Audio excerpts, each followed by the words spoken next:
Welcome back to the Papa Meat channel. How you doing? How you doing? Coming in and sitting down because today we're talking about Roblox.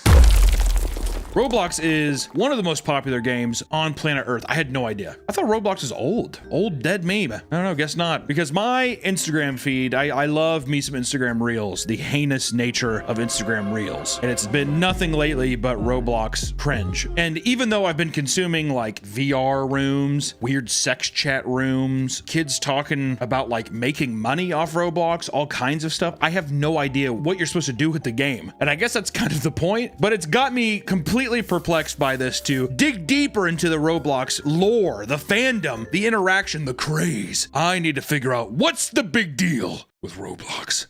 Life. There's Roblox. But let's say you don't know what Roblox is, much like myself. Let me give you a little taste of what Roblox is. It's an online game that gives users the tools to create their own games called experiences to share with the world. What started as a pretty bare bones experience in 2004 has slowly become one of the biggest video games in the entire world. As of 2024, ladies and gentlemen, the game has amassed over 89 million daily active users and made $3.6 billion in revenue. That's just in 2024. Billions of dollars being made.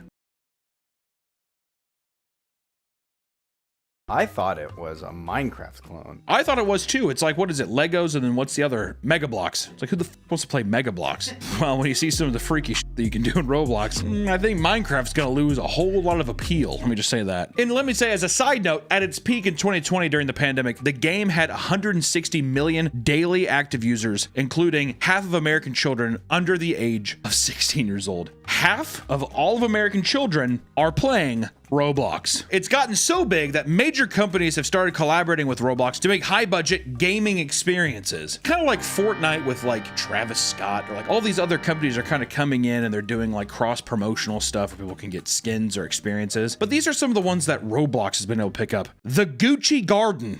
Gucci, dude. A Gucci sponsored experience where players could enter a virtual store and purchase limited time cosmetic items. Or Sonic Speed Simulator, an officially licensed Sonic game within Roblox. A Sonic game inside of a game, dude. The Little Nas X concert experience. Yeah. Where the f did he go? I feel like he just came back. He just posted something recently. Was it good? It was a social media post saying like, I'm back, bitches. He's hyping up his new album. Oh, that shit's gonna flop, dude. Does anyone care? Yeah, he twerked on the devil. He did twerk on the devil. Got my jimmies all riled up. And of course, we talk about the Dress to Impress Charlie XCX collab, a line of clothing themed after the artist's Brat album that was released in the popular Runway dressed up game. It's Roblox. It's this character. But it's not all fun and games in the world of Roblox. You know, I'm hyping it up big time. But like with any other game, there's a seedy underbelly. There's something nefarious going on. When something's this popular, you're gonna have a little bit of fungus growing. All right, let me tell you, Roblox has a whole mushroom kingdom just waiting to be explored. Which it goes without saying, but a majority of the people playing Roblox are very, very young children. As we said, half of American children, dude, under the age of 16. I'm just gonna say every American child under the age of 16 is playing Roblox. That's the statistic I'm making up, and that's law now. Not only does the visual style appeal to that age demographic, but the game is free to play on PC and iOS. Basically free to play meme there. You know, the graphics, I think the visual style is ugly as shit. It's too old, it's outdated. But I think with meme culture and how wonky everything looks, I think it's very appealing for like meme content. However, there are loads of different things to spend Robux on, which is their premium currency that costs real money, baby. With it, people can buy cosmetics as well as in-game perks. You want to deck your fucking character out because let me tell you gotta look good in the game, dude. If you're not looking good, are you even playing? I doubt it. With its user base being as young as it is, this is where it starts to see players being exploited. A problem that has persisted for a long time in Roblox's lifespan. One common method is through phishing links that are sent to users promising free Robux, which takes people to a website that looks similar to Roblox's, and from there, the scammers are able to steal the user's login and bake credentials. Basically, they're taking children. Does this look like Roblox? Like, yeah. And then they have their mom's credit card information, probably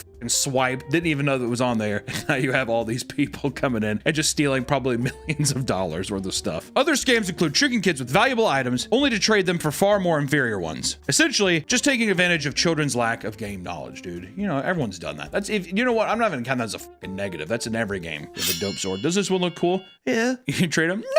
No! You forgot how other connections, huh? Someone's mad. Peace. That's one thing that I guess Roblox and a lot of new games have is you get to hear the real anguish in a child's voice whenever something wrong happens in a game. And it fills me with so much joy. Oh yeah. It's nice. It's not only confined to you as a child anymore. You get to just hear the anguish of other children getting scammed out of pixelated, I don't know, fedoras or something like that. And some scammers, however, resort to creating their own experiences promising free Robux, only to program in-game prompts that convince players to put in sensitive information. You want a reward? Gotta put in your Wells Fargo bank information. Your mom, go find out what it is. Really? Yeah, your social security. Your mom and dad's marriage certificate. Their license uploaded as a PDF. Really? Okay. Take a picture of your mom. Take a picture of your mom's panties and upload it to the drive. Upload it to the Roblox cloud. And in some cases, people are convinced to purchase items off of Roblox platform using third-party sites, resulting in major financial losses. Which leads us into Roblox's shady business practices. Yeah, we're talking about scammers, but what about the main cube men themselves? Roblox, Mr. Roblox, how he's scamming its users, right? Roblox really gets its rocks off, manipulating children into spending obscene amounts of money on the game, right? I think that they giggle and they chortle, they rub their bellies and they're just like, I can't believe they're still spending. It's gotten to a point where it does feel malicious. It feels targeted. There are plenty of ways the game pushes people to spend money in Roblox, which is easy to do for children who aren't spending their own money in the game, right? When you have mommy and daddy's credit card, Roblox is a good time. That's what my nephew's doing to my brother. Oh, He's dude. Like, I want a $40 tank. He was like bugging me. Dude, I was on the phone with you. Or I heard you on the phone when he was like begging you. Yeah. He's like, please download this game. Please. At first, he told me to buy it. He's like, you need to buy it. I was like, no. Dude, it's every child's right to be able to beg and bitch and complain to their relatives. I remember when I was a kid, I was probably 14 at the time. I remember the Super Nintendo just came out. I wrote my mom a note, slipped it over the door. Dear Mom, if you buy me this Nintendo, I will literally never ask for anything ever again in my fucking life. Please, Mom, please. I think everyone's had that one experience before in their life because you're too much of a coward to face them in person. Many limited time cosmetics and items will be released that rush kids to purchase things before they miss out. FOMO, baby. Roblox is inducing FOMO. For those that miss out, they can purchase the item in a secondary market from those willing to sell them for an absurd amount of money, obviously. Upcharge. In this way, items in Roblox become a sort of stock market, complete with a price chart that shows the rise and fall of valuable items over time. You're getting a social economic stat. You're getting Wall Street in Roblox with fedoras, tanks, and that kind of stuff to see if things are appreciating or not and seeing if you got in at a good time. There are children that are 8 years old on Roblox that are talking the same way 65-year-old men do on Wall Street. Oh, remember when it was that price? I got in while the getting was good. Did you know that Oblivion, I think, was the first microtransaction? Oblivion was? Of course it was Bethesda. It was DLC whores. It was like $5 and everyone threw a fucking fit. I'm pretty sure. Fact check him. Who's the guy who runs it? Todd what? Todd Howard. Todd Howard, a little rat that snake. So you want to buy the horse? So can't you just upload it? You could. It costs money to develop stuff. Not going to. Oblivion's like one of the ugliest fucking games I've ever seen in my life. What? Looking at some of those people and you square up like they're like this, the NPCs, and they go up and you press to talk to them and they do.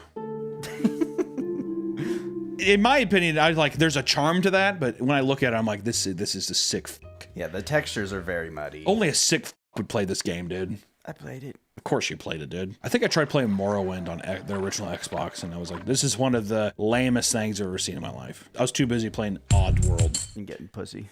Well, yes. It was the Oddworlds where it was like Stranger's Wrath. Yes. Yeah, that one's great. Yeah, a little first-person shooter with the talking ammunition and stuff. Yeah. It's cool. Critters. Yeah, I do love looking at this price chart. How many kids do you think log into this and they're just like, okay, this is looking good. My portfolio is looking really good right now. Some items have amassed an absurd value. Well, first off, do we know how much a 1 Robux is? Is 1 Robux $1? No, they never do that. It's like League of Legends. A skin will be like 1,000, right? But they don't offer 1,000 options. You have to it's go 800 or 1,500. Why do I feel like I want the Todd Howards to blame? You, Todd, I'm coming for you. Lock your doors, bitch. Here's 2 items that are very, very pricey, I think. They sound pricey. The first one, and ladies and gentlemen, this does look good. Midnight Blue Sparkle Time Fedora for a crisp 40 million Robux. Bruh. That's how much it is in real life with real money. Well, real money. Robux is the true currency. And then we step it up even further. We go to the big dogs with the Dominus Frigidus, which is 400 million Robux, baby. If somebody saw that and they knew, you think people can get that way? Oh yeah, within Roblox, you're getting tons of PC. No, I'm saying like, yes, obviously in Roblox, people are like fake, sucking and fucking in the game, sure. But I'm saying like, if someone just like, oh, this guy's like well off. Like, do you think that there's little money chasers in the game where there's like, hey, Oh yeah. you want to fly me out? There's probably some Discords where people are showing off their like. Dude, people are swapping stinkhole pictures for all kinds of stuff, dude. So it seems it is almost a 1-to-1. $4.99 you get 500. For $200 you get 24,000. Wait, what? So how much is 40 million then? That's what the fucking fedora was. The midnight blue sparkle time fedora. That's a couple 100,000. So then the Dominus Frigidus is millions of dollars in real life currency? What? Those are them Robux wells. The Well, no wonder Saudi then. prince. Well, no wonder then, because of course Roblox makes sure to take 30% cut of all transactions users make in game. That's like some Steam shit. How much does Steam take? Like if you upload your game, 30%. oh yeah, it's 30%. That's crazy, It's the platform. It's the biggest PC platform. dude. Okay, so we're gonna take half. Oh, that's almost half of your fucking like every time we sell a game, almost half of that goes to Steam. How is that? And then yeah, hey, I just sold my fedora, my nighttime fedora for like, let's just say $200,000. Okay, we're gonna have to take 30% of that. Fuck you, Roblox. But to avoid this, some users utilize black market sites in order to carry out the sale for a higher profit. See, that's what I like. I like that users are just like, send me the money, I'll send you a fucking flash drive with the file on it. Often, this leads to the previously mentioned phishing scams and delivering of hidden files containing malware. And in 2021, Roblox was hit with a federal class action lawsuit for deleting items belonging to Roblox users with no warning or refund, despite Roblox already collecting their 30% cut. This is due to items supposedly breaking their content policy, but users spend absurd amounts of money for certain cosmetics and were surprised to see that they weren't compensated. That's pretty funny though. Roblox is just like, we got to get rid of it. And they're like, well, am I going to get my 30% back from you? It's like a Roblox guy, he just like runs away. I like to think too that the Roblox people only interact with its community through Roblox characters, but it's not just in-game items. Even big companies are pushing real-life brands in-game to its users. Is there Pizza Hut in Roblox? There was, I don't know if this was brand sponsored, but there was a McDonald's one where you just sit there and people come in and you take orders and you like go in the back and you just like pretend you're making something and then you like hand them. It's so odd, man. It has to tap into some kind of part of your brain where you're just like, oh, this is just totally relaxing to me. Yeah. I don't know how, but I wish I could get there. It's like the farm simulators too. Oh, dude. Well, yeah, the farm simulator, I think it's because it's satisfying. Because if you see the crops and then you mow them over, it's like, ooh, that's, you know, it's the same as like the power washer thing. It's like it's like a tick. I have to clean it or whatever. It's satisfying at first. Dude, I started getting headaches playing that game because you'd sit there and be like, where the f is the last part I didn't do? So you're like spraying everything. I felt like a schizophrenic dude. But more and more massive brands are creating high budget Roblox games that essentially act as playable advertisements. Games like Chipotle Burrito Builder. Do you think they're doing those Chipotle hacks where they're like, instead of getting the full burrito? What is it, the meat hack or something like that? Isn't there some kind of... What you could do is like you can order everything separate and it's then cheaper. Yeah, and you combine it. Yeah. Dude, there's some devious fucking people that plan out there. Or the Circus Dole Tycoon. Did you ever play Roller Coaster Tycoon, any of those games? I played Pizza Tycoon. I remember playing Roller Coaster Tycoon and it gave me a panic attack when I was younger. Like I was like watching it and I was like, made me freak out. Why? Is it because like you didn't want to upset your customers? No. I was playing, my uncle was sitting there, he's like, check this out. And he like pressed the keyboard and the roller coaster went, it was so chaotic. And I was like, I don't know why. I felt like I was trapped in my seat and I was like, like, I don't know if I felt like I was riding it or not. My dad came in, he was like, what the f is going on? Or Spotify Island. You can't forget Vans World. And last but certainly not least, the Hyundai Mobility Adventure. I like how there's 8-year-olds just like, yeah, my mom has the Hyundai Sonata. It fucking rips. I fucking love that Sonata. And many feel that it's potentially harmful to have children interacting with Roblox experiences that are solely focused on pushing their brand. While a child only briefly looks at a TV commercial, some may sit and play games like McDonald's Land Tycoon for hours on end. Dude, you're being advertised to every single. This video is sponsored by Magic Spoon, reinventing your childhood one bite at a time. Magic Spoon is a perfect fit for a variety of diets because it is high protein and has no sugar. And while you're feeling good about what you're eating, Magic Spoon also has the flavors you loved growing up. like fruity, cocoa, peanut butter, and all these tasty flavors are loaded with 13 to 14 grams of protein and are completely gluten-free. Magic Spoon also has treats. These protein bars are crispy, crunchy, and guilt-free. They are the perfect snack to have in the morning and after a workout, featuring the flavors of marshmallow, chocolate, peanut butter, double chocolate, blueberry muffin. Each bar has 12 grams of protein and only 1 gram of sugar and 2 grams of carbs. Plus, Magic Spoon has just added their brand new granola. Try honey almond or peanut butter for breakfast and get 13 grams of protein. Why don't you treat yourself? Use my code PAPAMeat or click the link in the description to try Magic Spoon treats or granola today and get $5 off. You can also find Magic Spoon on Amazon or in your nearest grocery store. And Magic Spoon is so confident that you'll like their product, it is backed with a 100% happiness guarantee online. So if you don't like it, for any reason at all, they'll refund your money, no questions asked. So click the link in the description or go to magicspoon.com/papameat or scan the QR code on screen for $5 off today. Thank you to Magic Spoon for sponsoring this video, and back to the video. Second. According to a postdoctoral research associate in psychology at the University of Liverpool, quote, exposure to unhealthy food marketing and traditional advert games is associated with greater preferences for and more positive attitudes towards marketed unhealthy foods and brands, and also greater subsequent consumption of these foods. Fuck off. Yeah. Blah, blah, Saying, blah. so if he watches McDonald's, he's probably gonna want McDonald's. That's weird. A kid wants cheeseburgers and fries. He was a celery man before. He loved baby spinach, but now he just wants chocolate milk. I don't know, dude. These fucking stupid ass scientists. Ultimately, Roblox was pushed to update their advertising guidelines as a result, but many still take issue with the fact that there are so many advertisements-based Roblox experiences, which right now, ladies and gentlemen, there's over 500. Listen, I think it's part of the meme too, though. I don't think people are going in and doing the McDonald's thing because they're just like, I just love McDonald's. I think it's kind of part of the meme. Also, it's something you know. Yeah, they know what a McDonald's is and they want to like participate in it, or yeah, they've seen videos of other people doing it. Yeah, it's all a part about like the cultural stuff. Like if there's probably some TikTok that blew up that had like a Roblox McDonald's thing, it's gonna pop off. But Nick, goddamn it, that's not the only exploitation, right? It doesn't stop there. Roblox advertises that young game developers on the platform are able to make a living creating Roblox experiences by joining the developer exchange program, provided that they are at least 13 years old. Thank you, Roblox. How old are you? I'm 12. Yeah, you need to be 13 to get paid out by us, actually.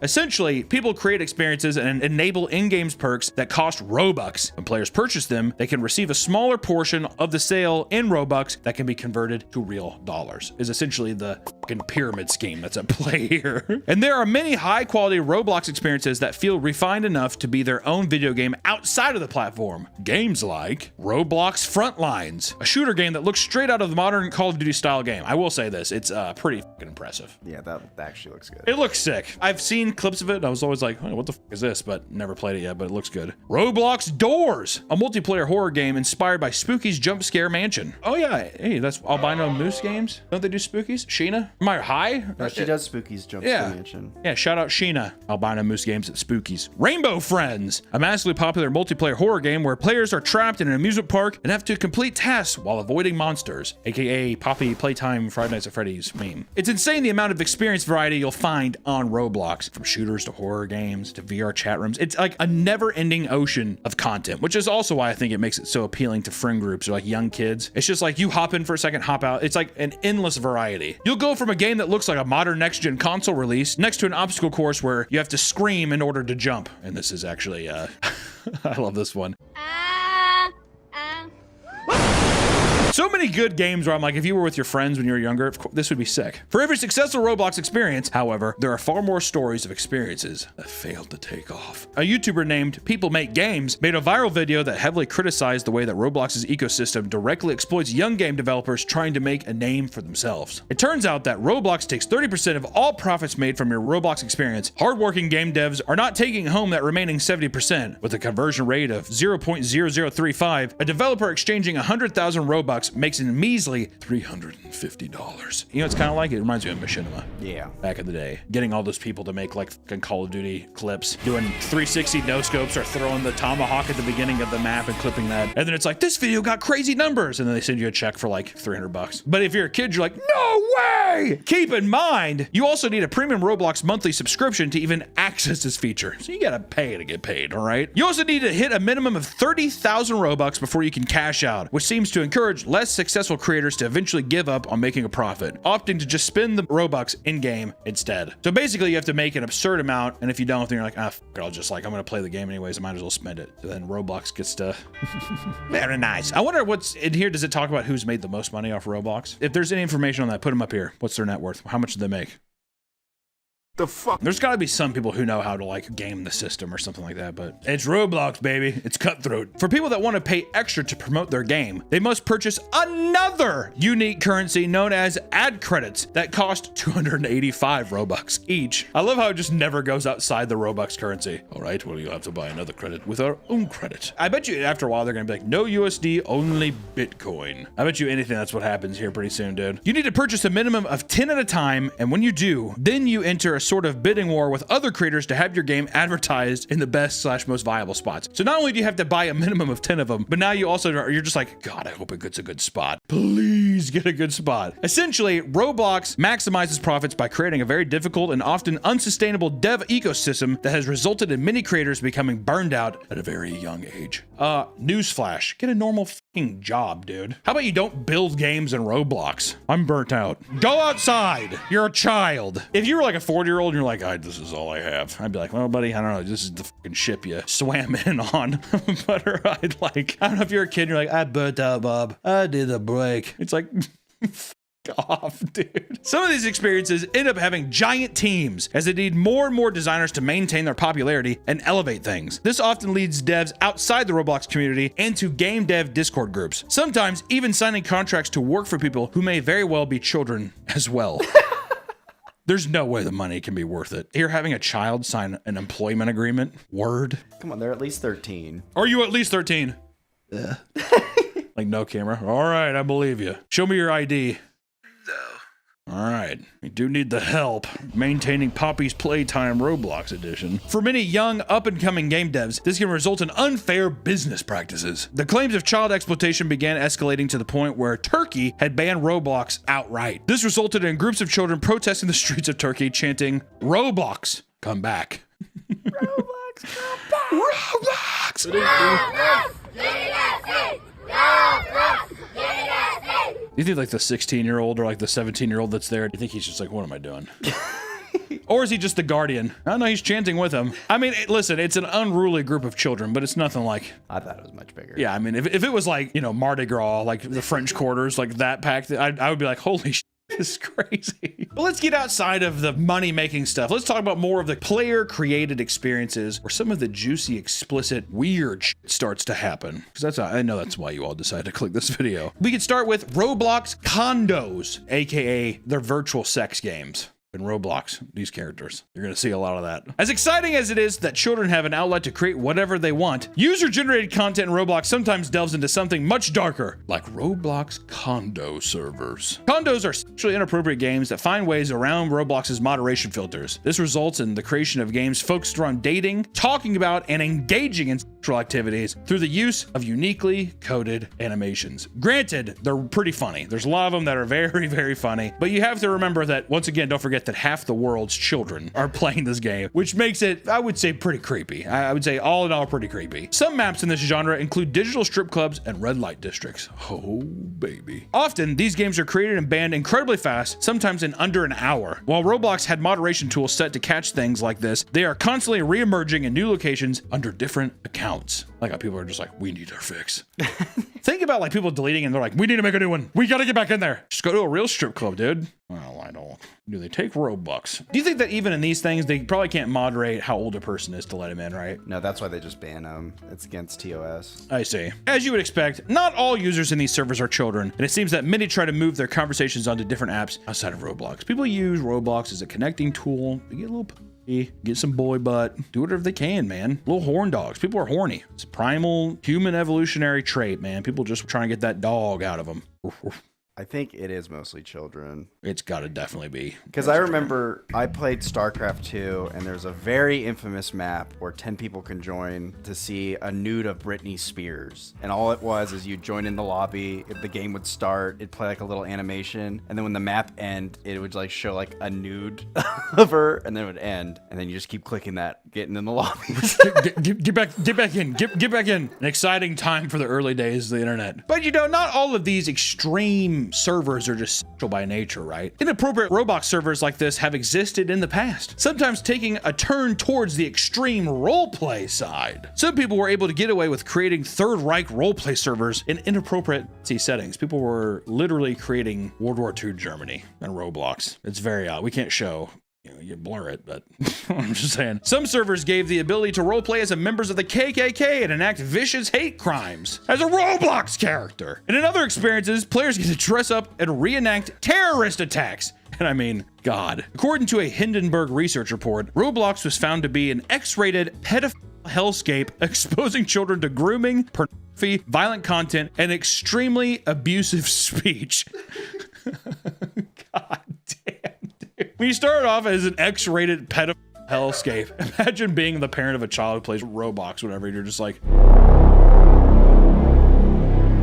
you want to take some time off there, big man?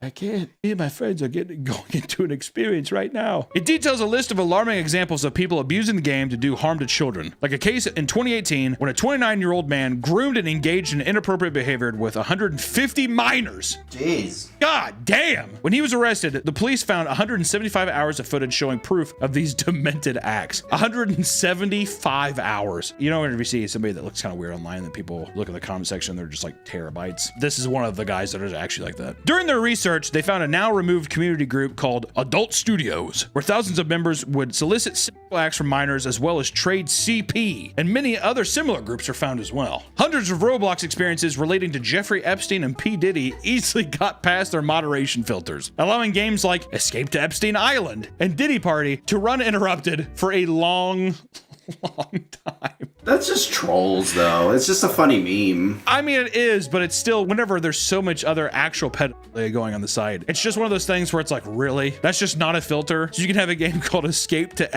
and also Escape to Epstein's Island. And the thumbnail is, goddamn. Other vulgar games include experiences such as Beat Up Homeless outside 7-Eleven Simulator or Beat Up the Pregnant.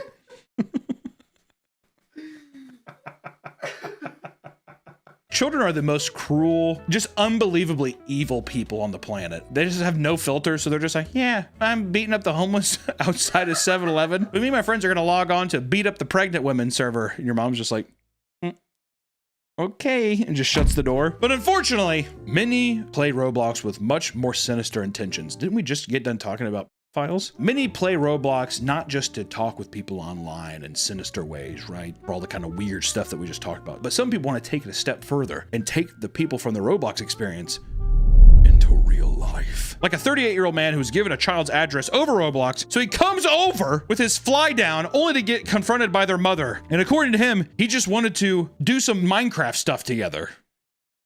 You think you finna come in my house and play with my 12-year-old? No, bro. Said we can do Minecraft and stuff.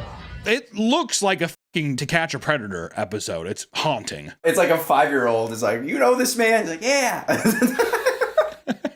Why are you sending this grown man our address? He your friend. How old are you? 38. 38? Yeah. Do you know how old? Dude, how old are you? I'm 38. What were you gonna do with a 12-year-old? I don't know. What's crazy is when I was 8, 10, 12 years old, I wanted to talk to older people because I thought they're cool. But now as an adult, I see that's like wildly inappropriate. Oh, yeah. I'm trying to think if I was 10, 11, 12, whatever. I don't think I've ever been like, how old are you? The guy's like 40. And I'm like, oh, you're cool. I'm usually just like prehistoric bitch. You don't know shit about this, dude. I'm young. You're old. You're gonna die soon. You know that? That's the heartless thing. So you might have been somebody to give your address out on Roblox. Come hang out with me. Come on. My door code is this. Beep. My mom and dad go to bed at 10 o'clock. My mom and dad are gonna be in Cancun for 3 weeks. I'm gonna be here all alone. They keep calling me Kevin McAllister. Dude, what are we? Is this the rest of us just file shit. There's one sad story to end on.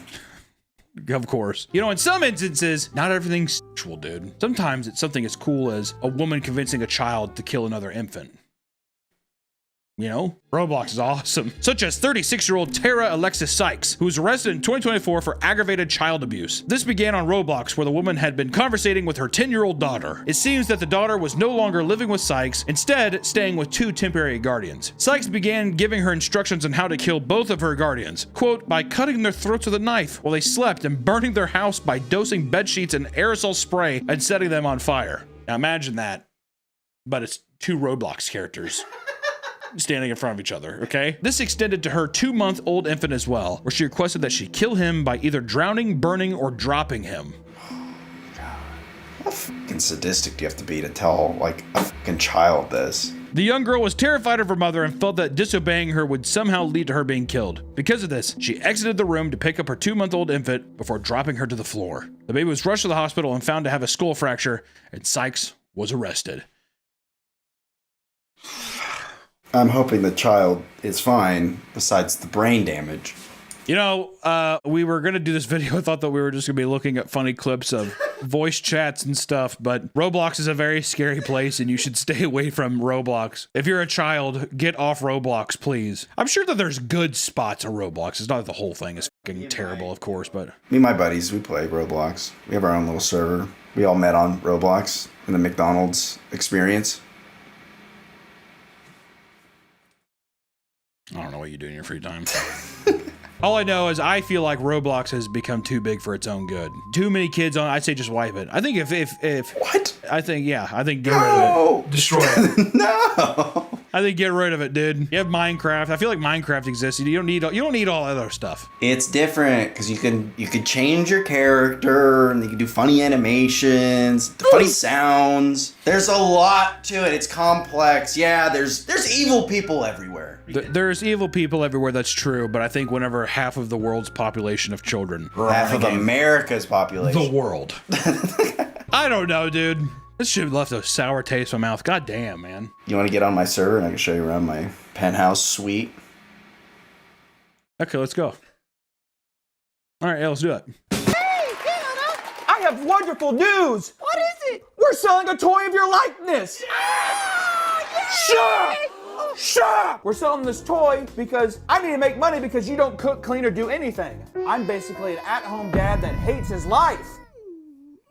We're selling them now. You can get them at softmeat.toys right now. If you want your own personal Margaret, I don't give a fuck what you do with this. You can stick it up your ass, you can come on it, you can piss on it, you can shit in it. I don't care what you... Once it's yours, it's no longer mine. That's how this transaction works. You got anything for him, Margaret? Buy me! Play with me! Touch me! I'm leaving.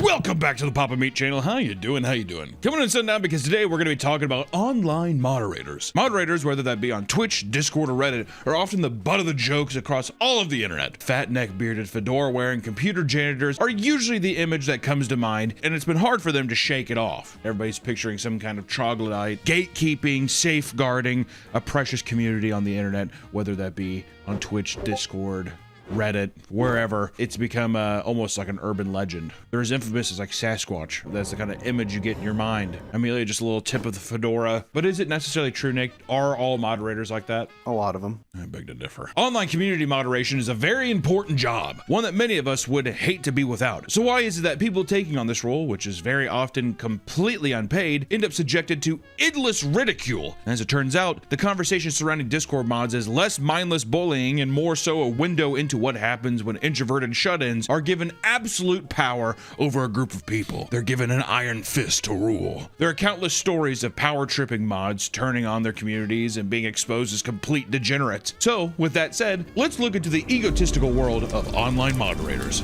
I am not a Discord mod. It's literally impossible to talk about mods without first going into the hilarious events that took place with the former top mod on r/livestream fails, which by this point, for some online avid internet dwellers, is old news, but to the rest of us, It's still kind of recent. The subreddit has essentially become a place to not only post streamer clips, but a home for internet drama between content creators. The former top mod, Stale2000, posted a video calling out the Reddit CEO as well as moderation team for removing him from his position. It's a big deal. Well, that's his job. It's his job. Is he paid? No, but he is paid with karma. You're paid with karma and updates. You're also paid with, is it just perceived power? Is that what it is? Is the reason that it's such a big deal is just being like, because I care about this community that much. I care about internet drama and streamer drama that much. It could be just like depending how long it's been, it's like, this is my legacy, this is my baby, I've been This is what I'm curating. known for. This all started because Stale was told about an upcoming streamer show called $1 Million Fan that was supposedly set to air on Amazon Prime. The show was pitched to him by Mythic Talent, a top streamer talent agency, as a Survivor-style competition that would feature well-known streamers and have a prize of $20 million. Damn. What? $1 Million Fan, goddamn $20 million fan. They also told him there would be a way for fans to be on the show by entering a paid sweepstakes. Thinking this could be a good opportunity for the subreddit to branch out, he reached for a collaboration and they agreed. Immediately, people pointed out that the show was likely a scam because the domain for the show's website was registered in Iceland, and the mansion photo on the front of the page was an AI stock photo. Now it makes a lot more sense. Okay, so he was duped. All right. Upset by the subreddit's reaction, Stale began to delete comments that were calling it a scam. But when creators like Moist Critical started calling it out, the fire was too big to put out. It was just a goddamn firestorm. Charlie talks about it. It's over. Everyone on Earth has seen it. This caused most of the streamers who agreed to be on it to drop out, and the organizers to reach out to Stale and ask him to delete the announcement post. Shortly after the post's deletion, Stale was removed from the moderation team for violating the Reddit TOS by promoting a scam and deleting comments about said scam. Stale remained adamant that there was no indication it was a scam and that people were getting refunds, even though at the time there was no evidence to support that. People are getting refunds. Really? Can I see? Well, your money's coming, all right? Just trust Stale, all right? Have me not moderated for you well enough, me lord. This video boils down to Stale claiming Reddit abandoned their previous mods, despite doing all this work for the platform to keep it safe, to keep his community safe, right? I'm a moderator. He goes on to say that moderators should be treated on par with influencers or celebrities since they have real power over the website. And this extends to giving them layers and even talent managers for sponsorships and events. Well, let me ask you this. Would you say like streamers and YouTubers, are those actually, would you say those are celebrities? Like, are we in a status of celebrity? Micro celebrity, I would say. Like a micro celebrity. Different form, it's evolved now. But I guess what I'm saying is it actually unrealistic to be like a Redditor mod? That's a celebrity. Is that a celebrity? No. So basically it's just you have to be well. What if he was well known? Oh, you gotta watch out for that mod. Wouldn't that be he's famous? He's famous, yeah. He's Yeah. somewhat of a celebrity on the I guess that's true. I guess you wouldn't say like the executioner at a prison is a celebrity, even though it's like you have all this power and you're ending someone's life. like celebrity comes with fame. Is it just fame and just some type of recognition? Yeah, adoration. Adoration. That's what it is. I guess no one really admires to be a Reddit moderator. I want to be an actor. I want to be a moderator, Mom. Would you put your child down? Yeah. I would go up to them as they're sleeping and be like, I love you. And I put a pillow over their face. I wonder if younger people believe that moderators are, it's like a full-time job. Some of them think that for sure. I'll tell you what's a full-time, being my moderator on my Twitch stream, on my Reddit. Those are real heroes and they get paid generously. Put up their salary on screen. That's what you get. Can we get some kind of testimonials to make sure that I'm not lying? Yes. Play it now. Not only does Hunter not pay us, he actually actively roots for our downfall. So the money's rolling in and it's going out. The people who keep my community safe, thank you, is what I say. But as soon as this video was uploaded, it instantly went viral for all the wrong reasons. People called it cringe and made fun of Stale's appearance, being referred to as the biblically accurate Redditor mod. Brutal. Part of the video was to announce the Sub-Alliance subreddit for the purpose of uniting mods and creating moderation tools. Today, it is now a barely active subreddit used to roast Stale for his embarrassing video. People started digging through his social media accounts to reveal all sorts of painful Reddit cringe humor, like a Harry Potter parody video he posted years prior. Which, you know what? Who doesn't fucking, can a guy not have some Harry Potter cringe? I mean, albeit, don't be wrong, the thing about being like, we need to be celebrities, we have the power, we are the resistance, or whatever this video is, it is cringe. I mean, come on, dude. You're telling me everybody has a little bit of cringe online. I think it's just a dog pile and make him You feel gotta weak. have the dog pile, yeah. You gotta attack his looks. You know, I'm gonna ask you this, Nick. Do you think he's an ugly guy? I mean, don't get me wrong, it is a unflattering photo. Him balding is not doing him any favors. No, the balding doesn't help. But at the same time, I don't think he's definitely not a bad looking guy to me. He's a normal looking man. I think people are being a bit harsh. Not everybody can be fucking beautiful, man. I'm not beautiful. I got a big fucking pig body, hog nose. I got a bulbous nose, looks like a goddamn Edison bulb on my face.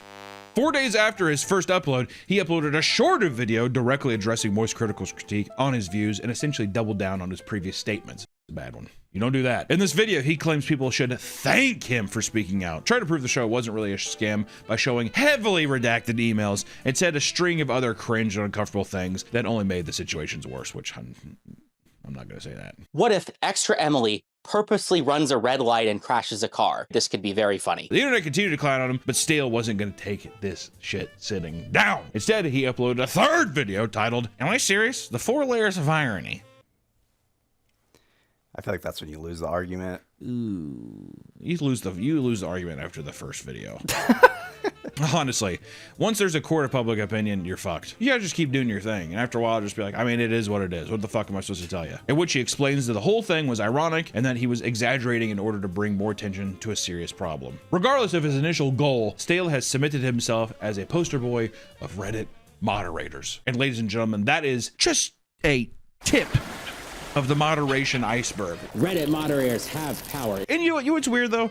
Is that on the surface, to 99% of the world, this is going to seem like nothing. Who cares, right? But it is that 1%, that is a huge 1%, that affects their daily internet going lives. Someone's also probably, I would say a large scale of people have been affected by moderation in some kind of way, or a moderator in some kind of way. People raise their fist at rules. My TikTok videos on my personal account get removed all the time for moderation, and I think that's abuse.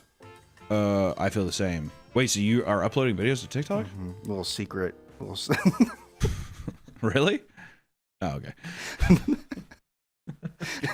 Stale is far from the only person that has chosen to focus a majority of their time and effort into their favorite online communities. For many, this is just another day in the life. The duties of a moderator often includes cleaning up spam posts, reviewing posts to make sure they're adhering to their community's rules, and banning users that violate them. They're often described as internet janitors or hall monitors, right, in online communities. You know what? I want to ask my moderators, what do they think of being called that? If I sat there and you said to them, Hunter said that you guys are glorified fucking internet janitors and hall monitors, what would they say? The correct term is internet custodians. If I said that they're a fucking grimy internet custodian, what would they say? Put it up now? Put up the conversation?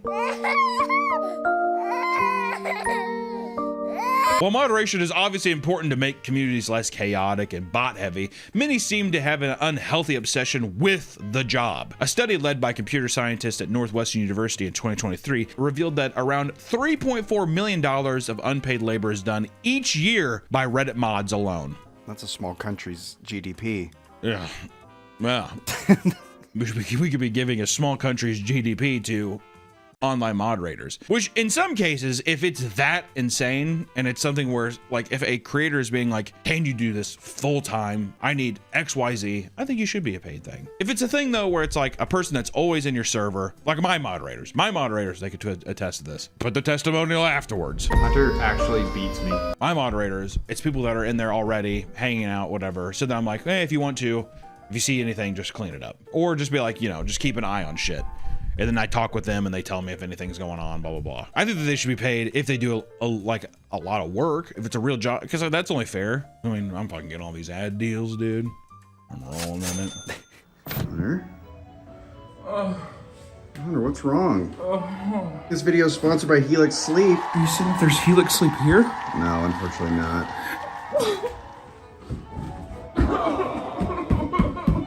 No, don't cry, Hunter. March is National Sleep Awareness Month, which is why we're... I've heard of that. Did you see it? Oh, I've heard of that. Yeah. March is National Sleep Awareness Month. Which is why we're so excited to be partnering with them to discuss the importance of good sleep. Yes. 1 in 3 adults do not get the right amount of sleep they need per night. I'm one of the children that doesn't get good sleep at night. Sleep is very important for your health. Did you know that sleep... Oh, it is. Did you know that sleep is important for your health? What? Sleep deprivation raises the risk of obesity, depression, and heart disease. No. And lack of sleep prevents your immune system from doing its job. I feel sick all the time. So it's important you get your rest, and nothing feels as good as waking up on a mattress that's made for you. So many of us are getting it wrong from the start. Good sleep starts with a better mattress. Helix has 20 unique mattresses that are all set to serve a specific purpose. Like what? Like lower lumbar support. No, oh, I love lumbar support. So how do you know which one is right for you? How do I know? Well, Helix says you fill out a quick sleep quiz. Helix says you fill out a sleep quiz. Yeah, to establish what kind of sleeper I am. Yeah, what kind of sleep you are. Right. And your specific needs. Right. Are you a side sleeper? No. Do you get hot at night? Oh yeah, yeah. I couldn't tell I was a hot sleeper until I took the sleep quiz. Each of these personal details allow them to find the right mattress for you. For me? Yeah. Here, watch me do my sleep dance. The quiz they have you take is very quick. It's really quick, Nick. The quiz is so fast. And your answers lead to your dream mattress. I am getting my best sleep on my Dusk Luxe mattress. It serves my practical needs and it Stop fucking backing away from me, man. Listen, I use the Dusk Luxe mattress because I love it. I love it too, we share. That's right. It serves my particular needs and it provides deep, restful sleep each night. I'm getting more work done and all it took was a few minutes to find out what I was missing. With better sleep, I can have more energy and more focus, allowing me to stay productive throughout the week. And I'm not the only one. 82% of participants in Helix Wesper's sleep study saw an increase in their deep sleep cycle when using their mattress. Oh my God, I didn't know sleep until Helix was here. Thank you, Helix. If you're not in the market for a new mattress right now, 82%. 82%. but wish you could improve your old one, Helix offers the perfect solution with a range of mattress toppers. Mattress toppers. They extend the life of your old mattress and upgrade the comfort while not having to worry about replacing it. Or maybe you've got a Helix sleep mattress already, but you want to improve your guest bed, grab a mattress topper and tell them. Do you have a to mattress see. topper? Yeah, I do. Look at me in the eyes and say you have one. I have one. Stop looking at the fucking camera screen. Look at me in the eyes. Do you have one? I have one. Why are you smiling? You're as happy as I am? Yes. Get the sleep you deserve. Head to helixsleep.com/papameat and start sleeping your new mattress today. To take advantage of the Sleep Week sale exclusive partner offer and get 27% off site-wide. Now, what do we say to our sponsor? Thank you. Thank you, Helix. Thank you. No, hold on. Let me say it. I'm just tired. Thank you, Helix. Hunter, wake up. Wake up. You're falling asleep on the Helix sleep mattress. Oh. You're flying. Despite the fact that some moderators have to sift through and remove gore, porn, and other heinous things, they still choose to do it for the love of the game. Which begs the question, Nick. If Reddit makes over $1 billion in annual revenue, should they be paying moderators? Realistically, if it's $3.4 million a year, right? Theoretically, they should be able to be like, this is a thing you can do. The problem though is that if it was a paid gig, they would have to like do it themselves and then give out moderators to communities who aren't gonna care. I think the moderation only works by people who are actually give a fuck. Yeah. I think if it's like a big popular mod, like this was a huge thing years ago, but this one girl who worked there, Ask Me Anything Reddit, who organized a lot of popular celebrities, she got removed. She was like really popular and she was like, wasn't getting paid for this, but it was bringing a lot of traffic to Reddit. And then they just like dropped her with a drop of a hat because it's just like, oh, we don't need you anymore. We'll find someone else. That's a lot of jobs too, though, isn't it? What's fucked up is that you were never paid to begin with. There's so many large corporations that are just like, you realize there's a line of people waiting to do this, right? You're lucky. I'm just here to help, Dick. I don't know why you're doing that. No, you should be pretty grateful that you're in this position where you get to delete comments. Most mods, especially within small niche communities, are just hobbyists who like fostering a welcome place for like-minded people. They typically aren't thinking about monetary gains, right? This is already something their community they're already interacting with. This is just something that they're excited to do, excited to help out in any way. And also, it just makes everybody's experience better. That's what my mods do, right? Your mods keep banning me every time I get into Twitch. Probably because you say bad things, Nick. You say bad things that will get everyone in trouble, so shame on you. Regardless, many mods will post detailed stories recounting their struggles being a moderator. One Discord mod creates a detailed list of all hard work that goes into his volunteer job, complete with photos of anime characters sitting out under the rain of the night. Did you understand the emotional subtext to his image? Yeah, sad. No one understands me. I'm such a lost spirit. Actually, this is a good question. Of all the mods, what do you think online people say is the worst mod? It's got to be Discord, right? I was gonna say Discord. I feel like they get clowned on the most. I feel like Reddit mods and Twitch mods, people are just, see that people are like, fuck this. I can't even post anymore in there, blah, blah, blah, or something. This fucking mods are power hungry. Versus Discord mods are almost always, they just say they're creepy. That whole like Hello Kitten thing, that was the first time I ever saw that was like a Discord mod thing. If you want to be in my server, you're gonna have to send me some pictures.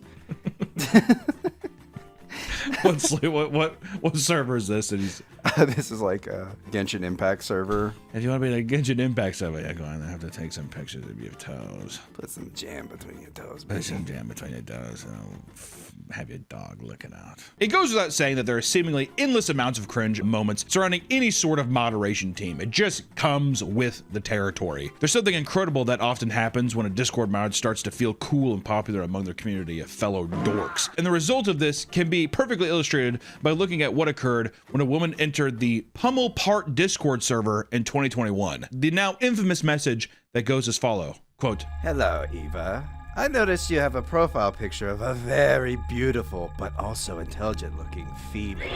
And I am under the presumption that this goddess is you. It is quite astonishing to see a female here in the Pummel Party official Discord. I am quite popular around here in this server, so if you require any guidance, please throw me a mention. I will assist you at any hour, day or night. And before you are mistaken, I do not seek your hand in a romantic way. Although, I am not opposed in the event you are interested in me, as many women often are. I am a man of standard, and I do not bow to just any female that comes my way. Unlike my peers. So rest assured that I will not be in the way of your gaming and socializing experience. Consider me a player too. oh my God. Oh my God. I've been trying to hold it in so long. Consider me a player too, a companion, a partner, and perhaps we can enjoy some video games together sometime. I see you play Pummel Party, and you are good at minigames? I am a minigame aficionado, so I would be happy to assist you in games. Platonically, of course. What does that mean? Platonically? How else would it be? Actually, it's probably a good reason to say that. Because if there's a guy online who's just like, she says she's going to play video games with me, she likes me. He's trying to put that out there of like, don't worry, I'm not going to be that creep. I'm not going to be that creep. Even though if you want to be, then I could possibly be a boyfriend. I will not break my vow, though. I have the honor of a knight. Platonically, of course. Unless you, like many others, change your mind on that. I look forward to our future together. As friends, of course.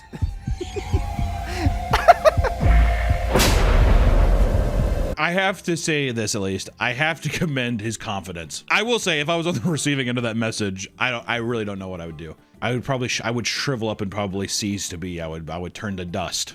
That's how dry I would be. The amount of fake swagger of like, all the friends, even though they just, a lot of them decide to change their mind. Yeah, I get pussy a lot. Is that a Chad move, though? Well, that's what I'm saying. That's what I'm wondering is it a Chad move to just like the level of confidence of being like, well, we could play this little game of cat and mouse, but we all know that the rat always gets the cheese. And the cheese is stinky. Cheese is stinky. I like, but legitimately though, if I got that message, I would seriously be like, it would turn me off from every Discord server. It would make me nervous to interact with anybody. Hey, you want to play this game? Why? You know, like I'd be defensive now. If anything, this is a perfect warning for stranger danger. That's a bomb you have to defuse carefully. Oh, I have a feeling if you don't respond to it, you're gonna get a follow-up message. You're gonna log into Discord. There's gonna be that little red icon. I see you're online, but not responding. That's kind of weird. Moderators meeting streamers at conventions can create some of the most cringe-inducing moments possible. In 2017 at Kansas City Comic-Con, Amaranth was streaming at her booth wearing a Black Widow costume when a group of greasy-looking men approached. Amaranth, do you recognize me? You know who I am? One in particular, wearing a backpack and a flat cap, stood next to Amaranth, awkwardly glancing at her and making one-off comments every time she spoke. Yeah, he would. I agree. I'm gonna start doing that at conventions, dude. It'd be like that. God. Is that horrible? I mean, I feel bad. I do too. The guy just wants to join in. I will say in this clip, I'm at the same time, I was just like, someone just say something to the guy. After talking about a display she made for a booth, the man raises his hand and says, you nailed it. Only for Amaranth to repeat what he said and leave him hanging by walking away. Which I was gonna say, could you hit the high five? Yeah, I gotta say that at the same time, I don't feel obligated that I have to fucking make skin on skin contact with you. Do you feel obligated to hit it when I do this? I would, yeah. Nick, you nailed it. When she came back and stood next to him again, she mentioned that the chat was being mean. In response, he proudly replied that he doesn't care because he's a mod. Chad, dude. I don't care. I'm a mod. I don't give a fuck. Got kind of thick skin. Also, you're left hanging. You know that you look silly for everybody.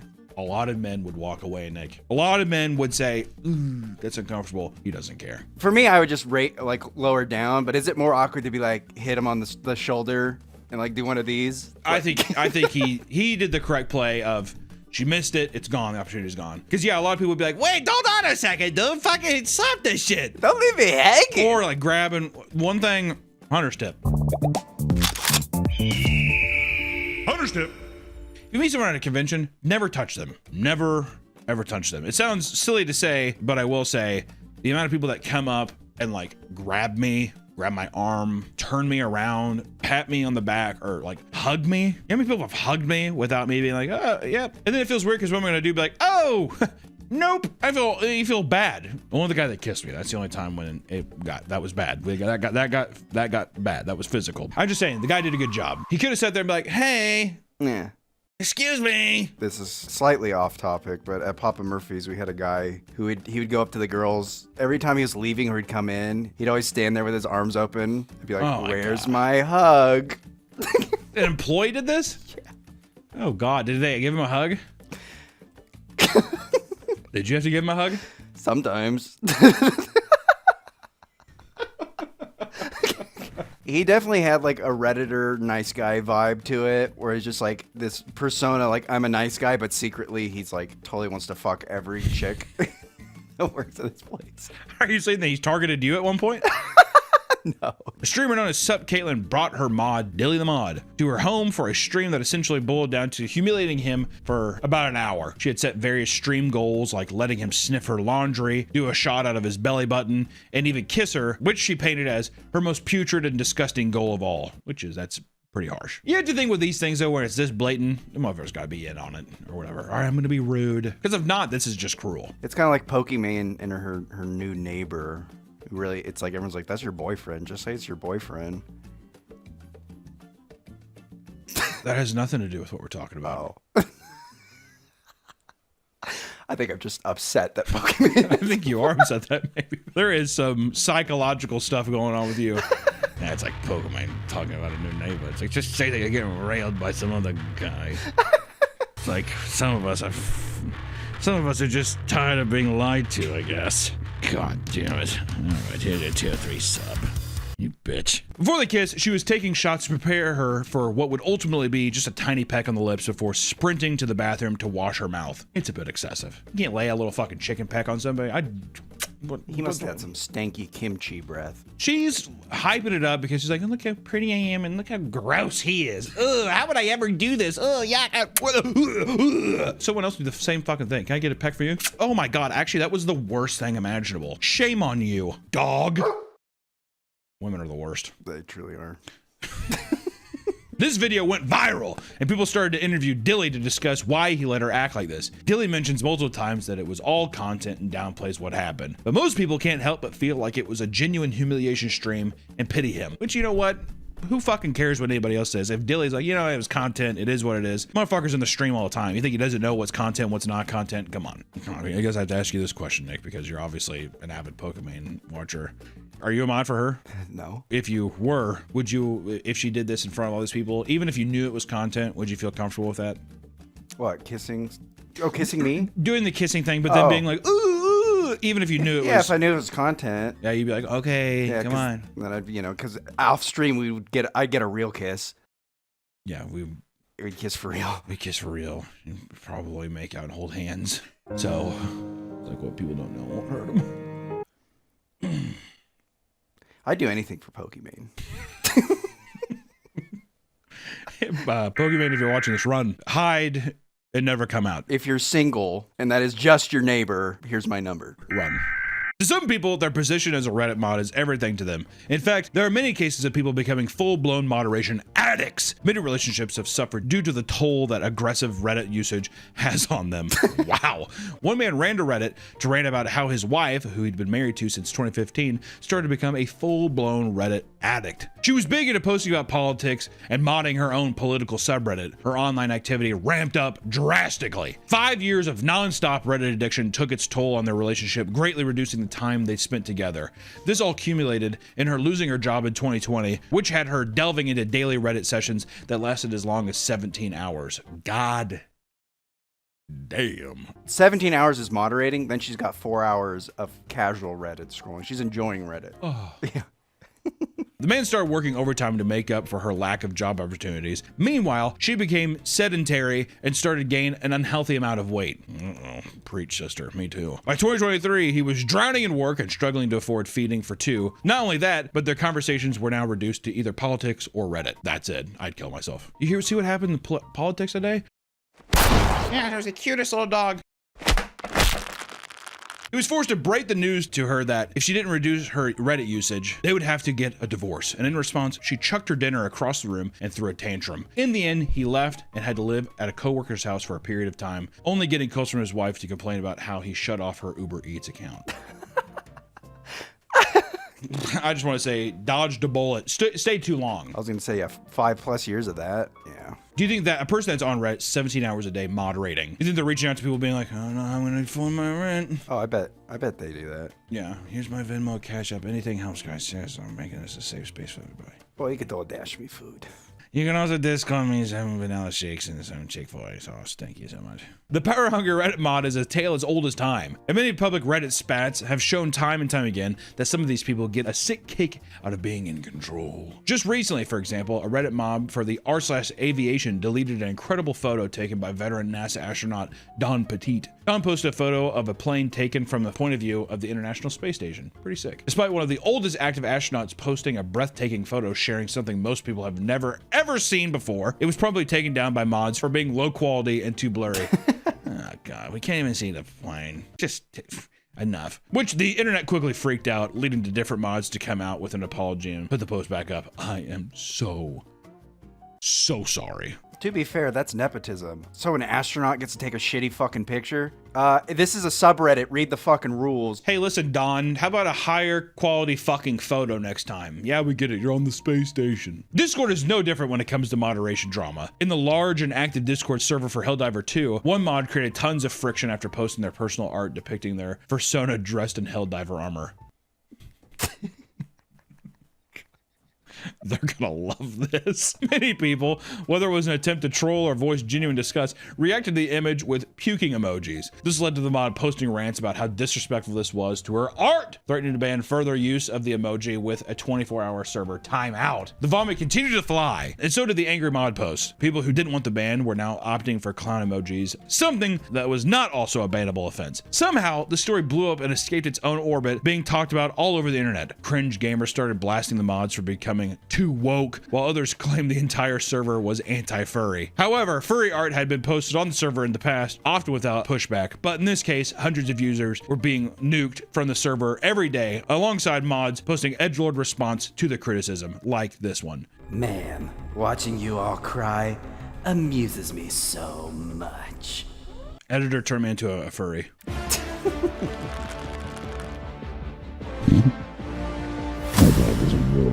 One of the biggest subreddits on the platform, r/art, also suffered from power tripping Reddit mod recently. A user named Hayden Clay Williams posted a piece of art that was getting a lot of positive attention. And at one point, someone commented about how they would love to have it in their office, to which he responded, I have a whole miniseries called Clear Boundaries, with prints available. The subreddit has a clear rule against self-promo, as the mod team feels like allowing it could essentially turn the community into, quote, Etsy with extra steps. That being said, simply revealing that you sell prints isn't enough to cause this much of a freak out. One higher up mod, however, didn't give him a warning and remove the post. Instead, he permanently banned him. He voiced his frustration to him, only for him to dig his heels in deeper by removing his entire history of the post on the subreddit. Hayton gives light pushback and is then told he's been reported for harassment, something Reddit agreed with, which led to a 3-day-long site-wide ban. The story went viral on Twitter, causing a stir as other users told stories of their miserable experiences with the mods. People started to fight back, spamming the word, quote, print, all across r/art and other subreddits. The mod team couldn't keep up with banning everyone, so they gave up and locked the subreddit entirely. When they opened it back up, the spamming resumed until they had to force lock it again. This ended with a post that read, "We out," and a comment from a mod stating, "You win, we all resign." But all 14 moderators didn't resign. It was a mod that removed everyone on his own accord, including himself. In the end, a brand new mod team was brought in, and multiple people who were unjustly banned were brought back, which was over 5,000 people. Their mod responsible eventually deleted his account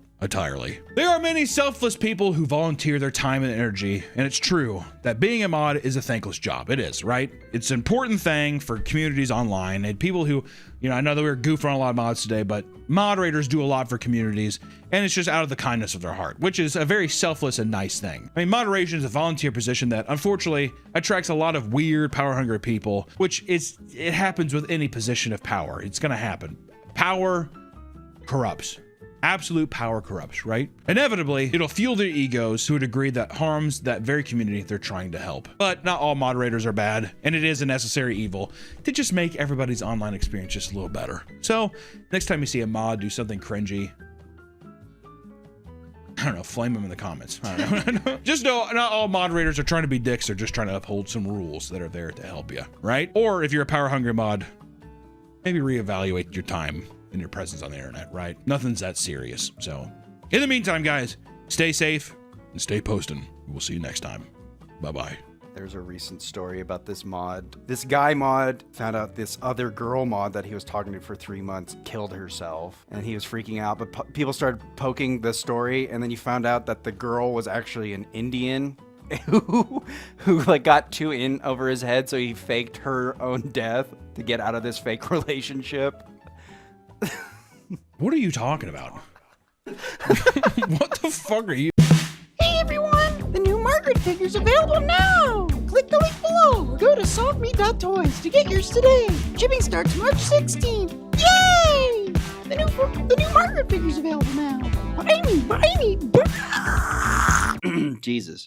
Today we are doing a ranking video, and the ranking video today is going to be ranking funny death stick joke sticks. These are things that you can buy at gas stations, grocery stores, what have you. We can't even say the word. Last time we've tried so hard, it's one of our favorite videos ever. It got nuked into the Earth's crust. If you want to see that full version, it is on our Patreon, so feel free to support the Patreon and see that. I've been thinking about it so much that I wanted to redo it, except this time we're going to take precautions. We can't show you us partaking in said death sticks. That's why we have this silly little joke box. Inside the box, though, on our Patreon, you'll be able to see what we do inside said joke box. And we have the classic lineup, like Cowboy Man, Nike, Kool-Aid, Overwatch, Pocahontas, Licorice and Matzo Balls, the Don Draper, Middle Eastern Humpback, and I think the most controversial of all, the questionable eagle. I don't know what the hell they're thinking with that branding. So today we're going to be ranking one of the most disgusting habits of all time. I might be a full-fledged alcoholic, but I would still say that this is easily one of the deadliest habits you can do. First time that we did this video, we did taste what it's like with a cup of coffee and a death stick after sex. That was our rankings. This time we're gonna do how well does a death stick go with a meal? How lucky is each death stick, right? And then how cool do you look with said death stick to see which one is on top. Once again, won't be able to say the names, anything like that. It's gonna be a very cryptic video, but you're gonna have to follow along with me here, all right? Warning, don't do any of this. Don't buy them, don't do, it's for your health. Hunter's tip, don't do this. Let's get into the challenges.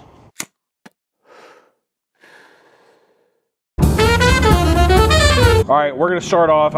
We have our sampler here. I'm gonna start off with a Middle Eastern Humpback. Into the joke box I go. Jacob, he might need your help. No, I'm all right. Here I go. I am in. Prep him a piece of food. Yeah. What do you want? Oh God. You're laughing at the funny jokes in there. It's a funny joke. Oh, gotta keep the joke box down. There's a lot of jokes happening. Make sure that the death stick doesn't go below the joke box. I'm gonna try to remember that.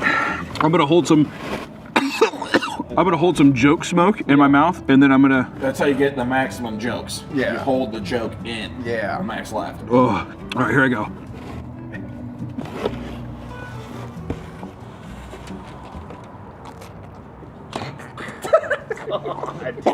Oh, the cheese is so nasty with it. Oh God. It's like burning my fucking nose. Back into the joke box.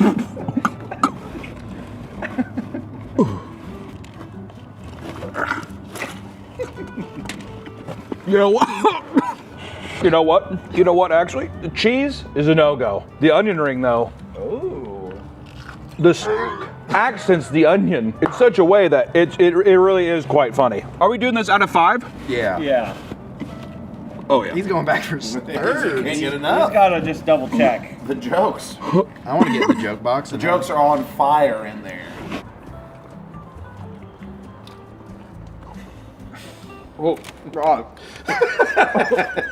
Keep it in the box, Nick. Now, Nick, would you say that the Middle Eastern humpback is it accenting the bread? You find it that is it making the meal more enjoyable? No. Okay, well, because I found that it aged the crust in a great way. I swallowed jokes. I swallowed a big joke. That was a silly joke. What are we ranking this? How do we rank this? How funny it is. Yeah, You how have funny. so many other ones to go through. Oh God, this is God. Who the wants to do this? That my mouth is just.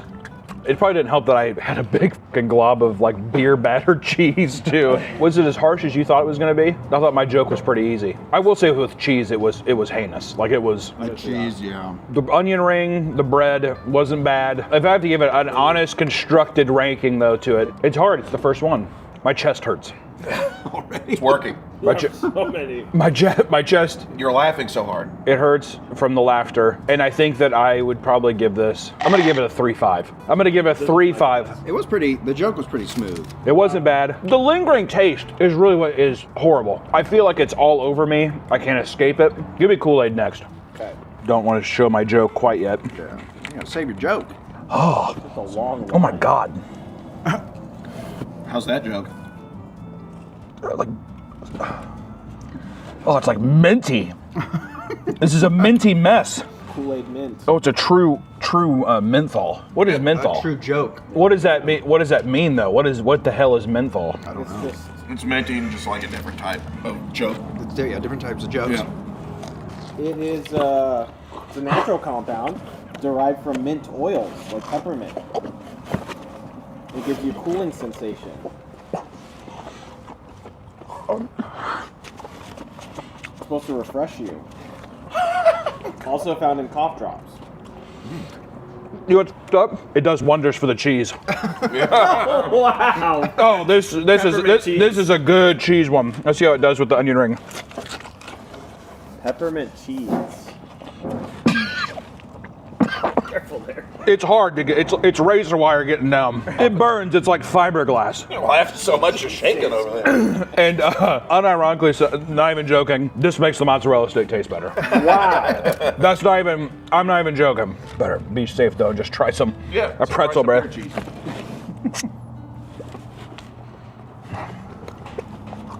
Oh, thank you. Thank you. Thank you. Hey, we want to give a quick shout out to our favorite sponsor, Gamer Subs, which we have amazing energy drink called Raw Meat. You need to pick that shit up right now. It is summer in a shaker, or hopefully one day a can, because they're starting to do cans in places, and it's delicious. Raw Meat, my flavor is a beautiful cantaloupe watermelon mix that's just, oh, it's absolutely beautiful. We drink the caffeine-free version all the time. When it gets too late, because Gamer Subs gives you a little pep in your step. Pep, pep, pep. Also, if you like big tittied anime women, they have little tub shakers that have big, beautiful tittied anime women on it. So if you like that, they have shakers. Pick up a big tittied anime shaker thing. They like that. You like that? I know I do. If you head over to Gamer Subs right now, you can get signed up for some free samples. They're all good flavors. There's not a single bad flavor. They're all muy caliente. Mwah. They're beautiful. They're so tasty. So please head over to Gamer Subs and use promo code PAPAMeat at checkout and tell them that we sent you. All right? You're gonna get a little goodie with it. I think you'll like it. Back to the video. Pop it in. Oh, it's a tater tot. Yeah. Pop it in. Pop it in. Hold on. Wait 1 second. Okay, he needs another joke. One second. Let me get One more joke. Quick joke.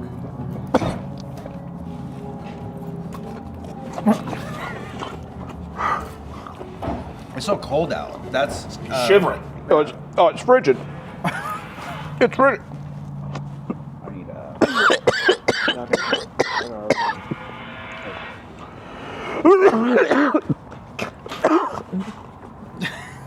Sorry, I spit up some of my joke. Joke. You did. That was a really funny joke. I see stars. I feel like Bugs Bunny. I see stars. Am I crying? I feel like I'm slightly crying. I got moisture in my eyes. I am lightheaded though. Yeah, I believe it. Nick, do you want to try eating a bite of your snack wrap with a joke? Oh yeah. Get a bunch of those ashes on my wings. That'll be good. Oh, he's getting his wrap in. Do you want me to hand it to you? No, don't let him get it. Yeah, okay. Let him. He's a man. All right, hold on. Give me the death stick.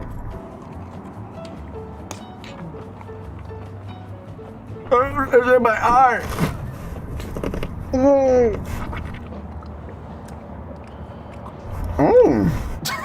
It's up, isn't it? Yeah. Legitimately, the menthol of that, I'm not even joking, makes the cheese amazing. Wow. gonna say, yeah. That was actually really good. This is the same one. I just want to see, how does it accent some Parmesan, some garlic? Shit. How does it accent a nice garlic palm? ASMR, this is a bit more of a food review. Oh, it's good. Oh. Ah! Oh, that's not good. Oh, the garlic is bad with this, dude. Oh. Oh my. Oh my god. You're not supposed to have garlic and menthol, dude. What? That is true. Oh god. If you don't tell jokes a lot, I don't think you're supposed to this shit. You're not supposed to joke this much. If you don't laugh a lot, you're Yeah. supposed to joke this much. Exactly. The flavor, not even joking, I'm gonna give it a 4 or 5. Wow. I was gonna give it a perfect one, but the garlic in this, my mouth, it feels like Chernobyl. Give me Cowboy Man next. It's Cowboy Man. Cowboy Man.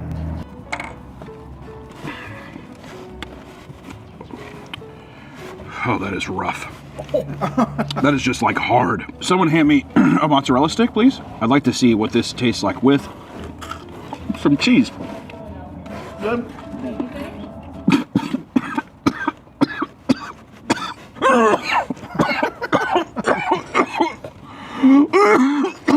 Bless you.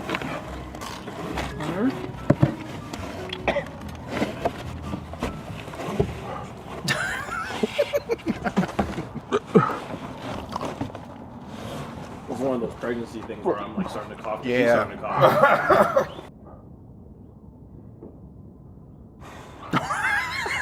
You look washed. Let me see what it's like with garlic, because the garlic is going to be so much more potent than, stronger flavor. There you go. Nice long joke.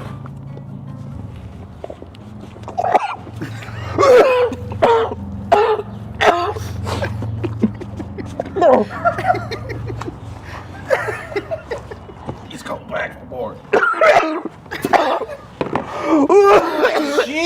Jesus, man. That was rough. That was a funny joke. That's a hard one. See how much he gives up for the bit. I have a feeling I might choke. I gotta watch out. Oh yeah, you gotta be careful. But fucking this The jokes. this haze, The laughing. I can't taste anything but that. With the other ones, I could still taste the food a little bit. Right. But this one, I can only taste the smoke. Cowboys are thick. I can only taste that. I don't know about that one, man. You want to try this? I want to see what how your snack wrap takes the joke there. Ooh. Oh, it's in my eye.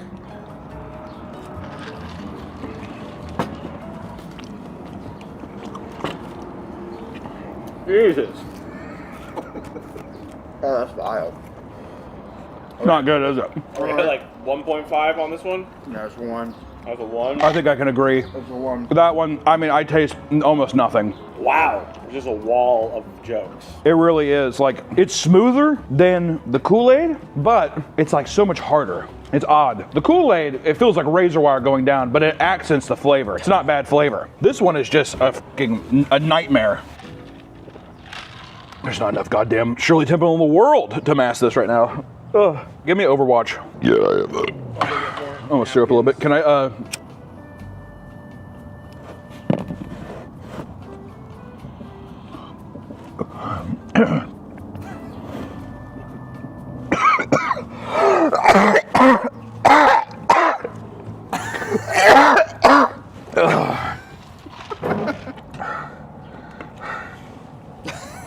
I have no words.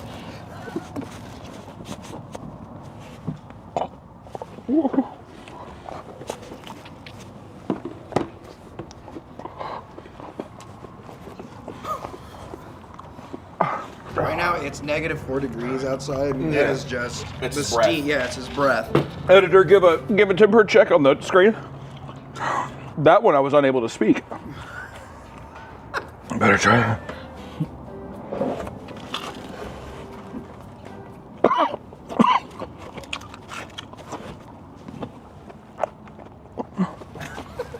It's the watery eyes every time I see it. You're gonna throw up, dude. So you're gonna be so lightheaded from laughing so much. Yeah.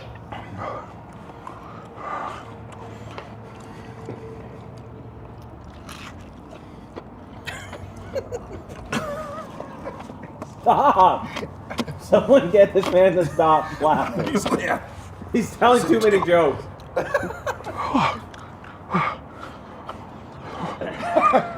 This one, it doesn't affect the taste as much, but I'm gonna give it a 1 as well because I physically could not speak while I was participating in You it. went mute. I went almost mute, and I think it's just because if I'm getting dinner with somebody, I want to be able to have a conversation. Yeah. And this one, I don't think that I could. I don't think I could. Is this a 1 too? Yeah, he says a 1. Putting it down.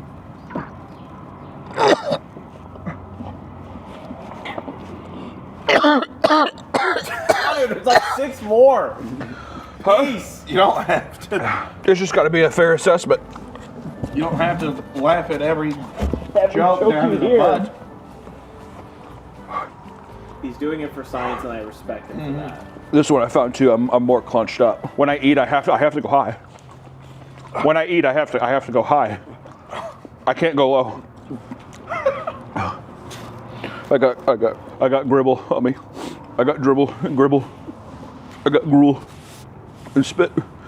Oh, this one's blocking my lungs. I think these are meant to kill you. I don't think you're supposed to survive these. Make it a 0, Harry. Put it down. I'm updating it to a 0. I think we're okay. You want to try your potato wedge with this? I'm ready for the joke.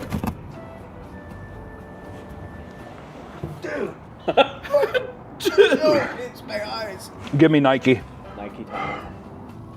I think it's lower.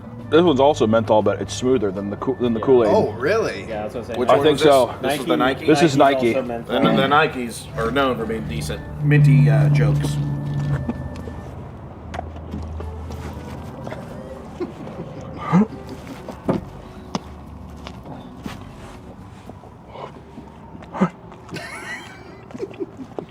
That one got my. I'll tell you what, that menthol does not like garlic. The menthol does not like garlic. Let me get some of that in there. You think they'll let us take jokes in the farm? These don't like food. These are smooth, but they do not like food. Oh my god. Question is, can it get worse than a 0? No, I don't. I'm able to stomach it. Oh, I mean, because it's so smooth, I haven't been fighting it a lot with food. It's like it spoils anything that goes in your mouth with it. Like even that. Do you that think the burp was technique just. is you bite first, then?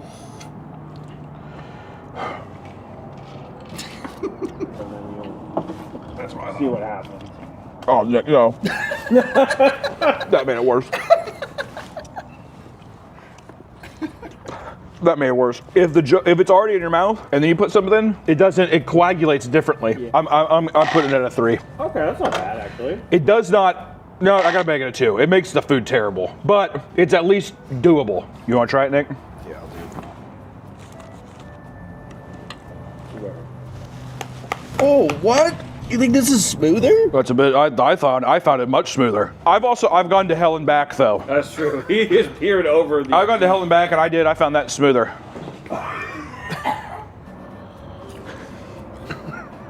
That's a nice hold. You're a regular joke master. Yeah. He's a regular Kill Tony over here. It really is. Give me Pocahontas next. Oh God, I'm burping. Who the what is the actual pros? Like alcoholics, right? Doesn't it de-stress? You do it because it gets you drunk. Is it a de-stressor? Is that what it is? Is it supposed to make you lax? Yeah. I don't feel relaxed. I feel like a rabid raccoon in a cage. I will say the Pocahontas one it tastes more herbal than anything. It's a fan favorite. It's good for you. It's like nature's medicine. It is. Improv at its finest. Oh, they burn just like the rest though.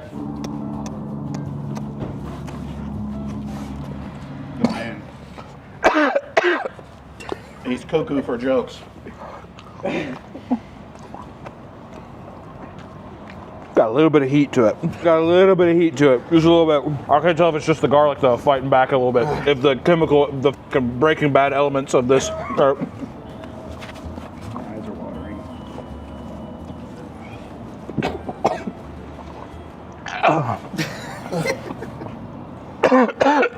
Oh, it's got a little kick. You're laughing though constantly. Yeah. While eating. Let me joke how I want to joke. It's America. I can't do it. He's right. A little bit of heat. Just a little bit of heat. All in all, though, I'll tell you something.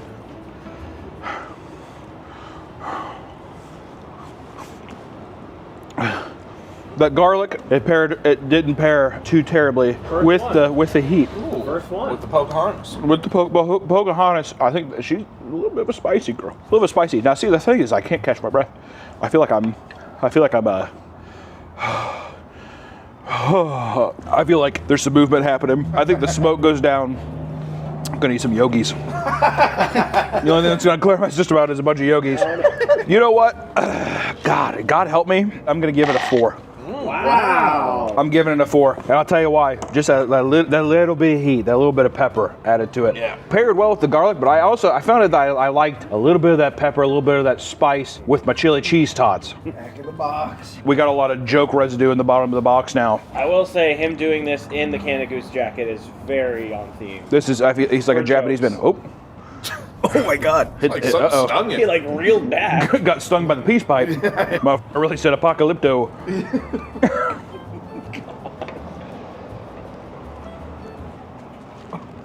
He's like getting whipped around. I can't tell if they're good. I can't tell if those are good convulsions or bad convulsions. Not good. We're on different wavelengths, I me and know. Neil. You guys like to joke differently. It's not as harsh as the last one. Oh, it's significantly You smoother feel than the last heat, one. Nick? I had no heat. Oh, here, try a little bite of this. Yeah, go you need some.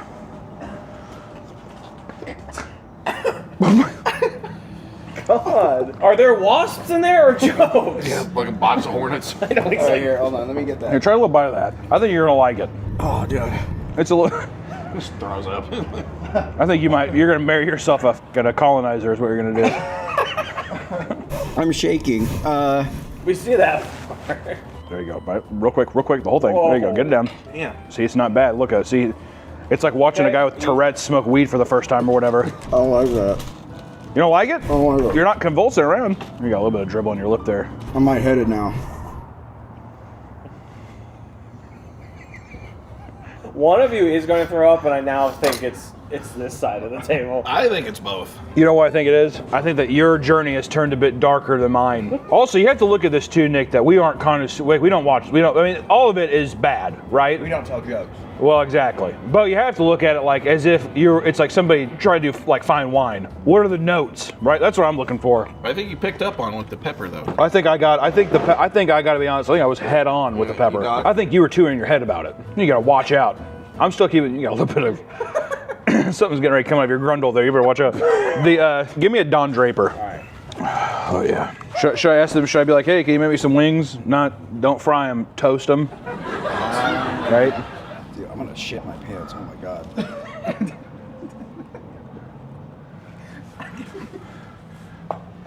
You okay?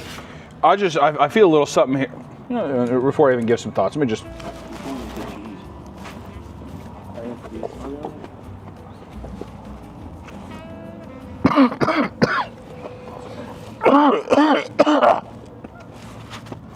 I swear to God, if I throw up and shit my pants. I was gonna say, yeah. You thinking about it, you can't be a jokester because you already got enough going on internally. I've tasted Tabasco.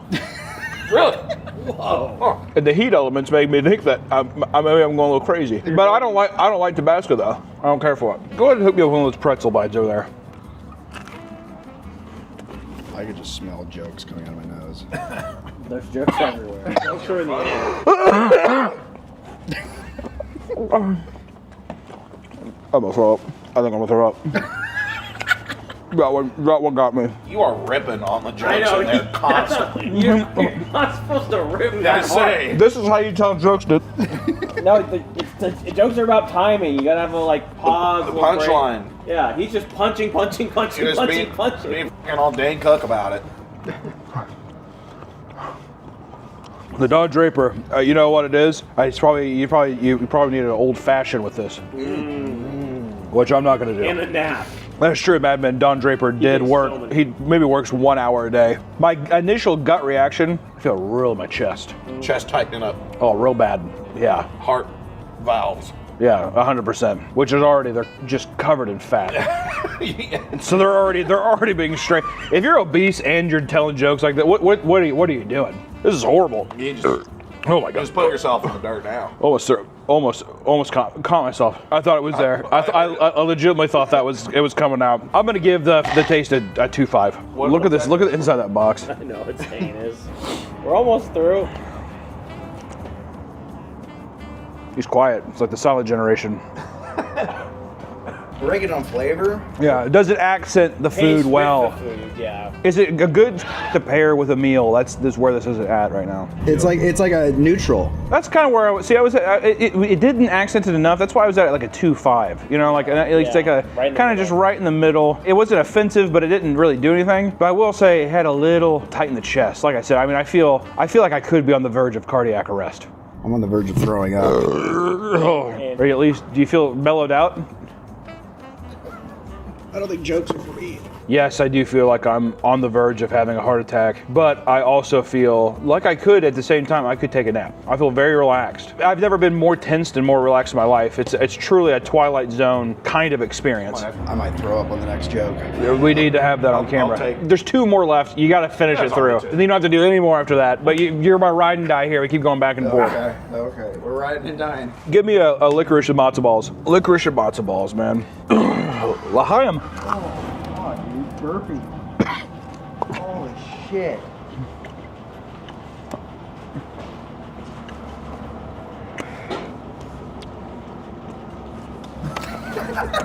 I don't like that. It's like we went back into the tank. Yeah.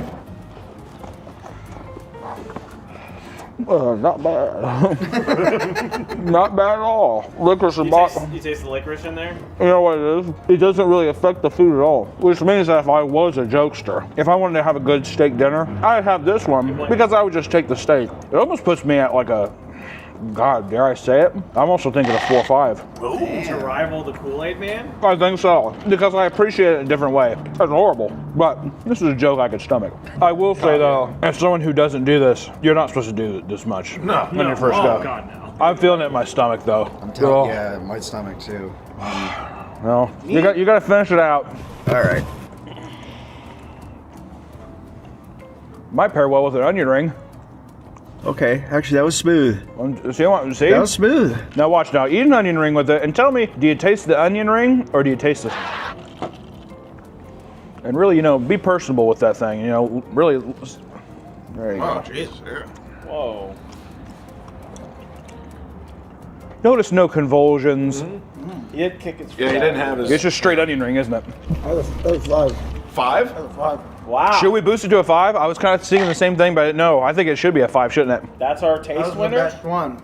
Did you just taste the onion ring? Just an onion ring. Because, I mean, if you do this a lot, it becomes a part of the habit. It's like people who drink black coffee. They like the taste of black coffee, right? Do they want...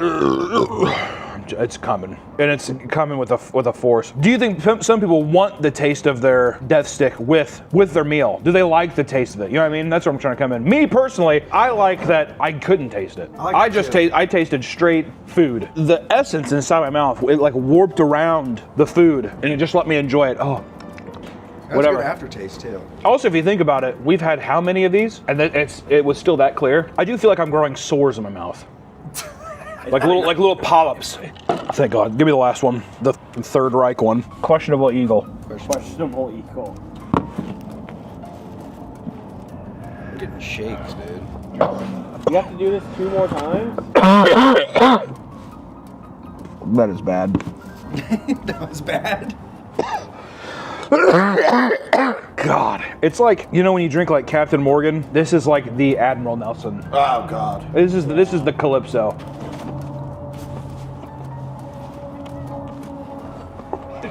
You rip like back to back so quick. You gotta be sure.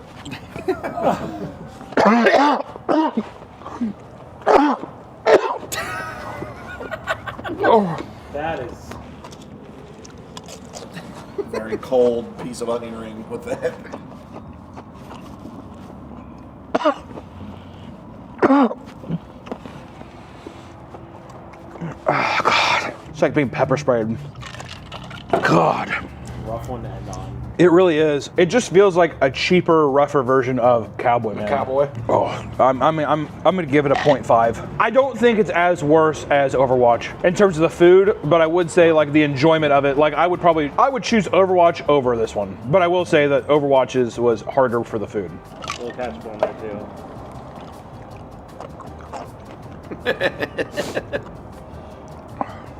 Yeah, shit.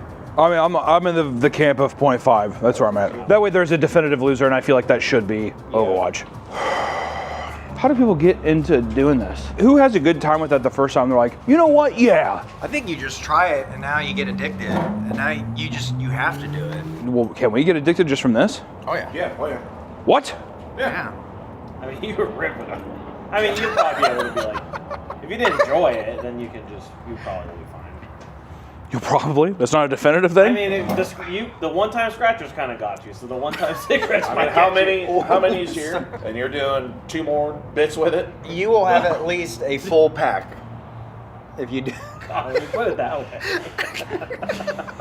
Wait, so who won that one? L&M's. We can at least say definitively that L&M's pairing with food, that's top tier. The Overwatches, avoid those at all costs. Overwatch and Questionable Eagles, I would avoid those at all costs. That's just me. That's our opinion. All right, on the next one.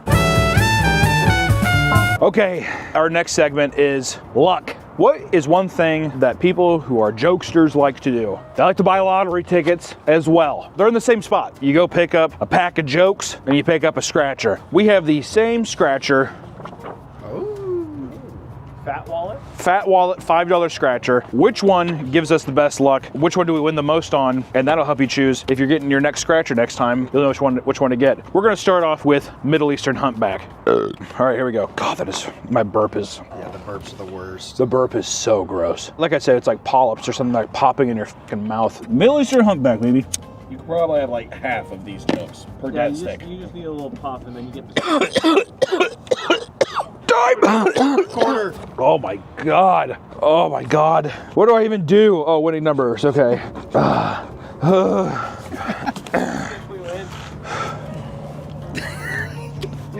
I win? Yeah, you gotta hold it in while you're scratching. There you go. Yeah. I can't.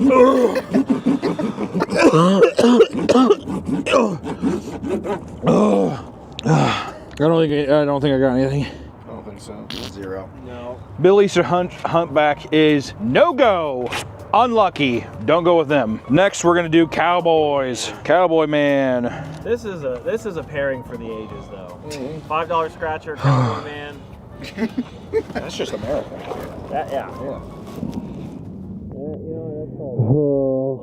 I did. I way too much at the The deal. Might actually throw up fast. This is what parents do to their kids when they're caught smoking. Yeah, they force them to.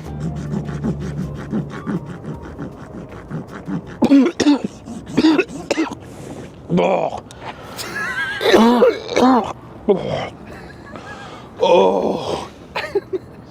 Jesus Christ. Oh. Jesus.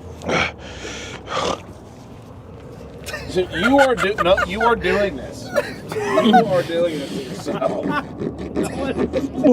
one has told me.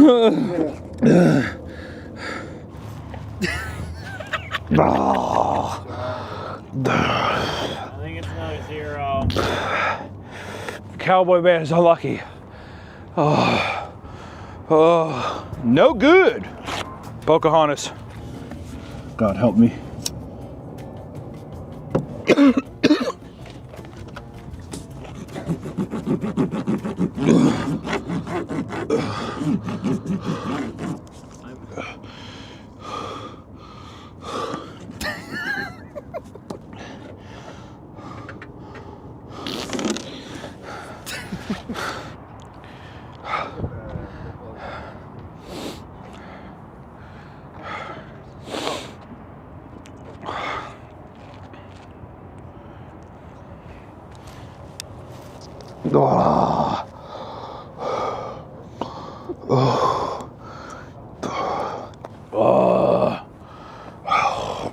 Pocahontas, no good.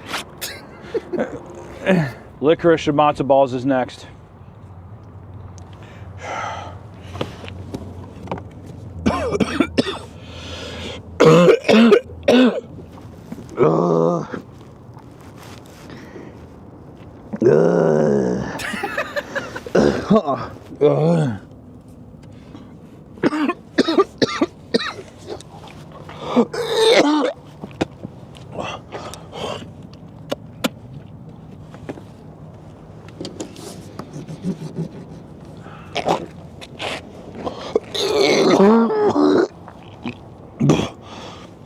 Come on, baby. Give something to me. Come on.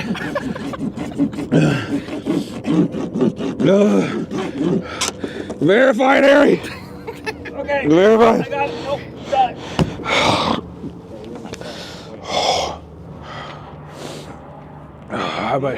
I might need 5. 5. I feel like I'm gonna pass out. Yeah, you probably need some oxygen. You've just been. Is that one not a winner too? It's not a winner. This is like the special round. There's really going to be one winner, if any. Are any of these lucky? The Don Drapers. The Don Drapers could be lucky. Take the ticket and rub it. You gotta. Maybe it's.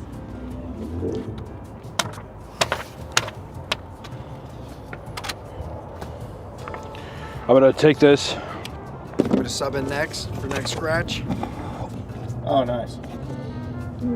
Blow the joke onto the shit! scratch. Yeah. Oh God.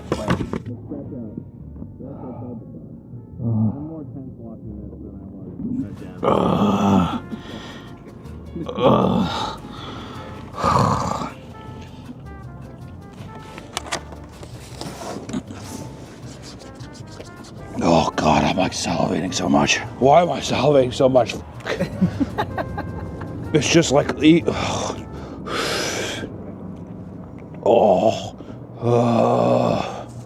look great in the shot though, like the light. Oh, take a knee. Oh.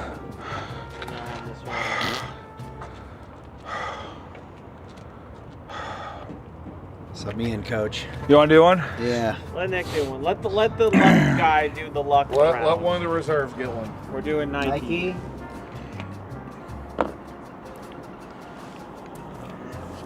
Take it right there. Oh fuck. I have spit on the scratcher. No, I didn't.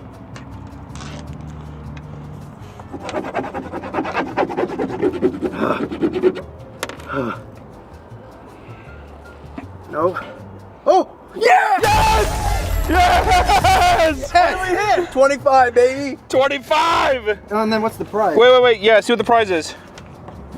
Oh, $5. $5. Well, Wait, 29 too. Wait, 2 winners! 2 winners. Okay, $5. A $5 profit! Wait, which one was that? Nike. Nikes? Oh! Yes. Lucky, dude. Holy shit. I mean, you might as well. It's been wonderful having air. Good luck with that one. We're doing questionable eagles now. I'm gonna take a big one. The biggest one here.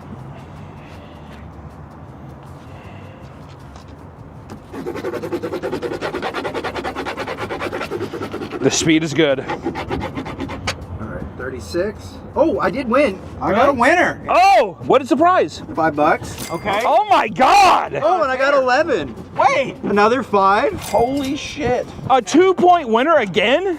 Dude! See, I should have started from, if you would have started from the beginning, these all would have been a different game. We would have won. It would have been completely different. Let the lucky guy do it. They all would have been winners. Oh my god. So that's 2. Questionable eagles, $10. Wow, questionable eagle was $10 too? Yep. Oh, dude, I'm getting excited. Take a big hit on this one. They're working. The Overwatch. Overwatch. I am curious to see how the Overwatch does. Oh, this is not gonna be good. I blinded myself.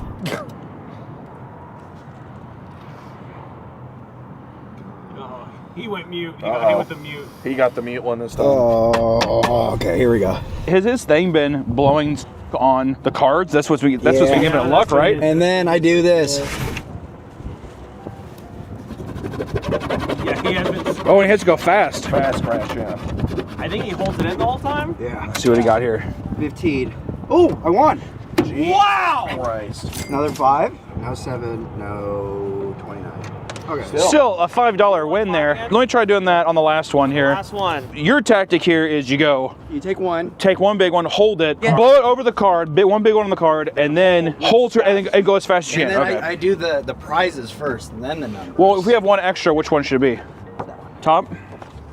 Hold on to the one here. That might come in handy later. The back-to-back double wins Back-to-back double was pretty is telling me that there is something to this, that this remedy that he's doing. Okay, here we go. All right, last one. Let me do this extra one. I have a fucking really good idea. This one? Yeah.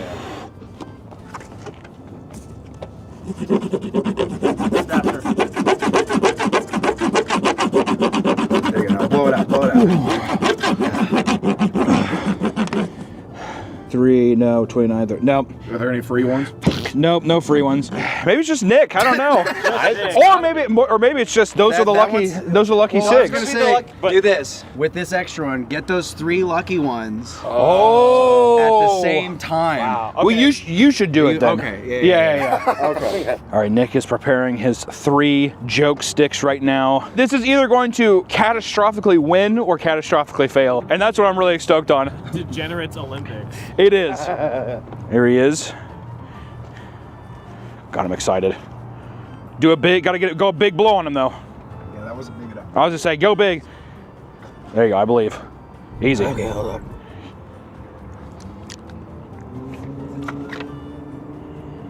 Oh, it's a nice. The fucking witch's cauldron's really brewing now, boys. I hate this. All right, here we go.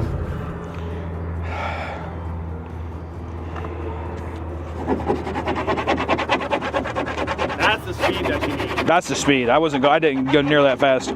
Oh, I can't see. I can't see. Oh, I can't see. I'm blind. Oh, why am I blind? Oh, I'm crying. 8. Okay. I guess that's too much luck. You know what though? We've officially found out though that without a shadow of a doubt, Overwatch, Nike, and Questionable Eagles, those are pretty high praise. Overwatch got 2 and Nike got 2, right? So those get 2 points, that one gets 1 and the other ones get 0. Yeah. That makes sense to me. What's weird is that the lower tasting ones have better luck. So then last but not least, it's what do you look the coolest doing? When I go around a corner, which one gives me the most pizzazz? Which one do I look cool? Do I feel cool doing? Because that's why I partake in jokes, is because I look badass. Yeah. You know, I'm a little jokester. I'm not afraid to show it. I legitimately though, I'm not even joking. I was about to fall. I was on, I forgot which one it was, but I was literally standing here and like I didn't remember standing straight up, and I was like, oh yeah, you're getting lightheaded. Yeah, I got hit hard. All right, boys, one more. This is the cool competition where we go into the joke box, we turn around the corner, Jacob's standing there with a high-speed frame rate camera, and you're gonna look badass coming around that camera. So, which one looks the coolest? We're gonna find out. I'm starting with Middle Eastern humpback now. Record, Jacob.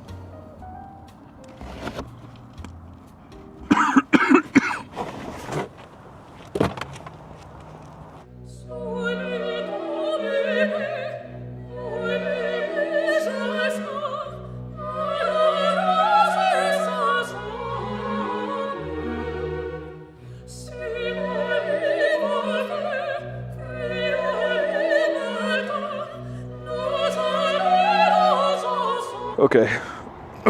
I can tell you immediately, that did not feel cool. I can tell you right now, none of that felt good. Can I see that back? I look like I'm gonna shit my pants. It's the most like mom I threw up. It's like I'm like this the entire time, like. So how would you rate your coolness? I gotta be completely honest. It felt like a 1. It felt like a 1. I had no confidence. I had no swagger. I didn't feel good about any of it. I have to let the people judge this one mostly. Well, that being said, how I felt in the moment, let me just tell you, not good. What'd I say? 1? 1? Yeah. I think a 1 feels fair. I put 1 down. Back in the joke box I go. Should there be anything that I do also that like helps with the cool factor? Oh yeah, you want to do whatever you think is gonna make you look the coolest. Whatever I think looks the coolest? After you take the hit, Yeah, whatever. It's gotta be whatever intuition happens, right? Yeah. Which one's this one? This is the cowboy man. Oh, this is Cowboy Man. Oh. Cowboy Man. Doing Cowboy Man now. Ooh.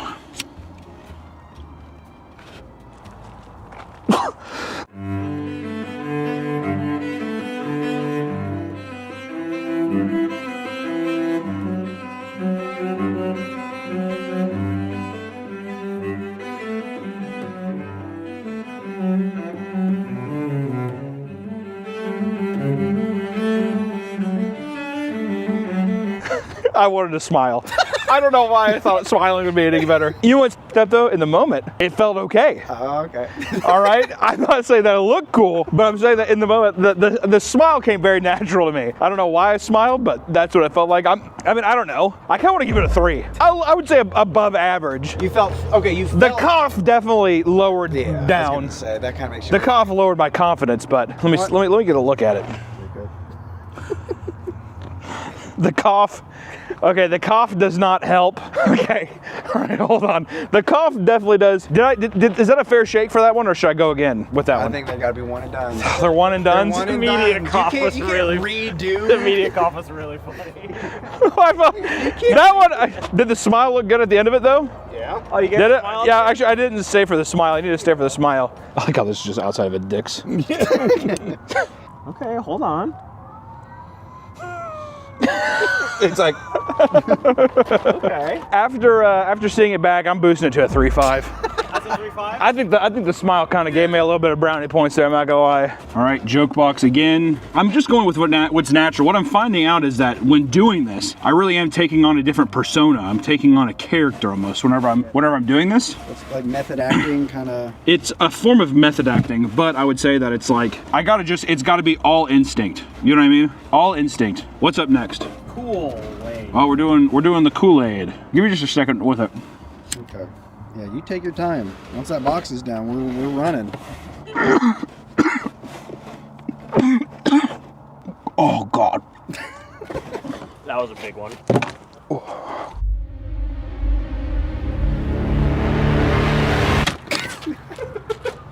All I wanted to do was run. That was my natural instinct. I was scared. You're coming Really? after me. That was pretty good. What made you run? Dude, I had this spark of motivation. I don't know. Just a little bit of mint is what it was. Oh, the mint. That's what it was. It's the little bit of mint. I just wanted to run. Now, does that register as cool or is that just frightening? I was just scary. No, That's this is where we're starting to teeter a little bit. My gut reaction is as I was sitting in there, it got real foggy in there, you know? The flavor was setting in, and almost as soon as that thing got lifted off my head, it was just like break the fucking shackles and Jazz go, Bell. which is kind of cool. Yeah, that's getting fired up. That's cool. It's a 4. Whoa! It's a 4. Okay. Damn. A 4 felt pretty good. Now, here's the other thing, too. I don't know if I'm just finding my element. I think like I'm just getting this stride. You know what it is, though, is I've been able to allow myself to manifest the person I want to be with each funny stick. Bleep that. Back into the joke box I go. Can you do me a favor? Don't tell me which one this is. I want to go in blind, and then I want to see if I can be able to guess it. I'm going to go in. I'm not going to look at it. This is going to be a completely rando. I do not know which one I'm going here, and I'm wondering with that if I will have less prejudice, I guess. Oh my God. Oh my God. You okay? That one is disgusting.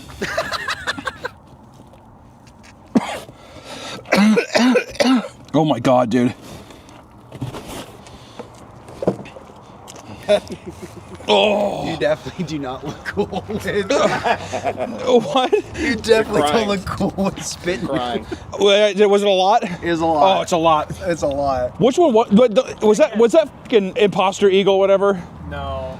Really? That was hard. Oh my God. Oh. Do you want to know? I'm trying to see if I can guess. So it's not imposter. It's not questionable eagle. It's got to be Overwatch. No. What was it? It was that was Don Draper. Oh, how does he do it? That first one I hit was big. I had a big hit. Oh, I hit it and I was immediately like, oh! I had to like hold my hand against the wall. So that didn't, from an outsider's perspective, that didn't look very cool. That one didn't look cool. But Don Draper looks pretty cool when he's. Don Draper's cool, yeah.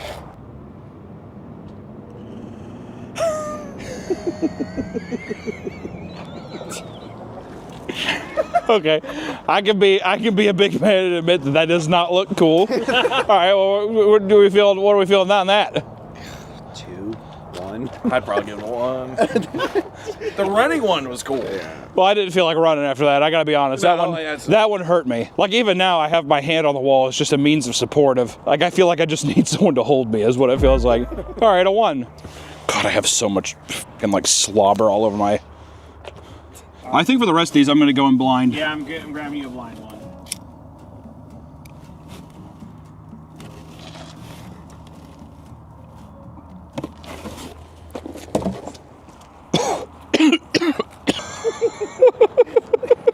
I tried to hold it in. I tried to hold it in. It was kind of smooth. I mean, like I choked on it. That feels like a Pocahontas to me. Yeah. Yeah. Was it Pocahontas?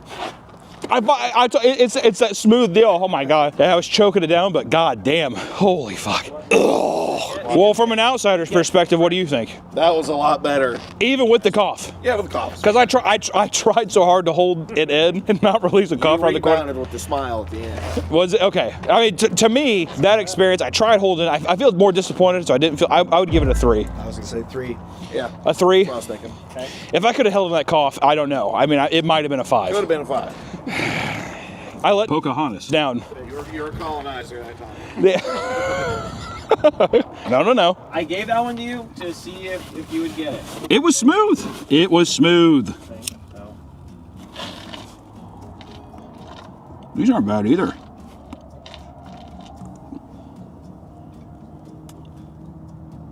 Ooh.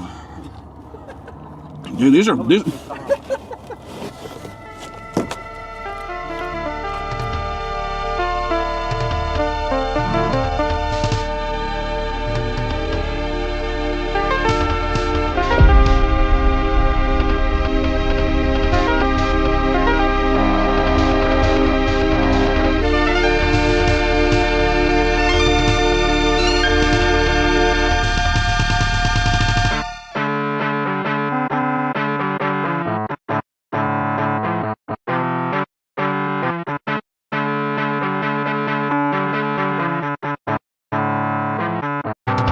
That one, I don't know what one that was. That's a fucking cool one. That's a good one. That one was smooth. Oh my God, that felt pretty smooth. That was a treat. That's got to be licorice and matzo balls, isn't it? Yeah. I'm telling you, I am on a roll now. Dude, I knew it. That was impressive. That was impressive. I sat there and I was like, God damn, that was a bit of a treat. I got to give that a 5. Yeah. That feels like a 5. Cool. From behind, it looked cool. I sat there, even did a little move the hair out of your face, whatever, hit the pose. I mean, come on. And you guess it correctly. Like your soul soul bounded. Yeah. In Magic terms, you are soul bounded. You knew that right away. That's pretty good. Mid-game interview. How are you feeling? What are you? I definitely, you're not supposed to this much Not at all. at all. And let me tell you, my chest is tight. You know what it is on like the bad ones? I don't know what it is. There's probably some scientific answer to this, but on the bad ones, I salivate like a lot. Well, you don't want to swallow. Like I'm like, but it's just, it's weird is that you don't want to swallow it or whatever, you know? But it still feels like I'm producing so much saliva. So I don't know. I don't know why that is. Final 3, I feel good. I feel swagged out. I feel alive. I feel like I'm a new man.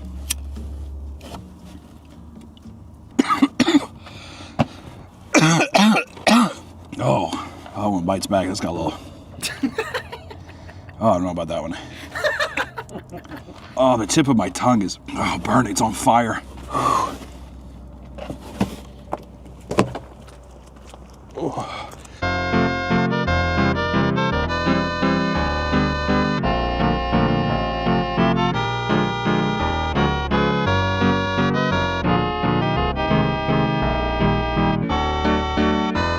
God damn, I'm telling you, it's those ones that are bad. I was trying to do something with my mouth and I just immediately, my initial gut reaction is I just want to like, it's so much spit. That was pretty bad. That was bad. I'd give that one probably a 1. That one you look the least cool. All right, let's not attack my character. Remember, we're ranking the funny sticks. All right, we're not ranking my character. So let's. First off, that's gotta be the eagle. Yeah. 3 for 3. It was like burning the tip of my tongue. Like it was like this fucking acidic, nasty taste on the tip of my tongue. I didn't like that. I didn't like that at all. I tried. You know what? And when I was growing the corner, got way into my head about it. I was overthinking, and then by the time I came around here, I had so much mouthful of spit that I had to just like get it out of my mouth. It's either get it out or am I gonna swallow a bunch of fucking funny spit? Right. Or funny spit. I mean, I'm kind of going with Jacob. I think a 1. As soon as the box comes off, usually if it's a good one, I know exactly what I'm doing. That one, I was kind of like, what am I supposed to do? And then by the time I turned the corner, it was just. 2 left, which I know the 2 that are left are Nike and Overwatch, which these are going to be easy to tell the difference just because one is very minty and the other is hell. So 1 and 2. I'm looking through the light of this, excited for this to be done. This feels like experimental art, actually. We're like pioneers. Pretty cool. Did you like that? I did like that. My instincts were, I felt it come out of my nose. There was this burn in the box. Ugh, I felt it in my nose like that. Took it off and I was just like, I have the fucking bowl inside me right now. I almost turned the corner, almost hit one of these, ended up just doing a little fucking, little fucking rodeo. That did feel pretty cool, but did it look cool? Yeah, it looked cool. Let's check it. Let's replay. Can I replay I just want to see the kick. Look at that. All right, in practice, it does not look nearly as cool as it felt. But that begs the question: does it need to look cool, or is it the feel? It felt like possibly a 4.5, but in practice, it looks like a 2. So do we split the difference and do 3? Yeah. Let's do 3. I think you gotta. If you think you look cool, you gotta have the confidence. Did you know which one that one was? That was definitely Overwatch. Was it? No. That was a Nike? Yeah. Wow. To be fair, that was not as minty as the cool. The cool was like, I knew it, but I also wonder if it's just because I knew it was a cool coming. That's kind of a bummer. Yeah, this is the last one. Overwatch is the real last one.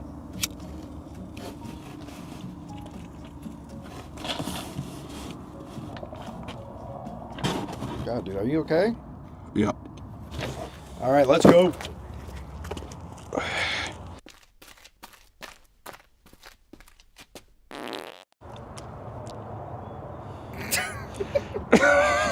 I really don't know what. You've done good. You've done good today, buddy. It just tastes like shit. Between that corner and this, it's all improv.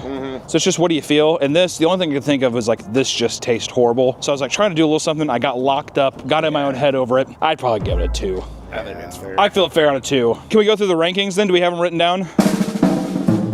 All right, so this is the ranking from last to first as we have it, from the food, the luck factor, and the cool factor. Coming in dead last is Overwatch. We saw that coming. It's just horrible. Second, I was surprised by this one. Second to dead last is Don Draper. Every time it was bad. I feel like the first time we did it too, it was pretty rough, right? I'm pretty sure. Next up was Questionable Eagles. So I'm surprised that they're 7th. It's because of the luck. The luck factor of the Questionable Eagles, which, to be fair, you have to give it credit. It was lucky. Yeah. It was lucky. Then coming in at 6 is Middle Eastern Humpback, which is crazy because I'm pretty sure the first time that we did this ranking, I'm pretty sure Middle Eastern Humpback won the whole thing. Oh. Remember that? I'm almost positive. Which in the category and stuff, like I said, that's all on Patreon. You can watch that version. It had a different ranking there, but this time it just wasn't as smooth. I don't know. I'm supposed to tell you. Next up is Cowboy Man. Middle of the pack. I expected to be higher. Yeah. When you think of Cowboy Man, that's what you think of.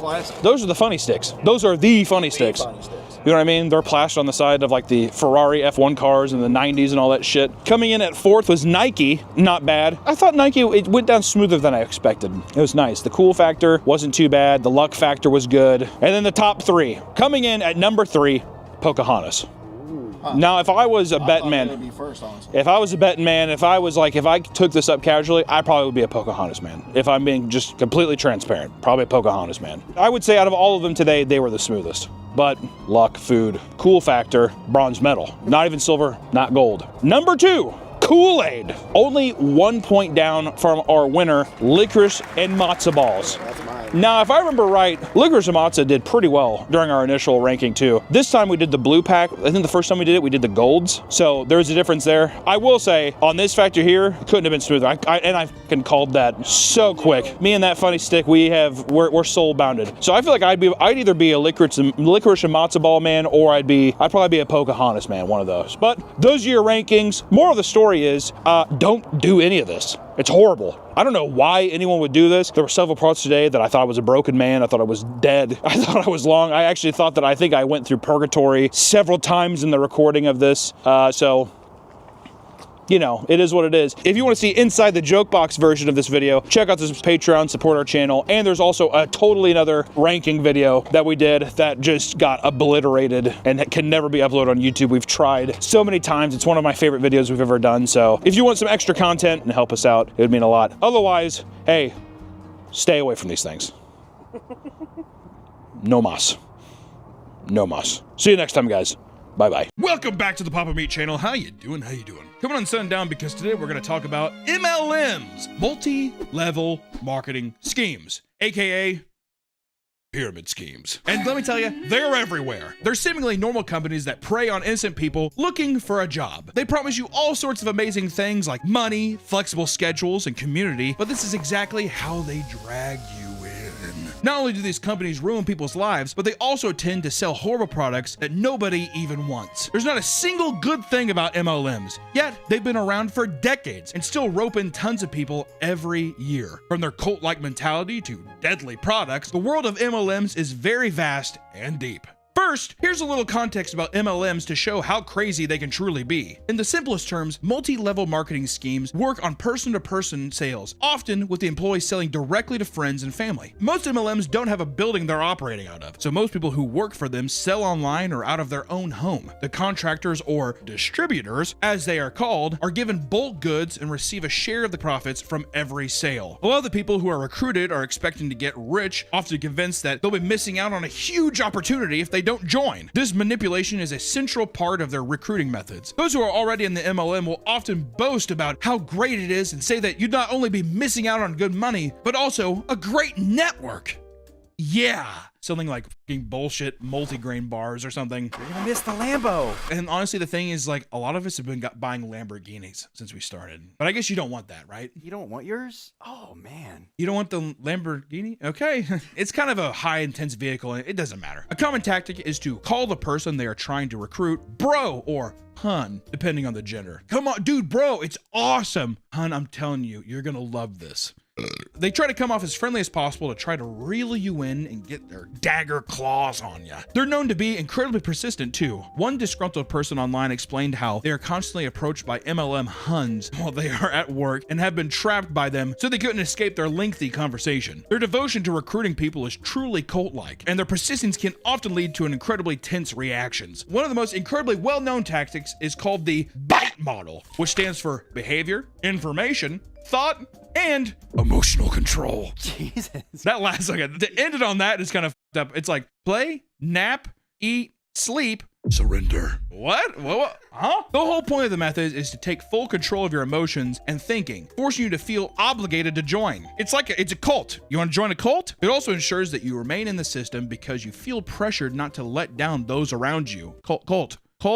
Did you ever have friends who were in these? No, not really. There was some that tried, but like I feel like my town was too small because everyone's just like, that's stupid. I've had multiple friends. Wow, that joined an MLM? And then they guilt you into doing it. I had one buddy. Yeah, dude, what? Like I thought we were bros. He had a Verve drink, some kind of energy drink, and he tried to get me in. I was like, hey man, multiple times I told him no, and I was like, I get it. Like you're trying to get me in this. I'm not interested. I don't think it works. He's like, man, how dare you? My grandma was sick and she started drinking these. Oh, you told me about this. Yeah, sorry, go ahead. She started drinking them and then like she was at full health and became like, she's no longer sick. She's 45 now, bro. She de-aged 32 years. And then we had another friend group. Their tactic was, hey, come over. We're doing like a coding thing. So he went over and then there's like 30 people in this guy's house. A presentation, whatever. Mm-hmm. It was another energy drink thing. Yeah. And then they tried to rope me into it. They said like the tactic is like, tell your friends that you're going to do something they're interested in to get them in the door. And once they're here, they can't say no. Exactly. They're already here. Well, I've already driven over here, so I might as well stay and get this like magical elixir water that this person's selling. It works! Online, there are communities of people such as the r/anti-MLM and r/Hunsnark, where people share their hatred and stories for the exploitative practices of MLMs. In one story, someone shared their experience trying to cancel their monthly subscription to Arbonne products because they were causing stomach issues. When their sponsors saw that they didn't want to re-up on their supply, they began to interrogate the person and claim that she had never heard of anyone else having these problems, so it must be a client-side issue. Okay, so you're a freak. This never happens to anyone else. This is a you problem. So you're gonna ruin our business because, okay, just making sure you're selfish. That kind of tactics, I bet you, is happening. Not even an hour after their interaction with their sponsor, a close friend of theirs, who was also in the MLM, blocked them all on social media because they were leaving the company. Mature. That is a tick removed. They're very predatory. The whole friends and family thing, they all say like, don't you want a slice of the pie? You get your friends and family to buy it. Exactly. Don't you want to get on that and get your family? I'm like, your whole family, their whole lives could be changed. It's the overpromise. That's always, to me, I'm like, it's just so f***ed up. Your grandma, you know, just that bad foot. Let's get that bad foot taken care of, bro. My favorite too is they say like, don't you want to be your own boss? Work your own hours? It's like, no, I need structure actually. Let's get you on a calendar, man.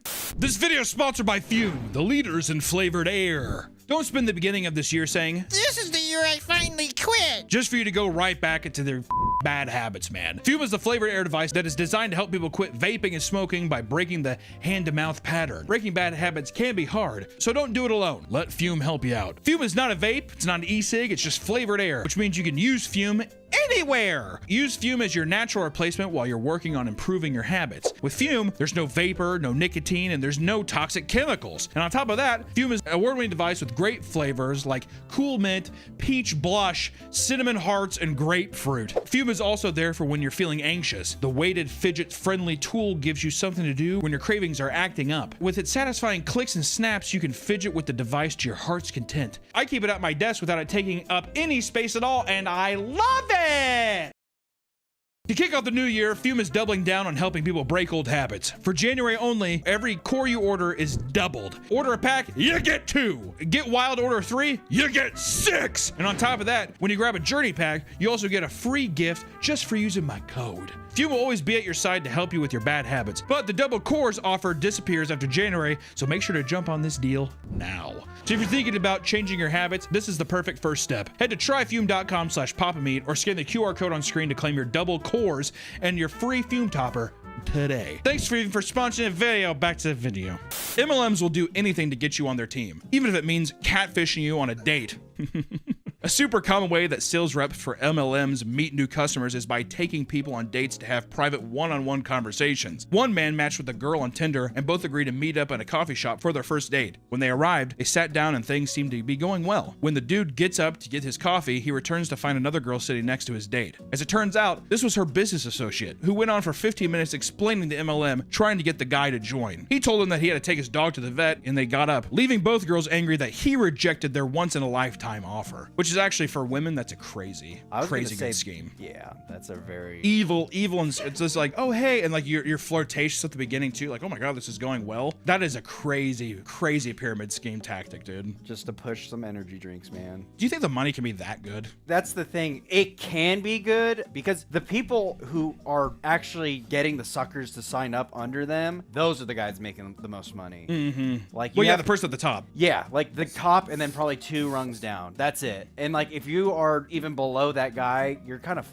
because I forget the math on it, but it's literally impossible to even make any decent amount of money because everybody has to keep buying the products. That's the thing. Yeah, you have to keep buying the products to sell them and shit like that. Yeah, it's dumb. Not only do you have to buy them, the people under you have to keep buying them. Yeah. So that's what you do. You sell your products to At a certain people under point, you are literally a rotating door. Yes, yeah, exactly. Another man matched with a financial advisor on Facebook Dating and met up with her at her office. Another woman, dude. I'm telling you, it's a good tactic. When he showed up, there was no date at all. Instead, it was a meeting for him to join her MLM. He almost joined until his friend explained that he was being roped into a scam. I like how he's like, he almost got in. He's like, dude, if I say yes, she'll go on a date with me again. She's hot. Others were left in debt because of the amount of competition within the company. A woman had decided to join LuLaRoe, an MLM that sells women's clothing, after both feeling alone and being in need of extra cash. She was hooked by the family-friendly consultant calling her sis and her husband, encouraging her to join.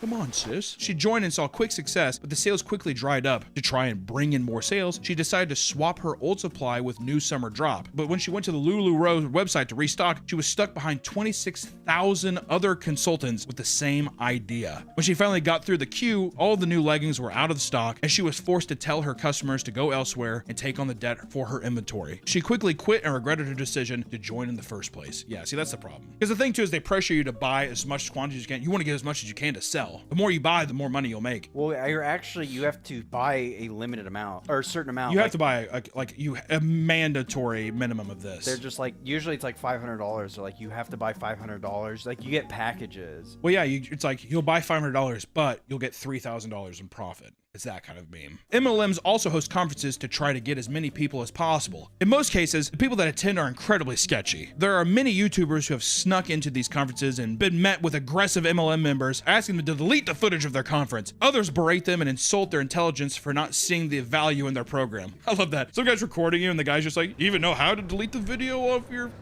phone there? Huh? That might get me. I might delete it out of spite. Yeah, I know how to fucking do it. Yeah, I do actually. Asshole.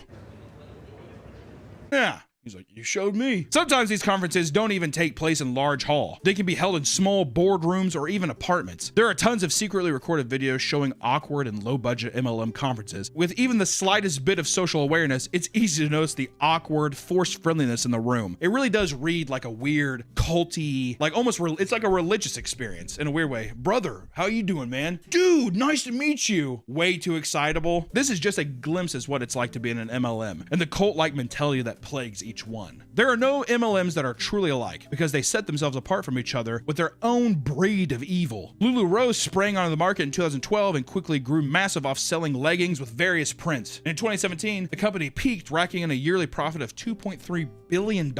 However, their leggings empire would crumble when employees began to share their many horror stories. Many of the contractors said that they were in massive debt because the company required them to buy massive amounts of stock before they made any sales. Roberta Blevins started working for LuLaRoe in 2016 and saw some success selling leggings. However, when she initially joined, she had to spend $9,000 on inventory. $9 grand. That's crazy. Yeah. She had started receiving entire shipments that were torn or wet with horrible smell she described as chlorine and death. When she tried to return the damaged leggings, the company fought her on it, meaning she was forced to try to sell them even though they were damaged and smelled horrible. And worst of all, she had paid for these large shipments on her credit card. And since she couldn't sell them, she was left with large amounts of debt, credit card debt too. God, the interest rate on that must have been insane. Realizing she was on a sinking ship, she decided to sell what she had and leave. In total, she made about $83,000, which paid off her $78,000 of debt and left her with some money to start over. That's lucky. God, dude, over $70,000 in debt. Imagine if you didn't have that network. You're super. That 70 also becomes like over hundreds with that interest building over time. Oh my God. Well, that's the thing. They like probably not every month, but every quarter you probably have to buy a certain amount of product. 100%. And you just get, and then you can't back out because it's like, well, you signed the thing. You said you'd do it. Yep. Yeah. MLMs love to use social media to trick people into believing that their courses are actually successful, which, you know, we've seen a lot of people do, like scam sale courses and all kinds of stuff. That's not anything new. I Am Mastery has rebranded 5 different times because the FTC has been constantly on its ass for deceptive practices. Their main product is selling courses that teach people how to invest in crypto and the stock market. They claim that if they follow their course correctly, you can retire in your 20s and make tons of money overnight. That won't happen.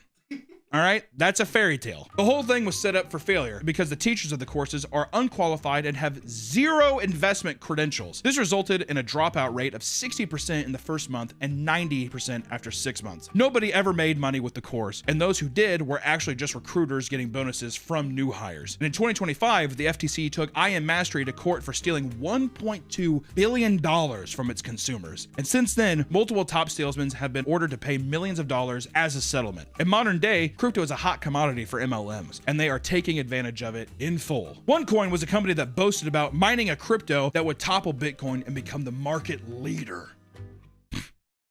Jesus Christ. People fell for it quickly, believing that they were going to get incredibly rich. However, what they didn't know was that there was not a single coin being mined. Not a single coin was being mined. What was supposed to be about investing was really focused on recruiting new members to the pyramid. The owner of the company, Ruja Ignatova,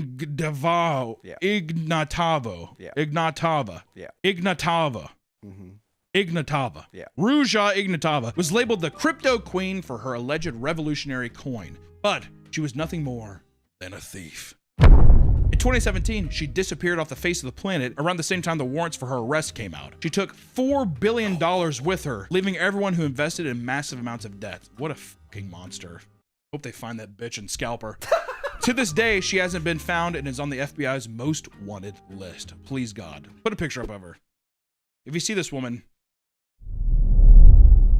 dude, the thing too with these MLMs and crypto in general, it feels like the easiest pyramid scheme too, because it is so easy to be like, you didn't believe in Bitcoin and look at it now. I'm telling you, this is the ground floor. And I feel like it's very easy for people to be like, oh, what if this is the next thing? And you have like a huge case of FOMO. Especially as prices of Bitcoin and stuff are going up. You gotta get in before it explodes. Before it explodes, man, I'm telling you. It shouldn't be a surprise that MLMs will do anything necessary to sell you a product. And that can sometimes include smuggling endangered plants to create essential oils. One plant, rosewood, comes from Brazil and is typically used to make expensive furniture. However, if you crush the branches and leaves, you can extract an aromatic oil. The other is called spikenard, which is a root found in the mountains of Nepal. To extract the oil, you must steam the roots and collect any oil that comes out of them. Both of these plants are rare and very sought after for their medical purposes, and many holistic practices pay big money for them. In addition to their alleged healing properties, they are both known to cause skin irritation and, in rare cases, severe allergic reactions. And in 2017, Young Living had to pay $760,000 of fines and community service payments for smuggling rare and endangered plants without a permit for their products. Can you imagine getting into the root game? You're like, dude, I'm getting into roots. But things only get worse from here. You'd be surprised to hear how many people get hurt from these crazy MLM products. The market for weight loss products is so insanely large, and MLMs share a good portion of that market. If you want to get a jumpstart on your healthy habits, then Zingular offers biohacking supplements aimed at helping you lose weight. Zingular? Do you want to take something by a company called fucking Zingular? Bruh. While many who have taken their products claim to have lost weight quickly, they also mention some of the nasty side effects. Lots of customers report having no energy to do anything and severe diarrhea, which is also probably why you're losing all the weight, because you just can't keep any liquid in your body. Nutritionists and health coaches alike don't recommend Zingular because you lose weight by literally wasting away. You rot from the inside. I've never been more skinny.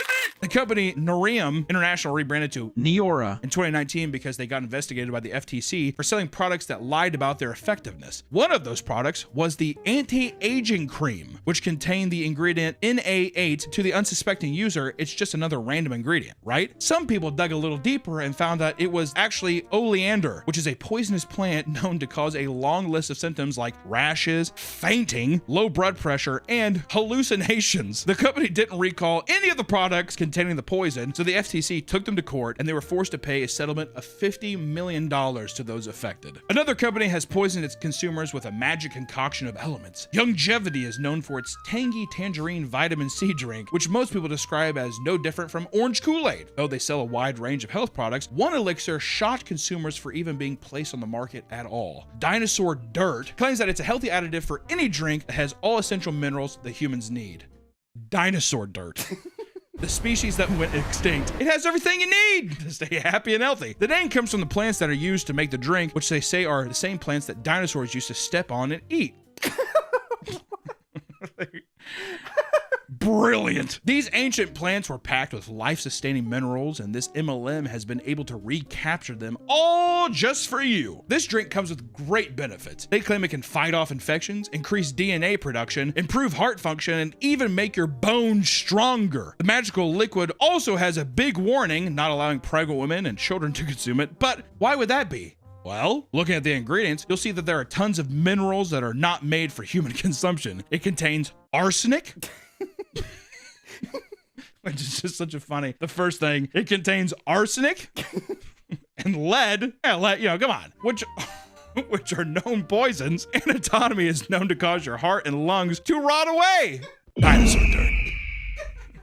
Beryllium is carcinogenic. You want cancer? Okay. Thallium is one of the deadliest poisons on the planet. And thorium is super radioactive and causes cancer as well. Dinosaur dirt. I'm gonna put it in my milk. These are some of the most deadly on the list, but beyond that, there are at least 20 different elements in the ingredients that should not be consumed by a human being. I like how they're just like, I mean, just pregnant people and kids, all right? The men get a nice big fucking glass of dinosaur dirt. Thankfully, this product is no longer on the market, as Youngevity has tried to bury it into obscurity to never be seen again. If you think this sounds horrible, the horror stories only get worse. A mother had been working for an MLM that sold juice and was so dedicated that it completely ruined her life. She had gone so far into debt to the MLM that she lost her home, and her family had to organize multiple interventions to try and reason with her. So she was addicted to selling them? I can't stop. At least smoke crack. Well, because at least if you got the intervention, at least smoke crack to warrant the intervention. I think it's the prizes, because Arbonne, I had friends. I went into Arbonne too? That were in Arbonne, yeah. Wow. And their whole thing is like, if we get so many sales, we could get to go to Malibu. Oh, so and that's what you were saying too earlier about the Lamborghini. Yes. Well, I mean, don't you want the car? Exactly. Don't you want a Chrysler 300? Don't you want a 2010 Chrysler 300?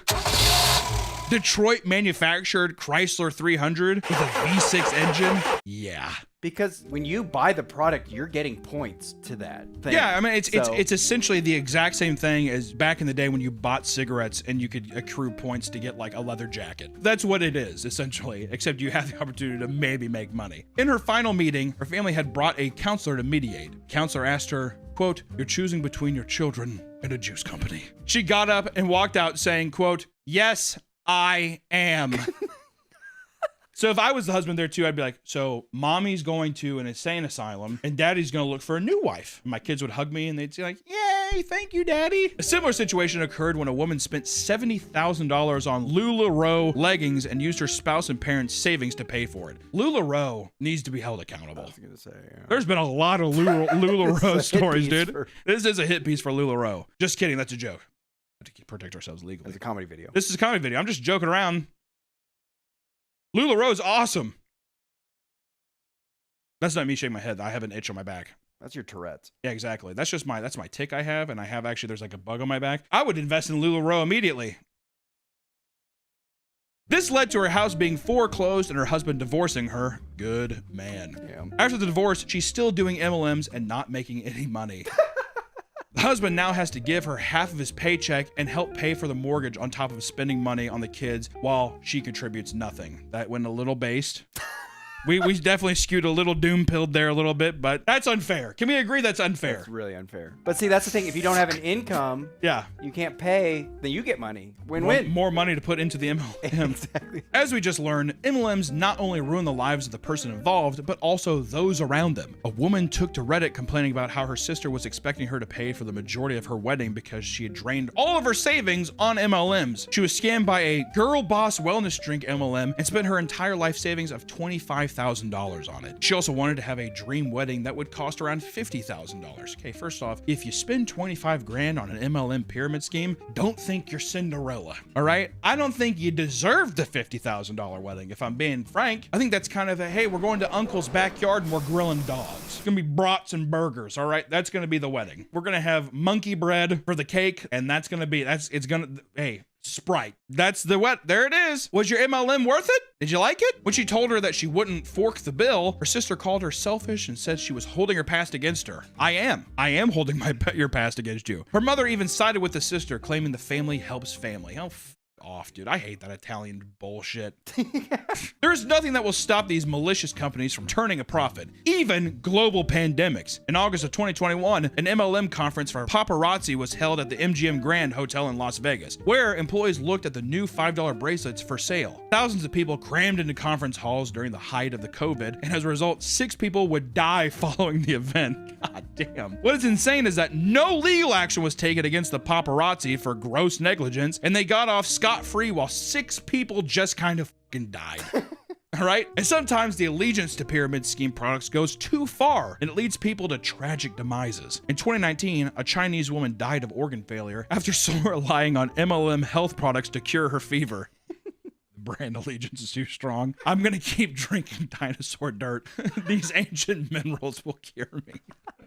The company Nu Skin had convinced her that vaccines didn't work and that fevers were the body's way of detoxing itself. Fevers are good. Good stuff. Because of this belief, she only used Nu Skin health products to treat her illness, and she died after her fever took over her body. Her mentor from the company told her to continue to self-medicate and drink juice instead of going to the doctor. That man should be arrested. After her death, the company said that they would look into what caused it, while her mentor and co-workers continued to use the very products that led to her demise. Jessie Lee Ward was a top seller to an alternative health MLM and fully believed in its properties. She believed so much that she was diagnosed with stage 4 colon cancer in early 2023, and she refused any sort of medical treatment and insisted that her MLM products would save her. Tragically, she would pass away a few months later after the treatments did nothing to stop the spread of cancer. Throughout her battle, she would regularly update her social media audience, remaining staunch in her views towards the MLM. What's fucked up about that is it's just that cult mentality, man. You're fine. Do you believe in this or not? To the point where also she was so sold on it. Yeah. It's so sad.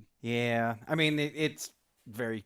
What? No sympathy at all. Yeah, I guess. We have to pretend to care. God. Sadly, she's just one of many who have fallen victim to the horrible scam that is the MLMs. I hope that after watching this video, you feel more enlightened and equipped to fend off some of the overreaching grasp of the cultish pyramid schemes out there. A lot of the time, I feel like products or people who are selling you on something, it's too good to be true, right? People who are that adamant to be in there, they're being too nice to you. Humans are not nice. Right? You can be passively nice and stuff, but people that are being overly nice and trying to get you in on something, watch it, because that is the door cracked open to an MLM pyramid scheme that is going to fucking kill you.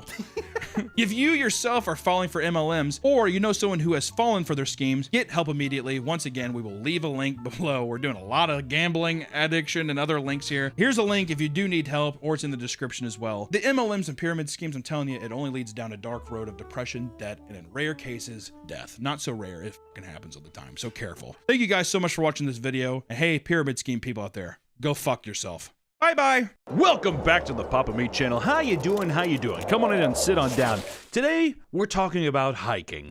Well, kind of. There's always been some kind of crazy hiking stories, right? The Donner Party being one of them, which resulted in some kind of weird stuff. Or even the guy who, not necessarily hiking, but went out and rode bicycles, and, you know, the 127-hour story about getting trapped and having to cut off your arm and drink your piss and all that kind of stuff. All I'm saying is that hiking is a very peculiar thing. Today, hiking is involved in one of Russia's craziest and most controversial mysteries, which this time in Russia, it was the Cold War era. Right after World War II, all the way up until the 90s, there was a big period of time where people were talking about secret experiments, super weapons, all kinds of crazy things that Russia was doing, and god damn it if the world wasn't absolutely horrified of them. Which even this Cold War era is it's considered the Russian Area 51. It's perplexed people for over 50 years now, and people think that all kinds of crazy supernatural things have happened, from aliens to cryptid monsters, anywhere between on the spectrum of conspiracies. The Cold War Russia era, it falls pretty much right in the middle of that. We're going to be talking about 9 students from a nearby Polytechnic Institute who went missing during a skiing trip. They were found later with missing clothes and unusual damage done to their bodies, even though the campsite looked largely undisturbed. To this day, no one knows what happened, and some people think that we will never find out. And this has become the incident known as the Dyatlov Pass. And I'm going to let you know right now, I'm going to mispronounce a lot of Russian stuff. I can barely speak English, and it's my first language, so if I mispronounce a name, just roll with me. We'll have the names up on the screen, and you can justify it later. The Dyatlov Pass, this incident, no one really knows what happens, right? And I don't think that we'll ever truly knows what happens. But I'd like to talk about some of the conspiracy theories today, because this story is extremely interesting. It's full of so many questions and not enough answers to where I think that's where it lets people run wild with their imaginations. I wanted to tell you so maybe you could come up with your own answers as well. The year is 1958 in Soviet Russia. I don't know how I feel about that. I'm trying to make it sound like a Disney thing where it's like it's 1985 and you're in Los Angeles, California. But no, the year is 1958 and you're in Soviet Russia, which I imagine is cold and people are eating potatoes and drinking vodka. Igor Dyatlov, for whom the incident is named after, is studying radio engineering at Ural Polytechnic Institute in Yekaterinburg, Russia. Like I said, stay with me. I swear. Just it's up on the screen. If it gets too out of hand, we'll just say gibberish. One of the leading technical universities in the country, UPI turned out top flight engineers to work in nuclear power and weapons industry, communications, and military engineering. Young Igor, who was 23 at the time, was an inventor, a tinkerer, and an outdoor enthusiast that had an idea. He proposed and planned a 16-day cross-country skiing expedition through the Ural Mountains. This divides Western Russia and Siberia. Siberian wilderness? How many times has someone said that when they're like, don't f with that? Or even, you know what it makes you think of, too? Serbian film. Good movie. Which means this mountain range separates Europe from Asia. It's a big deal. It's a big mountain range, all right? I'm just trying to let you know it is the literal line in the sand. This was not the first big wilderness trip that Dyatlov had conducted, and he often used equipment he had invented or improved on during these excursions. But for this trip, the skiers had to ski over 200 miles on a route no Russian had ever taken before, as far as everyone knows. You know, people could have done it, but they might have died or had something similar happen to them that was never documented, but I digress.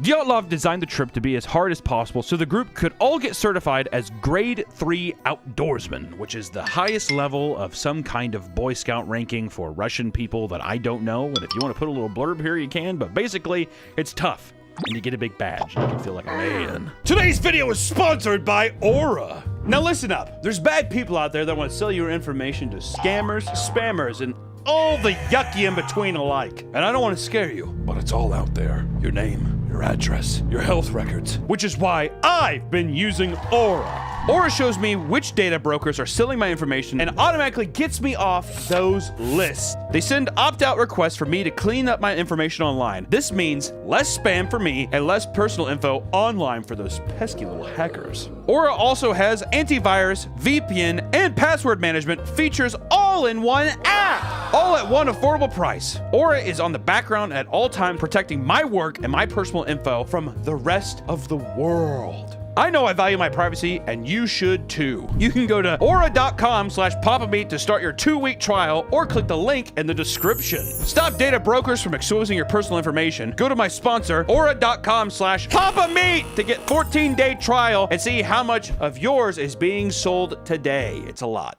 It's gonna be a lot. Thank you, Aura, for sponsoring this video, and back to the video. Dyatlov recruited his classmates Zina Komagolova and 7 other students who were close friends or acquaintances with Dyatlov. They were all experienced winter campers and cross-country skiers. One of them even, Georgy Kanjnevskinchko, was an engineer at Mayak Nuclear Complex in the secret town of Chiachibit 40. I gave up way too quickly, that's all right. It was a birthplace of the Soviet nuclear weapons program after the Second World War, and this place at the time was completely hidden and not visible on map. The identities of the 100,000 people living there were erased from the census. This happened for decades. So what's kind of interesting so far is we're getting into a spot where all of these people are very smart engineers. I mean, even Dyatlov, Igor, an inventor, a tinkerer, all of his friends go to this school with nuclear power programs. And it's building a theme. These people know too much and they're traveling in a certain area. What a delicious setup, isn't it? It's so weird, like, well, we're all just nuclear physicists who work with nuclear-grade weapons and arms. You guys want to go skiing, or what's going on with that? A few days before the group took off, however, the UPI administration added a mystery man to the expedition, Semyon Zolotaryov. No one knew why. He was a veteran of the Second World War with a curly mustache and odd tattoos. And at 37, he was also much older than the rest of the people going. The average being in the group around 22 years old. You know, like college people. I'll tell you what, dude, Simon, even in this picture, he looks mysterious. If this was a Guess Who map of who farted, he would definitely be the person where he's just like, was it me? I could have been me. I don't know. Tell you what, though, Yuri, he's got some ears on him. God damn. Igor looks like a frog. With all this out of the way, the trip finally sets forth. The trip officially took off on January 23rd, 1959. And up until the point of the disappearance, the trip was very well documented. The group kept a communal journal, and most of the people going kept individual journals as well. And at least 5 of the hikers had cameras on them, and most of their pictures depicted a group of young people, beautiful and energetic. This is definitely something that horror films are made out of. Like, this is the part in the movie where there's like everybody's all laughing and then we're all relatable. Dude, are you gonna ask her out this weekend? He's like, shut up, Igor. Maybe I will. F*** off, Yuri. Maybe I fucking will ask Simon Yakovlevich off. 3 days in, a man named Yuri Yudin was experiencing severe sciatica and had to abandon the trip and head home. Ironically, the person most likely to die on the trip had become the only person from the group to survive, which Yuri coincidentally died in 2013 at the age of 75, which is kind of I mean, who cares? After he was gone, there was 9 people still continuing on their skiing expedition, waiting to have the time of their life so they can use wood and go down slopes of ice skiing. The trip had been easy, but they had yet to ski far distances and camp in the snow. The group was on track to meet their goal, and according to Dyatlov's itinerary, they intended to reach the tiny village of Vizhai around February 12th. Leaving Vizhai, the group officially went off-grid and into the wilderness. Dyatlov promised to send word to the university when they arrived on the 12th, but a telegram from the group never came. 8 days later, on February 20th, a search party was finally released. And on February 25th is when we get our actual incident of what is now known as the Dyatlov Pass. February 25th, an odd scene was found. An abandoned tent was discovered with personal items, food, and equipment inside. Food was laid out as if it was about to be eaten. Ski boots, axes, and equipment were neatly placed on either side of the door of the tent. The crew's cameras, journals, and clothes were stacked and neatly folded and left behind. The tent was found on a remote mountain referred by the Soviets as Height 1079, but the indigenous people of the area called it Kolot Skalk, or Dead Mountain. That's crazy. The indigenous people are just like, up there? You mean they went up on Dead Mountain?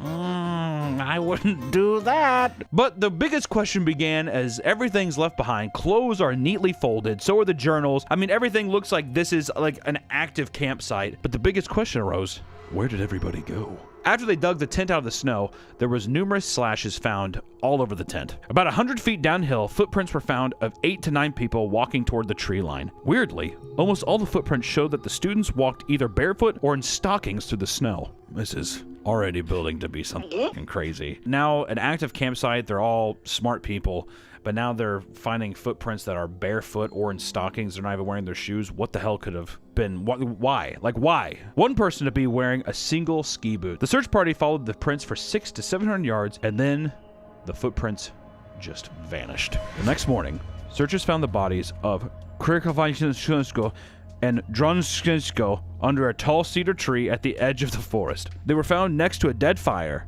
and only their underwear. But above in the tree, there were broken branches, and on the trunk of the tree, bits of skin and torn cloth were found. Later that day, 2 more bodies were found, Dyatlov and Kolmogorova. They were farther up the slope, facing the direction of the tent with clenched fists. It appeared that they had died walking back towards the tent. And a few days later, a 5th body was found.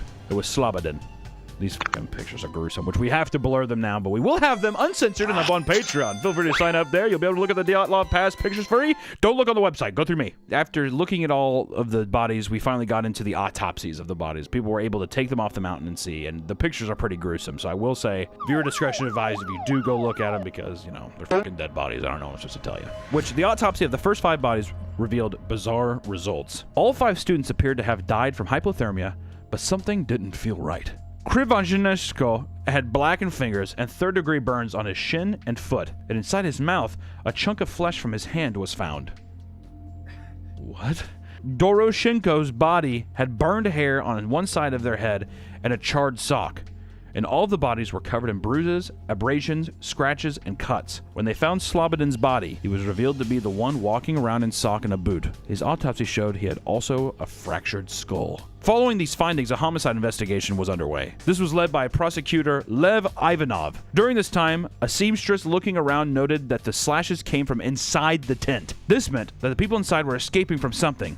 But once again, the question arose, from what exactly? Somebody locked them in somehow. They were apparently locked in enough to where they felt like they had to slash their way out. So realistically, I'm thinking that maybe, I don't know, delirious, something crazy where they thought something was trying to get them and they couldn't get out, so they cut through the tent. It's very odd, especially the idea that they all ran away and they were all affected. If it was just one person, you could see like, oh, maybe some kind of drug was administered, some kind of like weird psychosis or something, but it's odd. It's odd that they all also went 600 to 700 feet away from their tent, which was like perfectly well managed. They had been perfectly documenting what they were doing so far, but now it's just like on one random night, there's all these different things that indicate that there was some kind of not only disturbance but a altercation, a struggle. There was a couple theories early on in the investigation, one of them being the Gulag escapee theory. The area where the bodies were found were close to a few of Stalin's prison camps. An early theory was that an escaped prisoner encountered these students and brutally murdered them. In fact, Ivdel Gulag was extremely close, but the Gulag confirmed that no one escaped,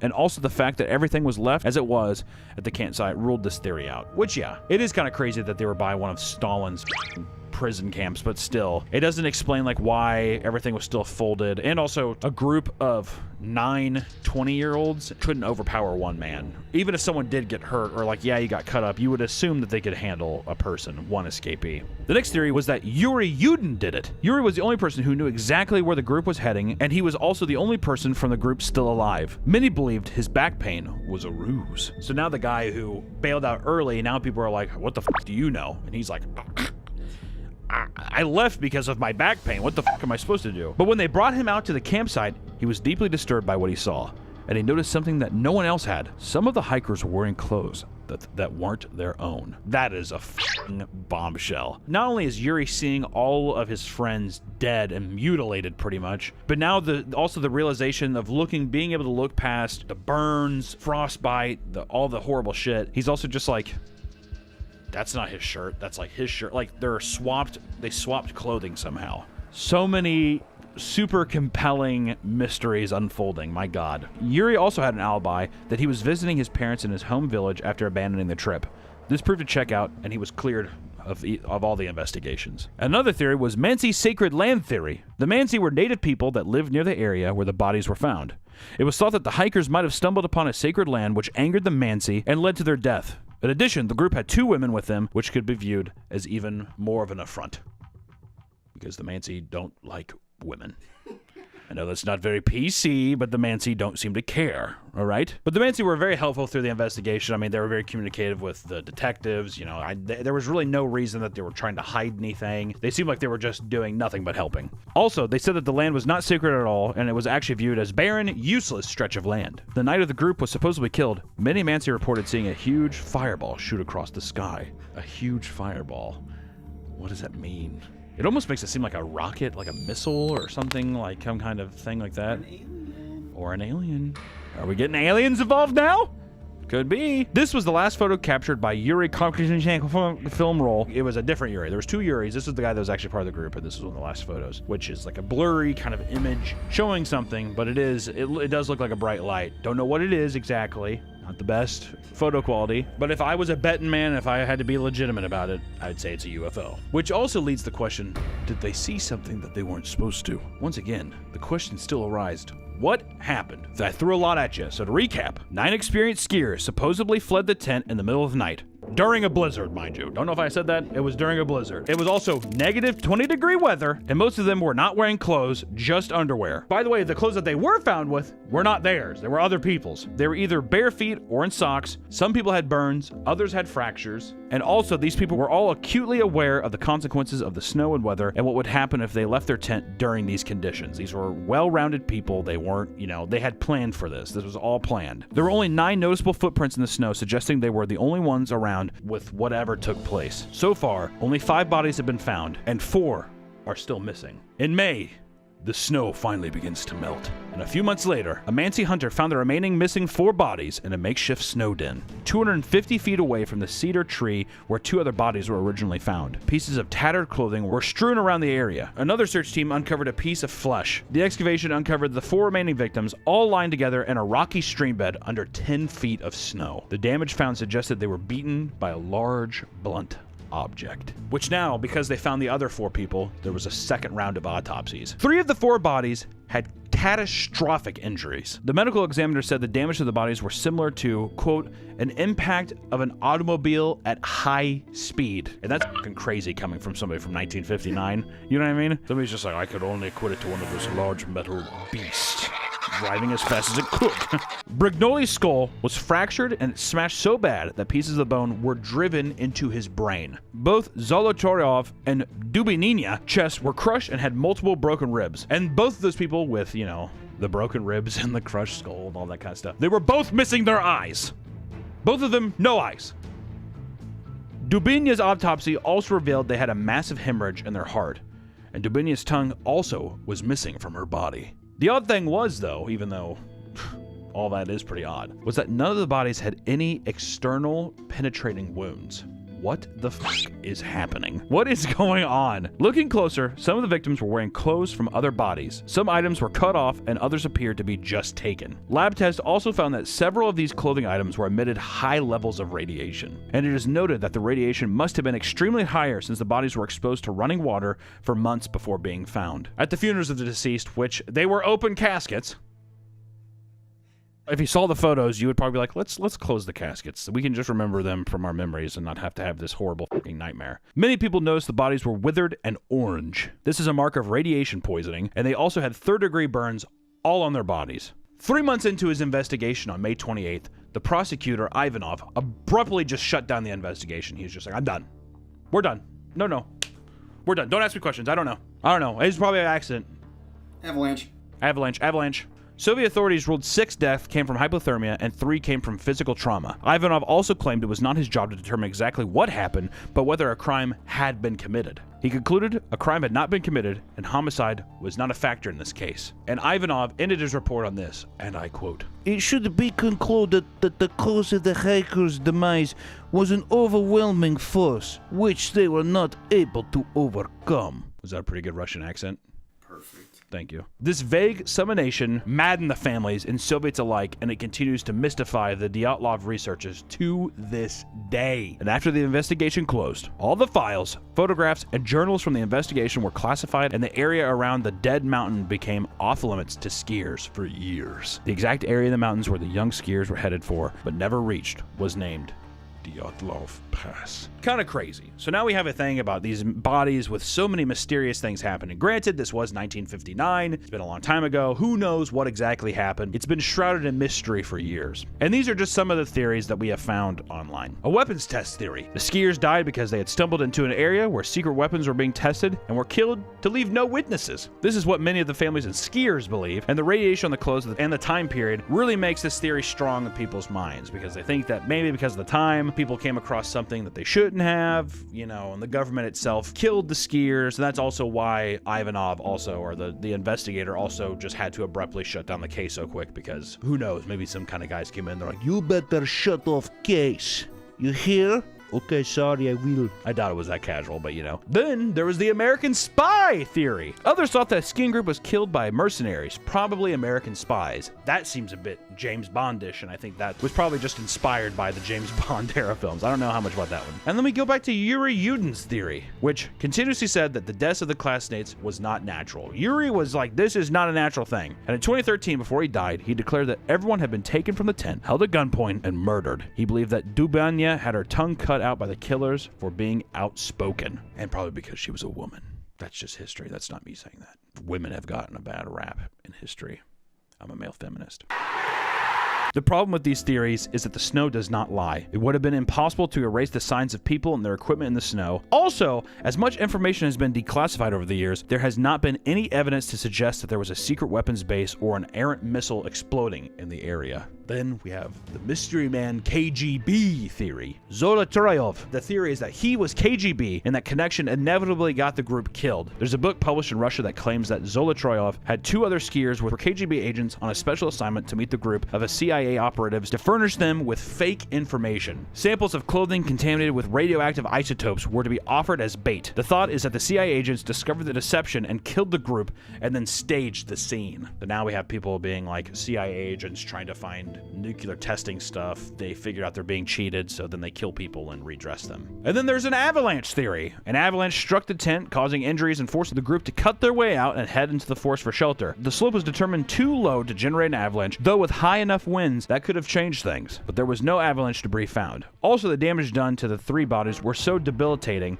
that there was no way that they could have gotten to the stream bed if they sustained them in the tent. And there were no signs of the bodies being dragged. And then my personal favorite theory, which is the Yeti theory. The most entertaining theory and quite popular is that the group was attacked by a Yeti. A major contributing factor to the theory is because of the final photograph found in the Theobald Briganol's camera, which reveals a dark figure advancing through the snowy forest. Apparently the group was joking about Yetis a few hours before they had died. There was also a satirical article about Yetis seen in the area on the Ural Mountains found at the campsite, which that is a very mysterious photo.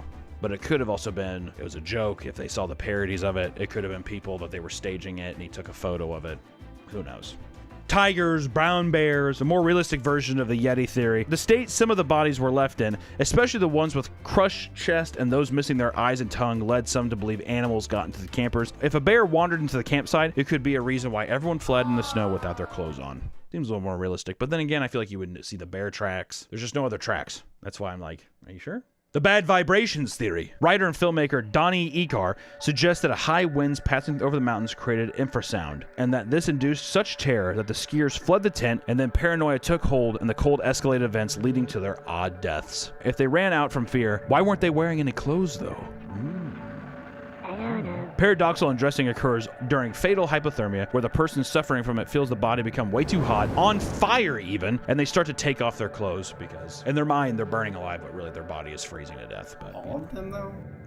That's what I'm saying. All of them had that happen simultaneously at the same time? I don't know. The heat theory. Carbon monoxide poisoning from the heater they used. This could cause the group to not be thinking clearly and make bad choices. Though, it doesn't really explain anything else that happened. You know, the bludgeoning, all that other stuff, right? Or the Mansi mushroom theory, which the Mansis sometimes hung hallucinogenic mushrooms off trees to dry.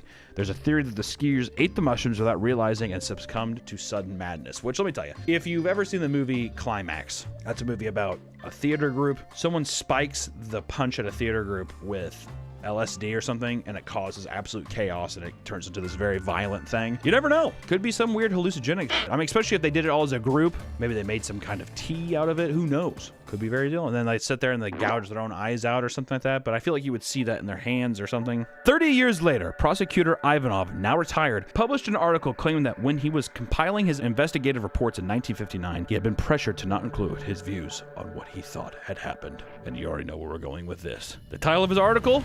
The Enigma of the Fireballs. That's a sick article name. Holy shit.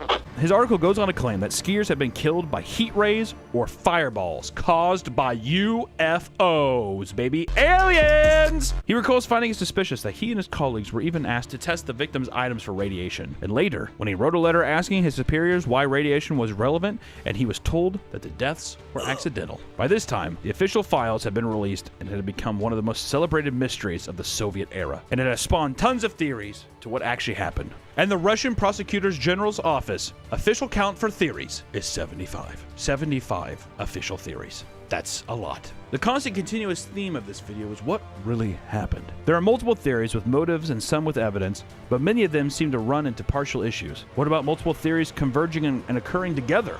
Or maybe some unknown supernatural force got to them. But I have to ask, what do you think happened to them out there? The official answer that no one's happy with is in 2019, Russia opened the case back up and they officially marked it as an avalanche, which could explain cutting open their tent to try to crawl out because the other parts may be sealed up, but it doesn't explain the fractures, to my opinion. It doesn't explain why the eyeballs are gone, why the tongue's missing, why they're all in different directions, and why some of them were up in a tree, there's skin up in trees, and they're all switching clothes. Could it be that they just threw on whatever was closest around them to try to stay warm, or was something more at play? If my imagination could run wild, I'd like to think that it was a supernatural force somehow. I don't know how.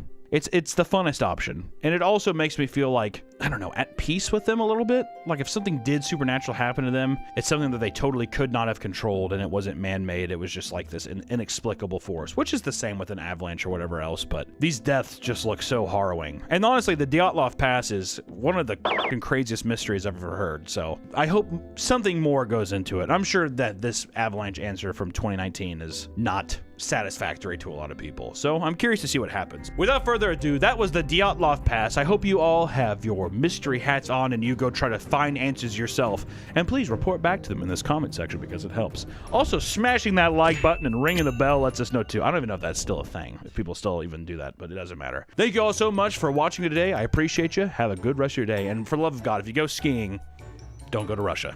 Take care, everyone. How you doing? How you doing? Come and sit down because today we're going to be talking about Kickstarter. Crowdfunding websites have been prevalent for years now. Many nonprofits, startups, and even lone individuals have turned to them for help making their creative dreams a reality. Hell, I know I did. 6 years ago now, I did a Kickstarter, made a show. Not sure if anyone remembers it, but it was a show nonetheless. And we did it, and we hit the goals, and I found out that that was not that's not a normal thing. A lot of Kickstarters don't usually go that way, which luckily I didn't ask for. I feel like a whole hell of I should have asked for way more, which also, hindsight, making an animated show is way more expensive than what I asked for. I digress. Now, just about anyone can have an idea and see it realized without having to have an abundance of capital or influence. So as long as you fit your campaign into Kickstarter's guidelines, you're good to go. But there was a period of time too, back in like the early 2010s maybe, there was like an overabundance of people doing it as like a get-rich-quick scheme. I feel like now it's become a legitimate way of, I see, God, dude, self-published books? Unbelievable. Board games, holy hell. Comics and books and that kind of stuff, oh my God. Kickstarter is like the best. Whether it's a piece of luggage, a new piece of technology, or a video game, many people have built entire franchises that have started out on a Kickstarter page. Indie games like Shovel Knight raised over $300,000 in 2019, creating a hit game that has now evolved into an entire series, which if you think about it, $300,000, you know, I think for a lot of people, I mean, it is a lot of money, but goddamn, I mean, so many games, it's like 20 million, you know? I mean, I got 300K and be able to make that is pretty impressive. Even just this year, games like Gundos are soaring over their Kickstarter goals, showing just how much people are willing to open their wallets to a project that they believe in. Not all projects go smoothly, however. You may have heard of infamous campaigns like the Coolest Cooler, which raised a staggering $13 million, only to fully shut down years later after a litany of poor management decisions, and that's kind of what you get into. Also, too, that's kind of a double-edged sword sometimes. You reach a goal, and if it goes way over, you're like, I have no idea how to scale this, and then you become an entrepreneur versus a guy who's like, it was a pretty cool cooler. Put a speaker in the cooler, it's pretty sweet. With people's generosity being the focal point, you probably aren't surprised that there are all sorts of stories in which people take advantage of it. So today we're going to look at the wild world of Kickstarter, from product failures to full-on scams, and even we have to throw in a couple of mental breakdowns. For the very few Kickstarters that are actually practical, there are thousands of ridiculous projects that either fix a niche problem or do like nothing. They don't do a single thing. The Licky Brush, for example, is a piece of rubber shaped like a tongue that you put in your mouth so you can lick your own cat. Which I don't know, like, why would you want to do that? It's a novelty product. Yeah, but what's the novelty? Like, the issue is not grooming your cat, but it's the idea of like, even if it's protected by mouth, do I want to lick my cat? It's for people that are like is it role play stuff? It's like, I want to show my cat how it feels when he licks me. So you put the thing in your tongue and you pretend to lick him, and it's cute. You guys bond over it. You like that, Samuel? The project received over 2,000 backers and raised $52,000, and it even appeared on Shark Tank. What did they say on that? What did Mark Cuban say about that? Did that motherfucker not get out of that deal? I want to know what happened. But $300K, that's too much, and for those reasons, I'm out. There's also Jellowware, which are disposable cups you are supposed to eat instead of throwing away, and the creators came up with this idea after entering a Jello mold competition. In total, Jellowware had 229 backers and raised over $10,000. I feel like Jellowware in like a bowl of mac and cheese doesn't make sense to me. You know, if it's supposed to be like a bowl, I mean, I guess with a drink, but even then it's like, does it get Jellowware? Yeah, it would get sticky. How would it not? You're holding it, you know? This message is sponsored by Raycon. Spring is here, which means it's time to refresh your routine and spend more time outside. Whether you're on your daily walk, running errands, or just soaking in the sun, baby. These are open earbuds that let you stay connected to your surroundings while enjoying your favorite music or podcast. Raycon's essential open earbuds keep your ears open while still delivering crystal clear sound. Whoa! Regular earbuds block out everything, but with Raycon, you can stay aware of traffic and your surroundings without sacrificing sound quality. And with the open ear functionality, their earbuds are designed to be taken outside. They're perfect for a workout or just for a run. And their super lightweight design means that they won't slip out when you're moving fast or breaking a sweat. Raycon also has multi-point connection, allowing you to switch from your phone to a tablet or PC with ease once it's time to work again. But the best part is that Raycon delivers premium audio quality at half the price. Plus, the open earbuds case has a 36-hour battery life, giving you non-stop listening throughout your day. I love using Raycons when I'm at work listening to my favorite smut podcast. No one in the office can hear what I'm listening to. It's awesome. Join over 3 million customers that love Raycon and try them for yourself. The essential open earbuds are perfect for refreshing your routine this spring. Go to buyraycon.com/papameatopen to get 20% off. Thank you so much to Raycon for sponsoring this video, and hey, let's get back to the video. Then there's also Fish on Wheels, and it's a fish tank on a low-powered RC car controlled by the fish inside, because you know they have sentience to do that. The fish tank had a camera that looked down inside the tank so to pinpoint the fish's position and control the vehicle. The developers initially wanted $70,000 and only raised about $6 grand before the project ultimately failed. This was probably because the tank couldn't be filled too high, otherwise the frequent jerky movements caused by the fish panicking inside would spill water all over your floor. I like how it's like it would spill water all over your floor. That's the biggest people's concern. It isn't that the fish inside's being jerked around and probably gonna fucking die as well. I saw a video, something similar, but they put a snake and gave it legs. It's like in a tube and it could walk around. I feel like it would hate that. That goes against everything that it knows, right? Why would you need that? Another failed project is Paul, the sexiest smartphone charger on the planet, which is just a foam bust of a man's body with the phone charger at his penis and a wall charger coming out of his asshole. The creator was seeking $8,000 in funding, but received only a little over $2,000 with a total of 12 supporters, which I will say is still a lot. I like how it's just like, we're gonna give you half a mannequin and you can like, I guess you could fuck this if you want, or you can like finger his asshole. And some people are like, all right, fine, dude. I mean, $2 grand isn't nothing to sneeze at, right? I don't know. There's also the Thinking Egg, which had 4 versions, each raising well over $200,000. So we could say almost about $1 million in total. It's literally just a wooden or like metal egg that you're meant to fidget with while you're working at home. It's literally just like a stress. It's not even a stress ball. It's just, you're supposed to just like. Oh, it's like those orbs. Yeah, but they don't look as cool. Those orbs are like. Functionally, there is no difference between the versions except the material they're made of. And on their official website, they charge $17 per egg. You can just go to the store. You can go to the store, play around with the regular egg, and then you get to eat it. It's like, just to be honest, I mean, like, if you're talking practicality and stuff, and if you're like, well, I mean, the convenience of it, I'm like, you can just get a carton of eggs. How often would you play with the egg? And at that point, too, you know, dude, I'd get like, you can get anything. You can get an orange, you peel it and eat it. Like, oh, my fat ass is just like, can you even eat the egg? You can't eat the egg, get a chocolate egg, eat the chocolate egg. Yeah, a little Kinder egg with the cream in it. I never liked the Kinder eggs, I'm being honest. Yeah, the cream is not, like, burns my mouth. Well, it doesn't burn my mouth, but it like, I don't know. It's like, so, it makes me so thirsty. You know what else the ones I didn't like was the chocolate oranges. You like the peels? I never tasted that good, did it? Was this just, are we just talking Creators can get inspiration from literally anywhere, like the creators of the Grilled Cheeses Grilled Cheese Press, who came up with their idea after watching an episode of their favorite show, Glee, titled Grilled Cheeses, which clearly many thought the concept was amazing because the Kickstarter was able to reach its $25,000 funding goal. This is something my grandma would like, I feel like. Yeah, eat your grilled cheese. Well, now you can trick old people. Mom, look. I think that, yeah, so that's the thing, is people probably got it as a practical joke, trick their grandmother and be like, oh, I love it, like grilled cheese. They probably wouldn't even eat it. There have been thousands of ridiculous products on Kickstarter, but many don't compare to the No Phone. Nearly 1,000 people paid a total of $18,000 for a 3D printed rectangle to combat cell phone addiction. They created a pretend phone to act as a surrogate to any smart mobile device. You can clutch your comfort without having to actually use it, which just sounds so pathetic, doesn't it? Apparently there's a study that shows that 3 days without your cell phone has similar effects to cocaine withdrawal. I believe it too. You know what? Maybe I'm knocking the rectangle too quick. I mean, like it's like a thing of non-alcoholic beer, so you can still have the simulation or like the I don't know, the normality of drinking when you're trying to get sober. One upgrade consists of a stick-on mirror so you can take selfies. Though it was fully supported, many of the comments were disappointed, saying they either never received the product or their mirror came scratched. Oh, come on. Are you fucking kidding me? My mirror. In 2014, the Air umbrella was advertised as a compact and lightweight alternative to the traditional umbrella. Instead of deploying a fabric material to protect you from the rain, it would instead blast a circular stream of air that would keep you dry without taking as much space. Does that mean it's just like above you? Yeah, so like the rain drops would like... At that point too, I mean, like, is an umbrella that invasive? Also, how loud is that?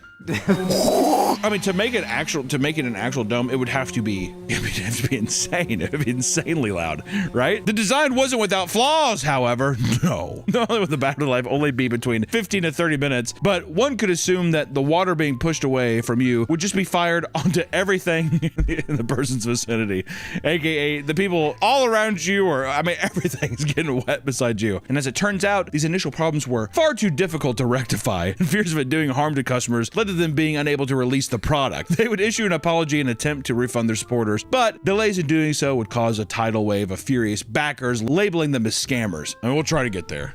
I'm not doing it. They are assuming people will just forget. It's been 10 years. I mean, come on. Yeah. 100 grand. I mean, there's got to be some crazy backers in there. With all of these, there's like, like $10,000 reward tiers. I have a feeling it was like in a metal tube. Like the thing's gonna lodge into your neck.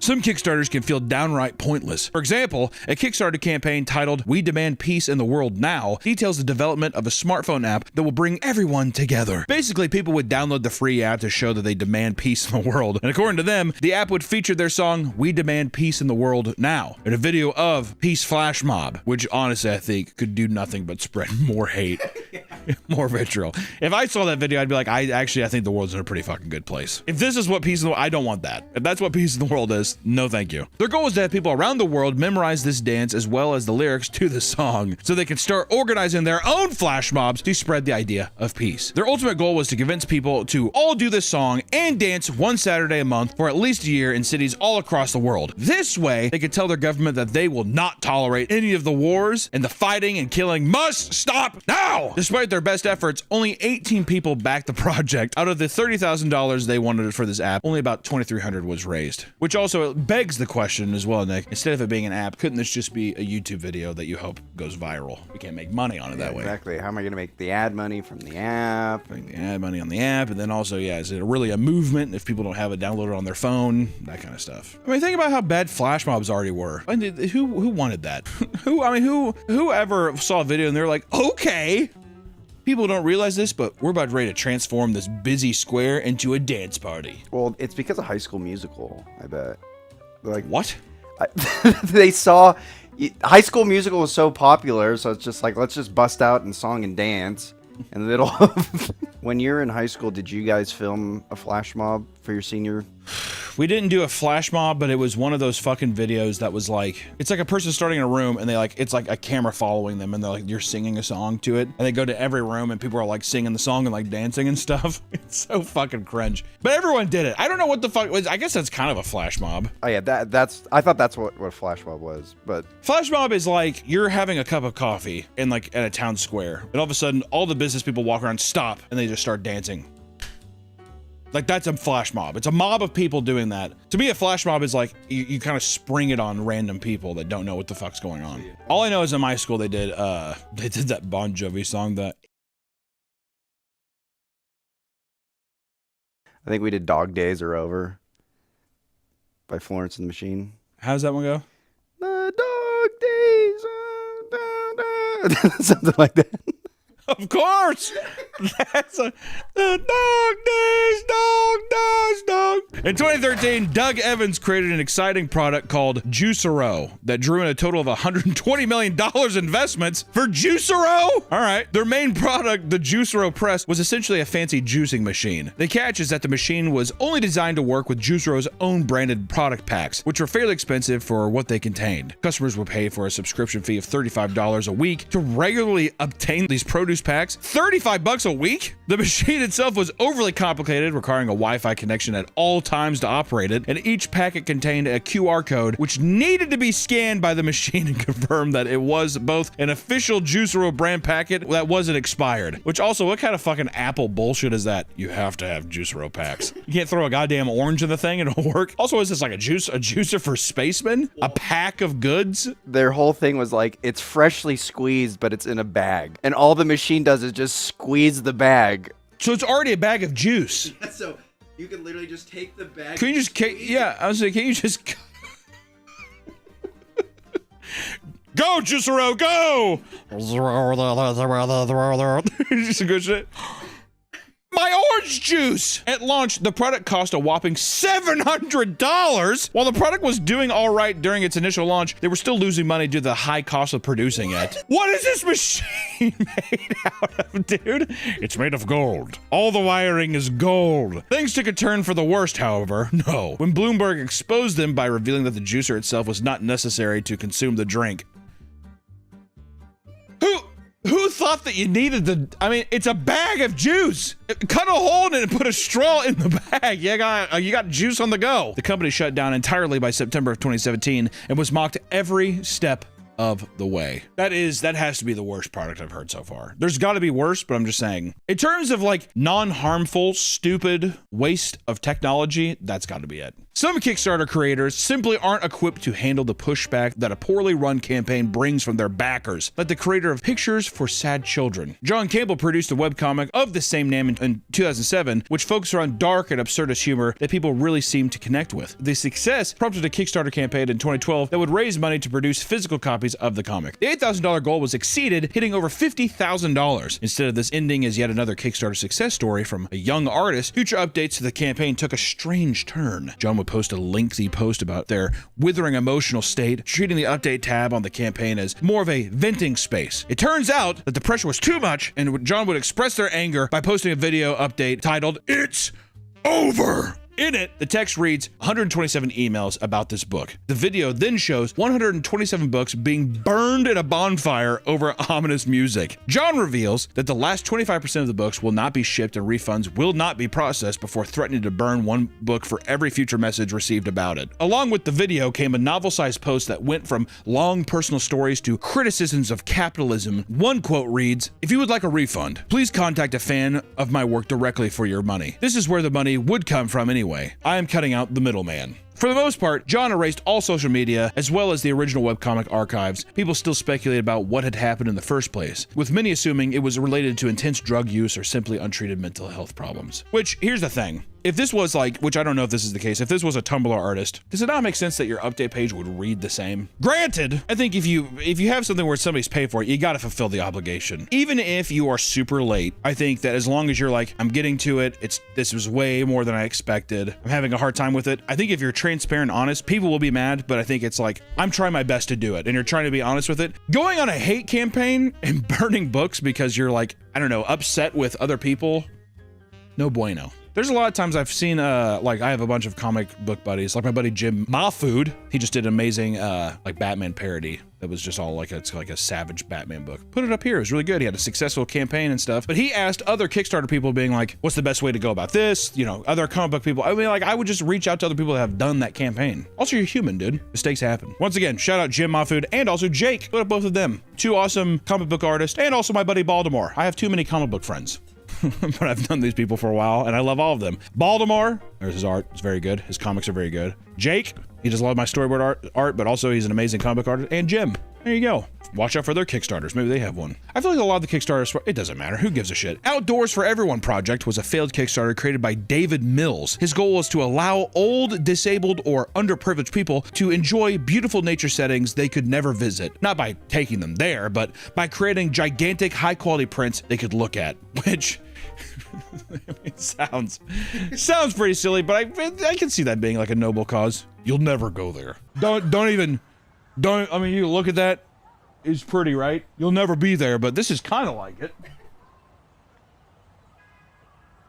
These photos, which they refer to as big, awesome photos, would be displayed as an hour-long slideshow presentation. Oh, how insulting is that? When it was made clear that the crew would have to travel to all of these nature spots and national parks themselves to take the photos, people started to claim that this was all an elaborate play for them to fund a nationwide vacation, which does sound more likely. I will say this. There are things called translights, and there are, like, backdrops to shows. These, I mean, just to print, I don't know, like a 20-foot wide one, they could cost like 30 grand. So then if you want, and that's a high quality print that's like, you know, I would say it's like, it's not paper, it's actual fabric that's gonna last, you know, it looks good from a distance, all that kind of stuff, right? That you'll see in a show. $185,000 does sound like it's just like, this is for me and my boys to go take the photos for like a year. We can all take off our jobs for a year, we can get paid, we're not losing any revenue, right? Because if you're doing that and you're selling it to a person, what person's gonna wanna pay like 30 grand for which is a giant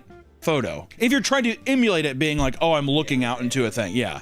Not just a frame picture. That'd be more of like a virtual reality thing.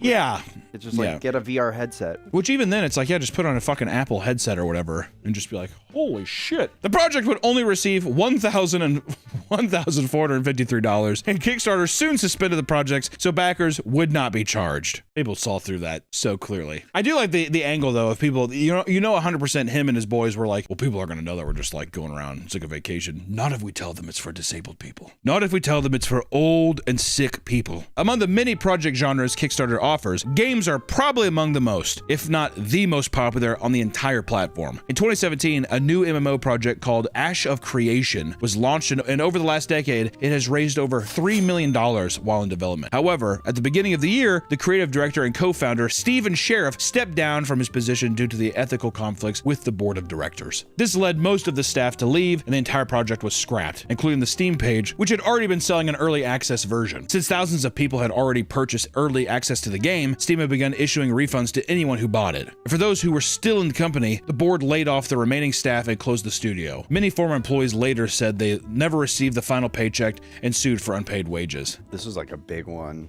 Because my buddies actually paid full price for it, and then it was only up for a month. No shit, Ashes of Creation? Mm-hmm. I think they're doing one last like pump and dump. Basically, they're like, let's release this in early access, get as many people to buy. And then just bail. And then Steam actually locked their funds, so they could not pull them out. Yeah, it's bullshit. There's so many different kinds of these games where I feel like it's released for a day. Well, are you talking about the one that was like released for a day and they just shut it down entirely? I forgot what its name is. I'm not good with video game names, but I feel like there's a ton of them that do this kind of shit. Also, I want to say $3 million over the course of 10 years is not a lot. They had to have probably some other kind of backing that they didn't tell people about.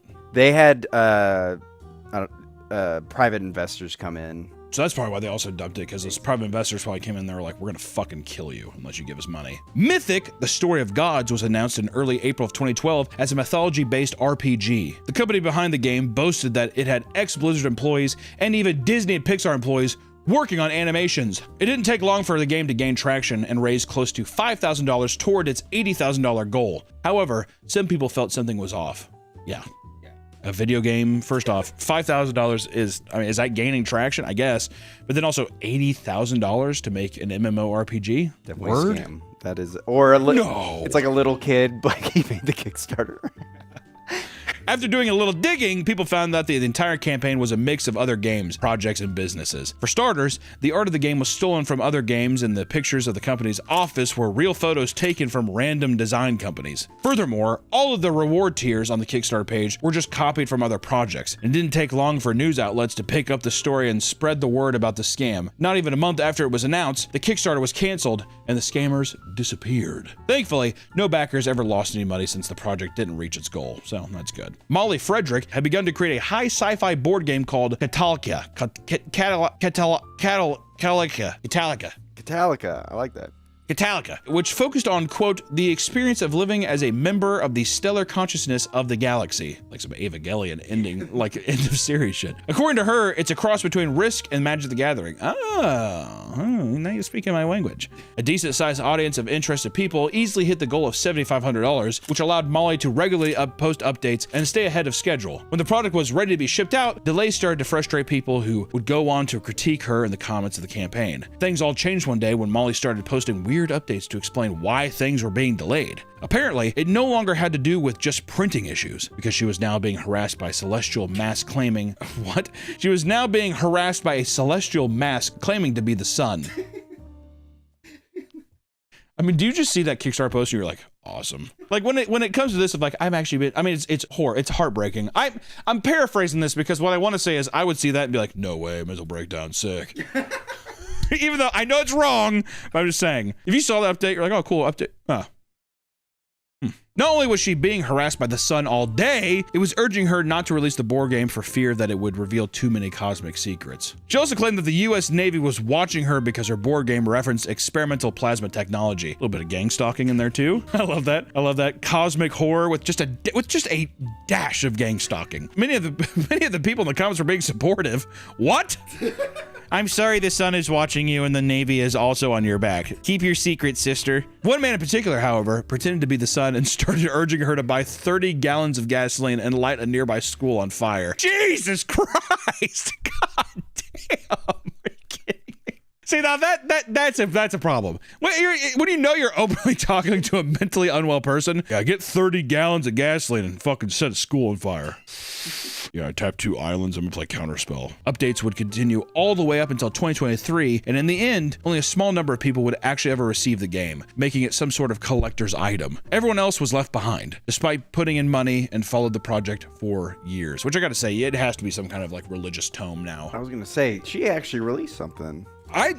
It's insane that the person who was talking to a celestial mass pretending to be the sun and being gang stalked by the US Navy actually fulfilled more products than 99% of the Kickstarters that like scam people. It meant that there was some good intention down there. Good on you, Molly. Yeah, I mean, it just sounds like she's having a mental... Yes, I mean, she was having a bit of a mental oopsie daisy, basically, yeah. Or do you think she was just faking it to get out? No.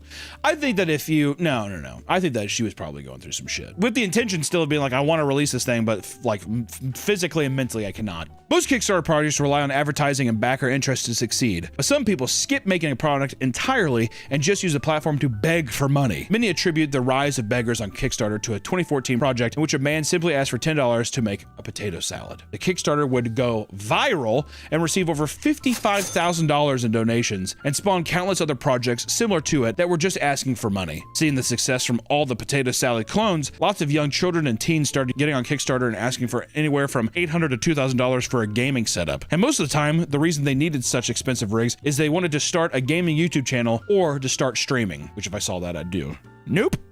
I'd rather have a kid be like, I just really want a good system so I can play games on the highest quality. I would be more swayed by that. Listen, guys, crowdfunding sites are a wonderful thing. After all, there are all sorts of creative people with brilliant ideas that simply don't have the money to make them a reality, or they don't have the means of getting self-started. They're not business-minded enough to take this thing to the next level. So sometimes Kickstarter can just be like, hey, this is my sick idea. Do you like it? Pretty cool. Because Kickstarter can be a little risky as far as getting refunded from an unfulfilled project, the many scam campaigns on the site may make you extra hesitant to open your wallet. But if it's a project you really believe in, maybe throw a few bucks into something if you think it's worth it. Because hey, sometimes the good shit will never be seen, right? You gotta kind of dig for the good shit.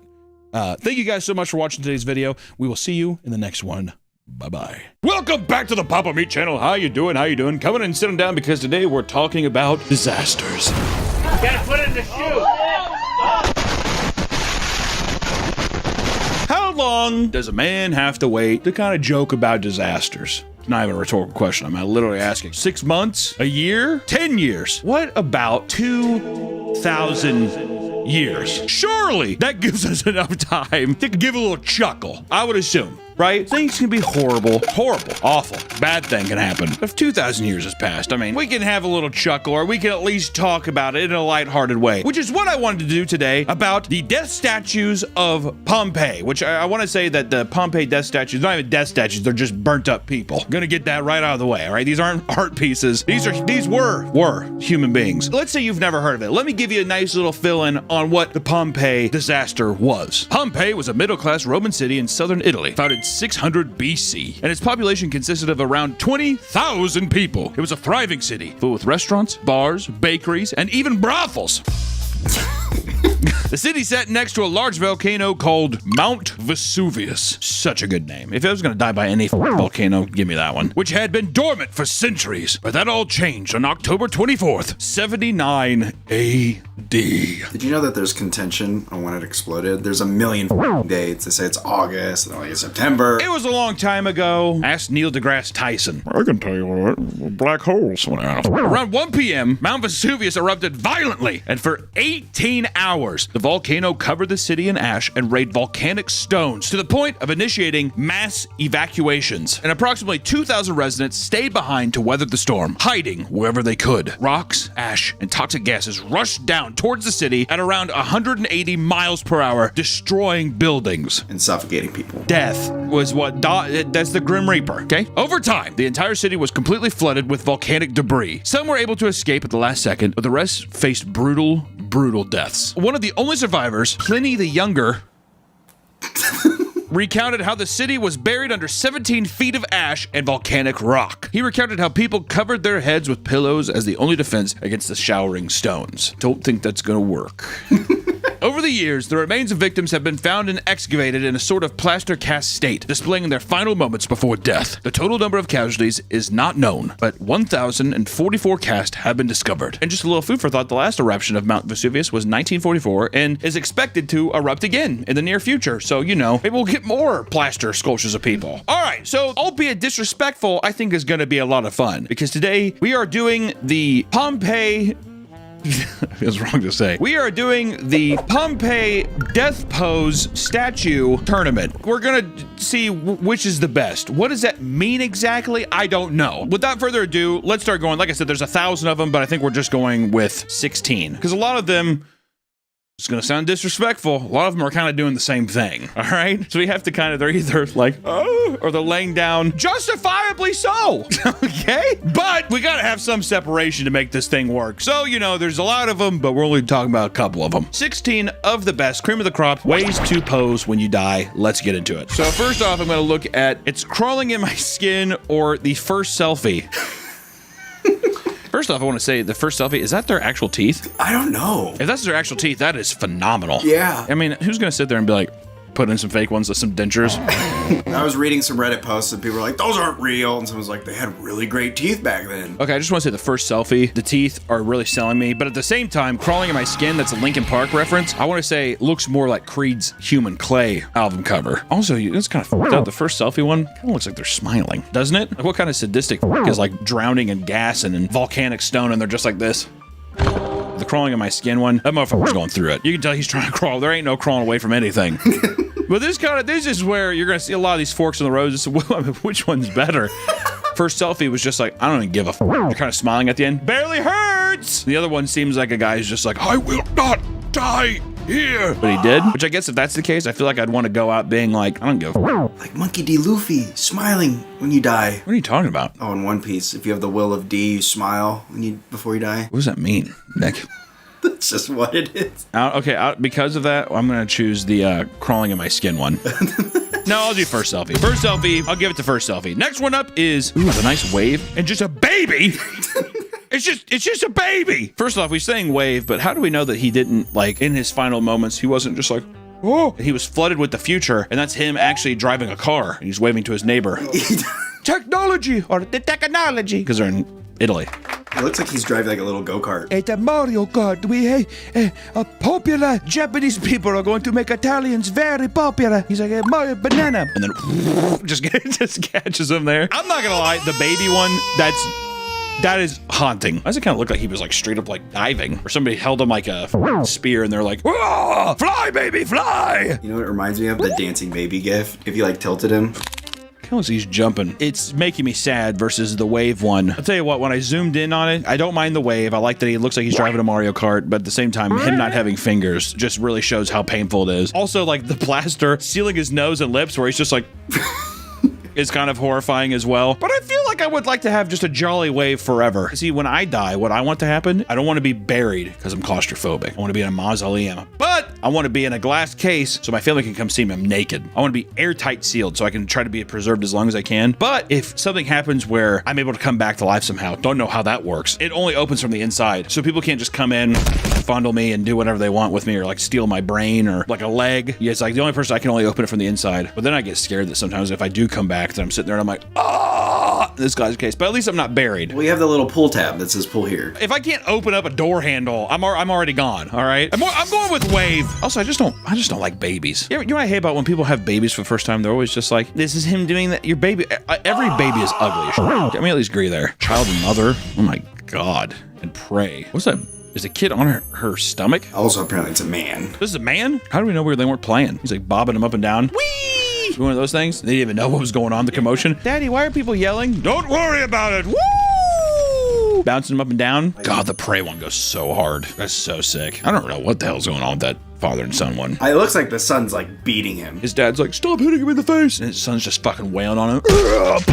Because maybe, what if you can create some backstory is, what if he pushed his mom into the gas or whatever, and the kid saw it, and that was him attacking his dad. This is the final moments of him being like, we're both gonna die. He's like, I don't give a or I don't give a daddy. But I mean, he's punching him like that, and he rips off his Italian mustache because they all have the big mustaches, and he takes off the chef hat, and he's like fucking strangling him with it. Die, Dad.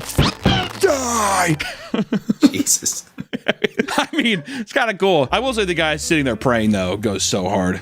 What do you think he's praying for? Probably listen to... What's that song say? Pray to a God that I don't believe in. I got freedom. Who is that? Is that Bruno Mars? Don't tell me. I'm going to just assume it's Bruno Mars. But see, now with the backstory that I have, I like the dad and son more. I like the kind of camaraderie there. But at the same time, this is just kind of sick. It's kind of horrifying, too, actually. He's got big-ass knees. What if he's not praying? What if he's squatting and taking it? Because that's how they did back then. Yeah, but wouldn't he be kind of standing up? Oh, you know what's kind of fucked up? If you were sitting in that position and you were taking it and your poop slides out like a little snail out of your... in front of you. What if at some point there was a little petrified piece of shit there and he sat there and his limp was over there and the shit grazed underneath the underside of his... He was like, whoa, and then... So now we have the poop prey or we have the Scorsese film. Which one would you say? Which one do you like more? The child one's funny, but the prey one is just... goes way harder. Yeah, I'm trying to think about if I was in my pose, even if I was beating the shit out of my dad, I don't think I want to be sitting on my dad's lap forever. I'm gonna go with prey. It does look kind of sexual. Well, I didn't want to bring that up, but it does look very sexual. Okay. Buck teeth. Oh man, brutal. And sleepy time. Okay. The sleepy time labeling is so disrespectful of a guy you can tell contorting in pain. You can see that. And it's like, he's just dead. It's sleepy time. This one's kind of easy because first off, that pig-nosed bucktooth son of a bitch. Imagine that's your face forever. People are like this. You're preserved in a museum. You're like, you're a victim of a horrible tragedy. And you're like, well, at least people understand what I went through. And then every time someone looks at you, they do this. Kind of looks like a cyclops. He does look like a fucking cyclops. Oh. That's what the voice sounds like. Oh. It looks like he's bricking a bit, doesn't it? Oh. The sleepy time one, it's like he's in pain, but he's kind of comfortable with it. He's like, fingers all contorted, and he's just like, His face kind of looks like, You got some big ass lips too. I have a feeling people have kissed this one before. Look at those lips, big ass lips. What if you're kissing him? You're like, should I kiss him? Whatever. Like, no one's looking, and you do it. And then you look, you open your eyes, and he's like, I guess sleepy time, I guess. The buck teeth thing, also the expression, I don't know. It's kind of a scary one, man. The two ones here are, excuse a little too, that's nice. This photo shows the skeletal remains of two victims identified as a wealthy man who attempted to flee the Pompeii disaster alongside his male slave. It is likely that the rich man was between his 30s and 40s, while the slave was around 18 to 23. The slave was speculated to have a crushed vertebrae based on his skeletal form, which implies that he was either crushed during the escape or forced to do heavy slave labor. Or maybe he's getting them back shots like crazy. Coitus. Kind of does look like he's eating some here, doesn't it? Yeah, actually, this one's kind of rules, dude. Imagine you're sitting there and for all time you get to have some on your head. That's kind of not a bad deal. And also, dude, he's caked up. Got a nice ass for all eternity? Are you kidding me? You got nice ass and titties on your head, or you got a baby's thumb poking out and you're just like, no, everybody knows my tiny. And you got the guy who's just like, and I did slave labor on this guy. He crushed his goddamn pelvis. I would assume something fell on him. Well, actually, if something fell on him, I feel like his legs would be gone. Structural integrity with that. Do you think the guy who's on his back and got crushed? Well, actually, I don't know. It's hard to say. I feel like a rock hit his back and then he was on his side. Oh! Is it too disrespectful to be like their death noises, the last death noise? No, I think it's... I think the guy with the tiny and he's sitting there and he's just like... Sound like Post Malone, whatever. I have some help. One of those things. It takes two. It takes two to bring on. I mean, I gotta go with the guy with parrot on his head and he's all caked up. I don't think there's anything better, dude. Laying with a sexy ass woman forever, being able to show like, yeah, dude, look at this big ass I had. You know, he was peacocking that thing around too. When he walked, he definitely moved his sides back and forth. You know what I mean? They're like, there goes Poncavius, or where the fuck his name is. He's just like, hello, everybody. The girl's also doing like the Rizzler thing. My boy's just a pair of bones. Is that just, yeah, it's just a skeleton. Is that a pose? It's just a full-fledged skeleton. Is that Pompeii? Well, yeah, but that's not a pose. That boy is just a skeleton. Yeah, but look, he got hit by some kind of building. That is a Wile E. Coyote if I've ever seen it right there, dude. You think the gas was coming? He had the sign. Uh-oh. Also, cheese is brutal. How metal is that, though? Half of your face, you still have some of your nose, whatever, and you're just like, ah! You know what happened to, actually, when it's fucked up here, the guy was definitely like, ah! And then died. That's that's fucking horrifying. Kind of looks like he's having a little pleasure.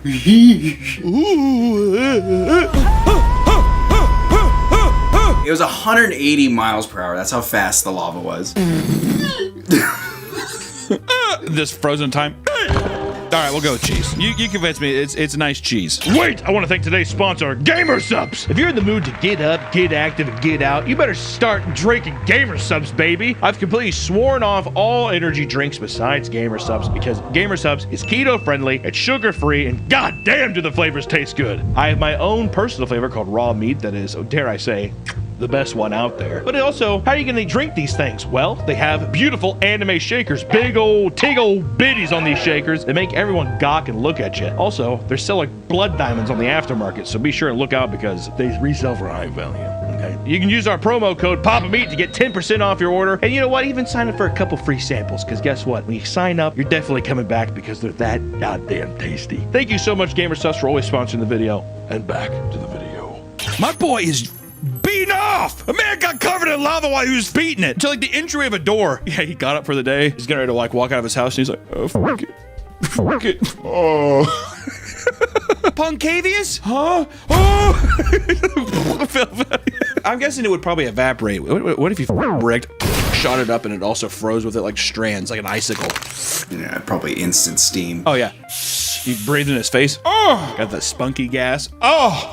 What if he did it on his belly? Ooh! Your gas, you could see the detail. My God, that's 2,000-year-old jisms if I've ever seen it. Face down, ass up, dude. Some of these people are caked up. I'll tell you what, though. It looks like this is what it looks like, a gray alien. Also, remove the gravel underneath them. Can we put them on a bed forever? You're just on a bed of gravel, ass up in the air. You know people are looking at it too. Like they're like, oh my, how tragic, and they do. What if there's a perfectly preserved starfish right there between his cheeks? A little scratch and sniff. Take your thumbnail. If I could look like a cheese alien jacking off for the rest of time, I absolutely would do that. Let me be the cheese alien jacking it. Curling his toes, too. Curling his toes and gripping the sheets. He's like, ah! If anything, it's a perfect encapsulated moment of human ecstasy, and that's just a beautiful human moment. So I will do jerking it. Bedtime in doggo. My boy just looks comfortable. Is that a piece of cloth he's on? Put him on a cloth. They put the other guy on a bed of gravel. That's what I'm saying. I'm like, isn't that kind of fucked up? All right, bedtime. Bedtime looks good. Also, my boy was doing well. Look at that belly. He looks like, does he look like Jigsaw, kind of? Oh my God. His face looks a lot like Jigsaw. The dog one's just sad. No, he's getting his belly scratched. I don't like seeing it. Also, he's like on embers. They didn't even put him on clean rock. They're just like, throw him in the lava rock.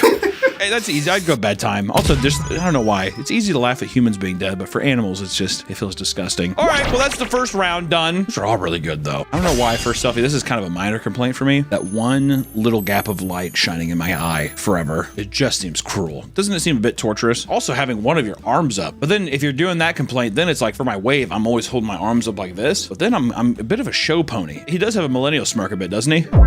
Does it not look like he's like this? Put a fedora on that right now and try to tell me that's not a millennial. He has like a lap full of Office DVDs.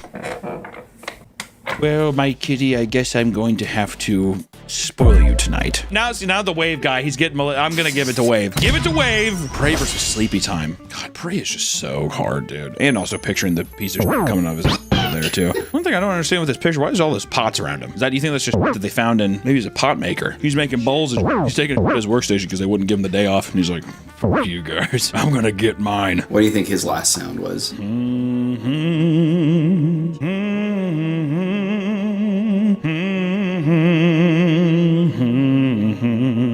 That's actually before. And then he got done, he was like, and then he died. So that was actually all before what happened. Okay. Sleepy Time. It looks like he's got a nice comfy shirt on too, though, doesn't it? Look at him. He's got some full-on robes or whatever, looking comfy. This is what I think. He's walking, and then he had a heart attack, fell over. Yeah, I like to think that he had a heart attack, died, and then the whole thing happened. No one found him. No one came across his body yet. You can kind of see it in his ankle here a little bit. It looks like maybe an animal got him for a second, but then they felt the rumbling and they ran off. I don't want to be in the Sleepy Time, but then I'm in a robe too. Whole thing is with the Prey, you're barely human. You know what I mean? You're kind of a blob. Granted, the thing is awesome, or you could be lounging around forever. And you got I don't know, man. The praying one is a better pose. I want to say that, but also, I don't know. You know what? I feel like if you're laying down, you're kind of one of many. I think you got to go with Prey just because of that. Even though I will say Sleepy Time, dare I say, looks like the comfiest of the death poses. And I like to think that he did have a heart attack beforehand, so he died his own way, right? Ooh, head or say cheese. Man, that's one is going to be hard. You got a full ass, you got a full pair of, and you're like cheeked up, snuggled up forever with somebody. And it looks like he was pulling her pants down. You see that? God damn, Nick. This is actually just sad. Kind of hits me in waves a little bit, doesn't it? Just sad. I mean, look at that. It's like the Titanic or something. We're gonna be fine. And then just... You don't think that's like a little dress? He's like... No. I'm not going to take this man who has on his head and make him look like a creep. All right? He's assed out, cheeked up, chilling with his girl. I mean, he's pushing hard into her stomach, too. God damn. I feel like it's almost like borderline headbutt. How do we know he didn't tackle this woman? See, now you got me all messed up now, too. God damn it. The say cheese guy, I love the half preserved half skull. It's metal as teeth are there, too. Man, if he had some nipples, I'd probably give it to him. You just can't beat it on the head, though, man. You know what I mean? I got a schnoz, though, didn't he? Holy hell. Yeah, why is that? That's like a perfectly preserved nose. I want to say, and I don't want to speculate here, I don't know who runs the museum over there in Pompeii. How do we know that isn't just gray Play-Doh? That they because that is a well-preserved nose. Is that not a well-preserved? No one else has a nose. Where's all the other noses? How do we know some guy didn't come in there and he was just like... Just put a little teeth in there? Put the teeth around, slap some fucking Play-Doh on his face. There you go. Isn't that funny? And then everyone's like, oh my God. He's like, all right. I know. He just like ran with it. I know. It's weird. It's half preserved, huh? I gotta give it to the head. Wait, so okay. So, oh, wow. Jerking it or bedtime? So the last guy who was laying down sleeping, you didn't give it to him, even though it looks comfortable. I think bedtime might be the most comfortable looking one. I think if anything, this man might have actually died in his sleep. Versus jerking it, there's something so insanely cool and real about jacking off and on your stomach, and then you are immediately lit in flames and preserved forever in a molten cheese. We come to the point where David Carradine wrapped around a belt around his neck. That's the ultimate form of autoerotic asphyxiation, is what it sounds like. I mean, not that you're choking yourself, but put yourself to the brink of death. If you could feel yourself, boom, while death was like caressing your cheek, that's gotta be insane. Jerking it's gotta get it. Wow. Okay, semifinals. We're in the semifinals round here. So we have the Wave versus Prey. The Wave is so jolly, and the Prey is so sad. Should we try attributing what would I want to be preserved as forever, and also the pose itself, and also, I think, general shape. Like when I say general shape, I mean the Prey, you're barely human.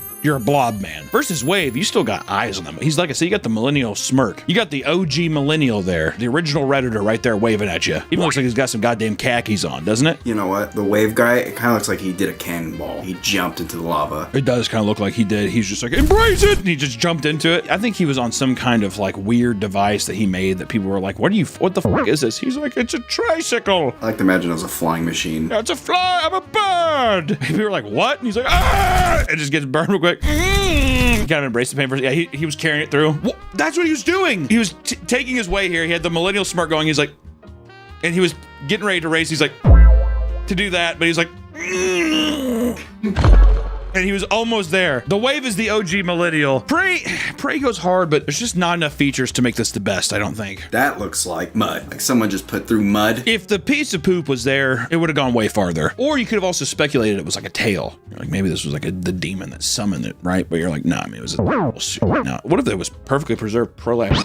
Just like not a piece of poop. That would have been kind of cool. I mean, it's not here, but you know. You think anybody in Pompeii, do you think any of them had a prolapse ass? Everything's just looked like red cabbage over there. Yeah, it did, didn't it? Look like little monkey brains popping out of their ass cheeks. I'm gonna give it to Wave. All right, this is easily the hardest matchup of the day. It has to be. Head rustled in, caked up, or straight up lying on the ground, jerking it forever. The best pose. Also, both beautifully preserved. Jerking it looks a little more cheesy, a little more like moldy cheesy, and the coitus one is smooth. I mean, it's very beautifully preserved. You got all on my head about him pulling down her panties and stuff earlier, so I'm all like, it's all consensual. Oh, you don't know that. Here's the biggest factor for me, because both of them are kind of sexy. You get these on your head forever, but the coitus one, you get to be with someone forever. That's got to be huge. But granted, if you're in a museum and people are seeing you, you're seeing people every day. So you might even want to be alone a little bit after a while. You're like, give me some time, dude. To be fair, you were there underground or under a sheet of ash for who knows how long. Long time. He had, what if he was also had it's kind of sad too, is what if he had a baby? He's like, I love you. You're saying I love you to the baby. That's why he's so close up to the stomach. I love you, you little meatball. Daddy gonna take care.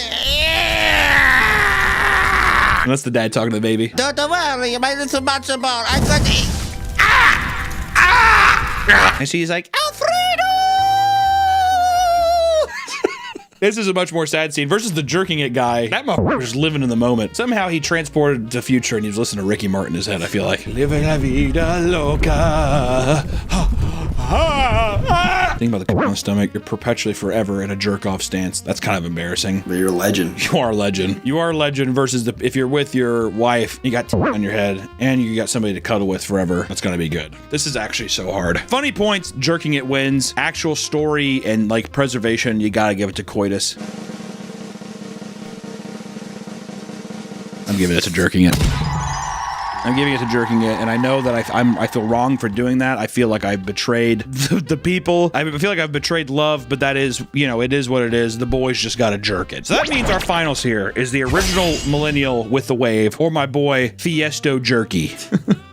Jim Halperino or Fiesto Jerky is kind of what is where I'm at here. Preservation on both, great. It looks like there's actually more detail on jerking it. Less embarrassing pose on Wave, more embarrassing pose on jerking it. This doesn't feel like a contest, does it? It feels like jerking it has to be our champion. But the Wave looks like he does have a pair of like Birkenstocks on. I don't think I like that. You know, like slippers or Birkenstocks or something, which would also be very millennial. I also have a pair of Doc Marten boots in my closet. It's jerking it. Ladies and gentlemen, the champion has to be jerking it. Jerking it's our champion. Out of all the horrible things that happened in Pompeii that day, which is just one. Out of all the horrible things. Yeah. Also, can you believe we got rain? Yeah, we got mud in the house. We tracked mud in, the dog got, I don't know where the dog went. You know, out of all the people that died in the Pompeii disaster, it was a horrible, horrible thing to be fried alive and preserved for everyone to see forever, right? Forever. Preserved forever. And for a man to have died on the floor, jerking it, leg up, toes curled, in a moment of ecstasy, preserved forever, is not something to gawk at, ladies and gentlemen. It is something to admire. When the world is gone and the Pompeii people are still preserved and aliens come and visit us, they'll wonder what this faces, and I think they'll know it was joy. I think they'll know that in this final moments, it was what humans were meant to do, and it was meant to brick, to nut. That's what we were meant to do. Am I wrong? For me, this is the most beautiful thing. Beautifully preserved, creepy at the same time, badass, stoic, and just represents the most beautiful thing a human can do. So, ladies and gentlemen, that is your Pompeii winner. Like I said, there was a lot more. They're all kind of doing the same thing, lying around and clenching their teeth and cowering. Is there a pose you wish you saw? A pose I wish I saw? I wish there was a guy like either like this. Yeah. On his knees. Or the same thing on his knees, like flipping off the bird. I would have loved like one of those. I imagine people were like that though. They were probably just disintegrated. Who stumbled upon that? Do you think people thought it was art at first, or do you think it was so fresh where they're just like, oh? Oh, mamma mia! Oh. But they were like, what did they do with the guns? Yeah, if they did know about this and they're just like, leave it. How fucked up is that? No barrier. They're like a crispy. Don't touch crispy. Yeah, don't touch a crispy. Get on your hands. That's a curse from my God. Italians are scum. I gotta say, this feels like maybe the lowest we've ever gone.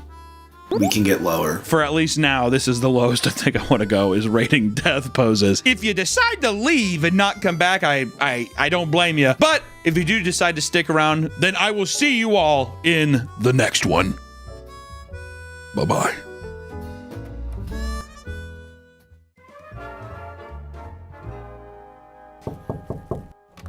Terrence?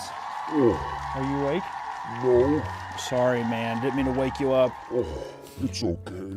I just have a couple pieces of new merch I just want to run by you. You're the fashion bug in the house. Oh, lay it on me. The first shirt we have is the I Control Fire shirt. It's pretty awesome. It's a big meme right now. You know, people, they love saying that I control fire, you know. Ooh, spicy. How's it feel? High quality. No, don't eat it. I also got this nice little workman shirt. It has Papa Meat's Butchery on it. You also get a little meat name tag in case you want to feel like you're a part of the crew. Maybe you want to go bowling. You know, Terrence is a big, big bowler. You love to bowl, huh? I used to. Why not anymore? Arthritis. Oh. This is a Kill Every Influencer t-shirt. Kind of has an old Hot Topic vibe like this one because I also think every influencer deserves to die. But Hunter, you're an influencer. That's okay. I think I deserve to die. I don't like violence. Terrence, don't say that, man. Come on. And then last but not least, this is my favorite one, Terrence. This is the Monster Truck shirt for my little monster. Me? Yeah. Look at this. Isn't this nice? And it has meat all the way down the side of the arms. It's absolutely phenomenal. Here, you can keep that one too. And last but not least, the Heartburn hoodie. Oh, that's fire. Oh, thanks, Terrence. You know, you got some nice grill here. You got grill down the arms and you got meat on the side. I think it's very fashionable, Terrence. It makes me hungry. Well, you want me to go make you something? Yeah. Well, I was going to say the doctor said you can't do anything with this, your legs. How are they feeling? Oh, they're feeling much better. Oh, keep pulling. Oh my God. Yep, they look great. Oh. Okay. Okay, I'm gonna leave these here with you. That smells horrible. All right, good night, Terrence. I hope you get some sleep, okay? Okay. Are you actually sleeping, or is this a bit? I was pretending to sleep. Okay, well, maybe try to actually sleep then, huh? Okay. All right, good night, Terrence. Bye. Are you still pretending? Yeah. Okay. I'll be over in a few minutes, okay? Right on, thank you. I'm drinking pumpkin spices today, but I have to get in the mood. I have to get into the mind of a woman in the fall. What better way to do that? To get a kick-ass makeover. Mama, I'm coming home. I'm getting yassified. We're trying to like embody this. Okay. We're just trying to. Full. We're going all the way full. I mean, you can change up however the hell you got to do it. I was gonna say, like, yeah. So, like, right, it's giving me like mom glam. Yeah, mom glam, exactly. Naughty Bible study. Is what we'll call it. And then is your skin sensitive at all? I wouldn't say so.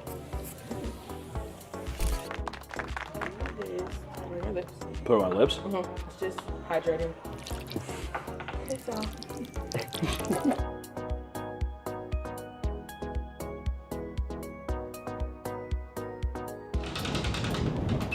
And just like that, a star is born.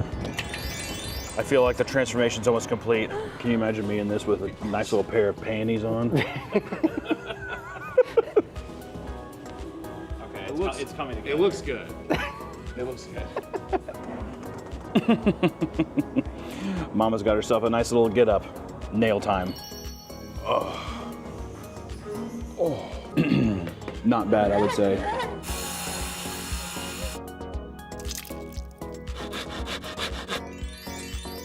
Oh, it's great. That looks awesome, yeah.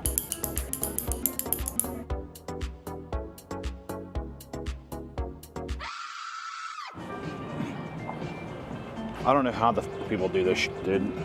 Fuck. Look at that. I could barely put this shit in my fucking pocket. Look at that. Good God. Nope, that ain't going in. Nope. There you go. You got it. I'm a girl boss. I'm a boss bitch. Pumpkin season's getting ready to go. We're gonna hit everything that we did last year because last year the video got age gated for whatever fucking reason. So I had to redress up, but this time I went bigger. I went better, and this time we're gonna hit it again. And we're gonna hit the hard-hitting news for all of our beautiful viewers out there. Which place has the best pumpkin spice item? Preferably coffee, but the caveat this time is also if they have like a different kind of pumpkin item, we have to order that as well. It's gonna be a goddamn pumpkin fiasco. This video is sponsored by PDL's debt. It's so easy getting into debt, but getting out of it's a different story. So many of us are struggling with credit card debt, personal loans, collections, and medical bills. And then the system's set up to keep you there, locked in a cage. And look, I went to school, took on a bunch of debt, and I wish that I had PDS debt around to help me out. And if you're currently struggling with debt, making payments every month, but balances don't seem to be going down, PDS debt may be able to help. PDS Debt's here to provide alternatives tailored to your specific situation. Everyone with $10,000 or more in eligible debt qualifies. And the best part is, there's no minimum credit score required. Save more while paying off your debt in a fraction of the time. And PDS Debt works hard to understand your unique situation and find alternatives to get you debt-free. Stop waiting and start saving. Get a free debt analysis right now at pdsdebt.com/PapaMeat. It only takes 30 seconds. That's pdsdebt.com/PapaMeat. pdsdebt.com/PapaMeat. Thank you to PDS Debt for sponsoring this video, and back to the video. And then he triggered my G-spot until I came all over my jeans, my Jinko jeans. Wow, good reading. Today we're going to be doing another pumpkin spice triathlon. This time I think we're gonna base it off of what we would give the initial Starbucks one, off of taste, not pumpkin anymore, because people bitched last year and they said it was all about nutmeg. So it's just to see how good is it, and also do I feel like a big boss bitch, a big fat baddie who wants to trigger her G-spot here in Barnes & Noble reading icebreakers. So let's see, out of 10.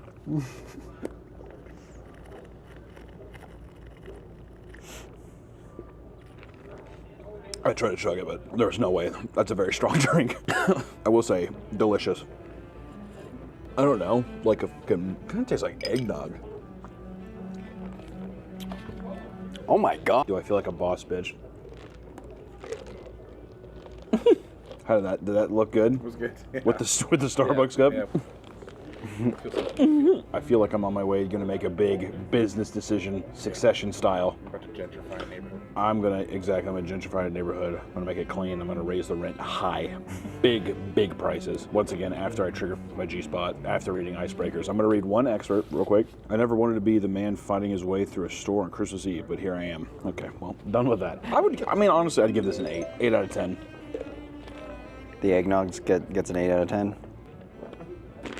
Does it taste like pumpkin? This doesn't remotely taste like pumpkin to me. Could I drink 85 of these? Oh, absolutely. I'd say 8 out of 10. I'd probably give it higher if it actually had any actual tint of pumpkin on it. I think 8 out of 10 is fine. You gotta be an 8, all right? That's how you know you're a real fucking champion, if you can be an 8. Last year, if people don't know, because the video got nuked, it got age-gated into the fucking Earth's core. 7-Eleven, I'm pretty sure, was our winner. Well, don't spoil. Well, people saw the video. Okay, well, if he didn't, well, never mind. Well, last year I was saying our winner was 7-Eleven. Can it still hold up? We'll see. Let's go to the next one. One of the fucking people doing it.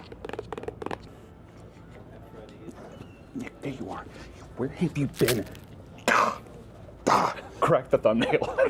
Oh my god. Drinks really get you going. Well, they have to suffer, and I think that's the important thing. If I pay all the bills, I expect some kind of suffering. These are coming off as soon as I can. I can't wait to get my pumpkin spice. I can't wait. Can you stop? Seriously, can you stop and get something? I need something. I don't think there's a... I need something. I need it. I don't think there's a Chick-fil-A one. Why are you being so negative? This is so like you. You just want to shoot down what I want immediately. I'm a dumb bitch. Because if only could I make a deal with God. I love Stranger Things. Right? You're crazy, Becky. Hi, can I get one of those pumpkin coffees? I don't have the pumpkin cold brew. Are you sure you don't have any pumpkin? I'm positive, sir. We don't. Okay, leave. Get out of here. We are in pumpkin fucking season. We are. And my hubby took his queen to Wendy's to get her favorite pumpkin frosty, and they didn't even fucking have it because that redheaded bitch needs to burn in hell. Maybe they took it off the menu Maybe- because it was so bad. I was just about to say that. I think it was so bad. I'm pretty sure last place. It was in last place last year. I can't talk to our kids until I have my coffee. Like especially Sarah, she's so ugly. She's an ugly little girl. I wanted her to be a ballerina. There's no way she could do that with those little pig hooves she walks on. We're in a bad part of town. Roll up the windows. Oh my god. Oh my god. You know what I love is when women. Oh, Pumpkin's back! Hello, welcome to Smoothie King. What can I plan for you today? Can we get a small pumpkin spice Coffee? We have the cold brew and the espresso. We don't have spice. Pumpkin cold brew. Pumpkin cold brew. Well, it comes with the spice blend protein. That's extra protein. You want a 32 or 40 ounce? Can we get the 20 ounce? Alright, it will be $8.44 at the window. $8.45? Give mommy her card? People are gonna be fucking sucking for pumpkin spice drinks after a while. God damn, dude, are you kidding me? I can get 4 fentanyls for that price. Oh, it didn't. It didn't come through. Okay. $8.44 for 20 ounces of a protein coffee, cold brew, pumpkin coffee. Which, you know what, mommy's kind of getting in the gym lately. You know, I've been a big girl a lot of my life, but now it's time to be big. Not only in the heart, because I have an enlarged heart, but also in my muscles. I'm gonna die like Seabiscuit. Seabiscuit had a big heart. Is Seabiscuit the horse? No, it's a Bulgarian woman. He was the horse. Oh, okay. Who is the rider? Tobey Maguire. Can I just say I just love red straws, though? I look so playful with it, don't I? Yeah, it looks like a red vine. Look like you're chewing red vines. We've been here for probably 7 minutes. Probably longer, actually. They're putting the extra protein. What does that mean? They're putting egg yolks in there. Yeah. They're fucking Rocky Balboa me. I was gonna adopt a child, but I saw the picture. They showed me the little boy that was going to be my son, and I just decided against it. Why? Also, he was 12. He's basically already out the door. What am I gonna do, pay for his college? I don't even know you. All right, the pumpkin spice, it looks pretty fucking good, dude. It does. That looks pretty That good. looks like a good color, too. This is a good color. Oh my God, when I have my nails on it. All right, can you take a little sip? Yeah. Oh my God. It's like fucking hairspray. What? Whoa. It tastes like burnt hair, like fucking burnt hair and hairspray. This sucks. This is. Baby, can we get another one? What was wrong with another one? What was wrong with that one? First off, it's deceptive as. This is a good looking. It does. It looks good on top. It tastes like death. I imagine if I ever microwave plastic, that's what it would taste like.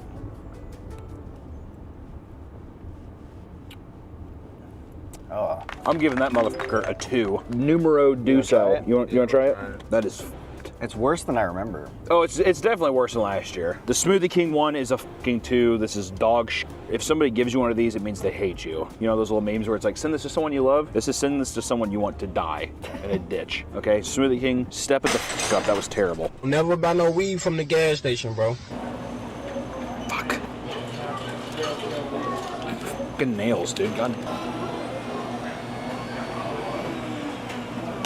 Slow down. Slow down.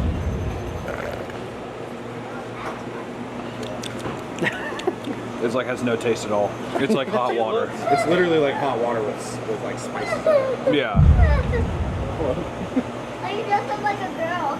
You know, I ask myself that a lot sometimes. Who knows? I got my nails done though. Do they look good? Do they look good? Why does it no? Oh. I spent so much money on this little child. You have no idea. Is it pretty hot? Yeah, it is. Does my makeup, is it still popping? Mm-hmm. I'm getting a lot of odd looks, dude. That's because you look so good. Thank you. See, that's what it is I've never been a little dainty princess. I've never had anybody be able to come up and tell me how good I look before. So I feel good about it. That guy tried to finger me in the bathroom. Kept looking at me, getting mean mugging me, dude. And I was like, I think I know what he wants, dude. And you know what? I might just give it to him. I don't know. I'd like for anybody to say something about my looks, dude. I will cancel him on Twitter so hard. Okay? All right, sweetheart? Am I threatening? No. Oh. I'm trying to be. How many episodes do you think Hawk 2 is going to have? I hope 300. There it is. Not gonna lie, that's fucking delicious. That's right. You want to try it? Dude, I could see myself slurping down some of that In terms of like a beverage though, I kind of wish it was a coffee. Did we rate this one? Yeah, I gave it a 3. A 3 on the hot coffee, dude. Oh, that tastes good. Did I like it more than the Starbucks drink? I don't know. Here, watch out, guys. I don't know. Would you say it's better than the Starbucks one? I'd say it's like a fucking... I'd give it a 6. I think a 6 is fair. Quick Trip milkshake. I give this one a 3. Together, that's a 10. I'd be 9. You're also a math major, so that's kind of surprising.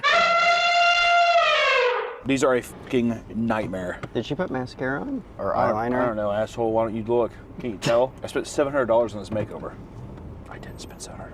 Are we actually going to Jimmy John's for a cookie? Oh, I don't know. Did you want me to? This is a side quest. Side quest. Side quest activated. Focus side quest. Pumpkin cookie right there at the bottom. Yay, pumpkin. Hi, can I just get a pumpkin cookie? Just a pumpkin cookie? Yes. $2.87. Okay, thank you. Is this a little ASMR? Do you like that? Yeah. I can't wait to have a pumpkin cookie. My dad, when I was younger, used to feed me cookies as a punishment. That's why I'm so fat now. That's child abuse. We're really scraping the barrel here because nobody has good pumpkin spice drinks for some reason. So what we're doing is we're just kind of, it's a free-for-all now. If somebody has pumpkin something, we're trying it, which we might even have to go into an IHOP and get pumpkin pancakes. I just want to say this real quick. Jimmy John's having this in a pre-packaged thing fucking sucks. Yeah. Cook this in the store, you greedy fucks, with your fat CEO who's a big game hunter. Think I forgot about that ugly rat bastard? Who's Jimmy John's guy? He shot an elephant in the wild, I think. Are we even ranking these, or are we just trying them? We're just trying them. Okay, because I was like, I don't even know. I mean, it tastes like fucking pumpkin. Would I pay $3 for this again? No. Oh, the slowest turn. It's pretty good. I like it. You want the rest of the cookie? I don't. It's a double chunk chocolate cookie. Oh my god, pumpkin perfection. I have it. Hi there, can we get a small pumpkin spice latte? Pumpkin spice latte. Hot or cold? Cold. Cold, please. Harold, they have it. That's it. That's it, yeah. That's it. Take the money and run. Okay. The fucking coffee, it was cheaper than Jimmy John's dumbass cookie, dude. They have to pay for the packaging. And God, I hate Jimmy John. We deliver very quickly. It's like, no, God, they have also the worst bread in the game, I'll say it. Worst bread in the game, I'll say it. I'm in hell. My makeup into my eyes, I'm in hell. I just need to blast a little bit. My fat fucking thighs are getting all greasy, dude. Jesus Christ. I'm like basically made of butter. It's disgusting. This is one of the biggest mistakes I've ever made in my life. You know what's even more frustrating is that none of the goddamn, like, there's no pumpkin drinks hardly anywhere. yeah, thank you so much. Have a nice day. Why'd you look at her like that? Yeah, you're a married man. You know that ever since I had your children, my body's never recovered. Oh my God. Please, Lord. I don't like that you said that. You're doing a style thing that Nick did with the hot dogs. Because now I That is true. Also, I feel like a trashy bitch. Hey guys, sorry I'm late. It's like a fucking McDonald's thing. Wow, you fat, obese. Unbelievable. This is, I mean, I'd give it a 5. It's not the worst tasting thing. Here, Take a sippy. No, here, take a sippy. it's not the worst, but it also kind of has an aftertaste of, like, I feel like I just smoked a cigarette. I'm a Marlboro man now. This is just a McDonald's coffee. How do you feel when you're holding it, though? Do you feel like a boss, Autumn Queen? Do you feel like, you know who you're going to pledge to for your sorority? Trump. Last year, Caribou Coffee, it tasted like what I imagined Michael's. Like Michael's or Hobby Lobby with those fucking cinnamon brooms, exactly. It was that personified. Right in your mouth. It was like you being sprayed with some kind of chemical. I wouldn't recommend anyone drink it, but here we are, we're tasting it for you today. Because who knows, you know what I like to think? That they got better. People can change. Can I just get a little pumpkin chai latte? Is 2% milk okay with that? That's acceptable, thank you. Yeah, that's fine. Thank you. Can I get you anything else? That'll be it. I'll do it. This is at the window. Thank you so much.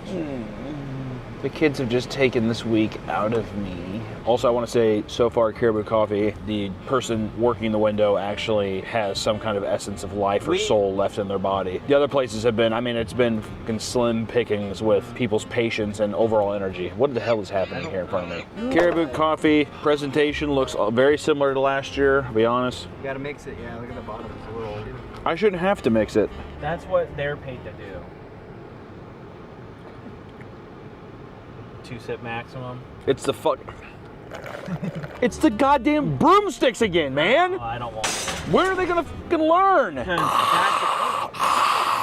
It's just like the worst artificial cinnamon. I feel like I just ate a brick of cinnamon. I feel like I got fucking pepper sprayed. If I worked a hard day and my man's like, hey baby, I'm gonna go get you coffee, and I'm like, I drank too much.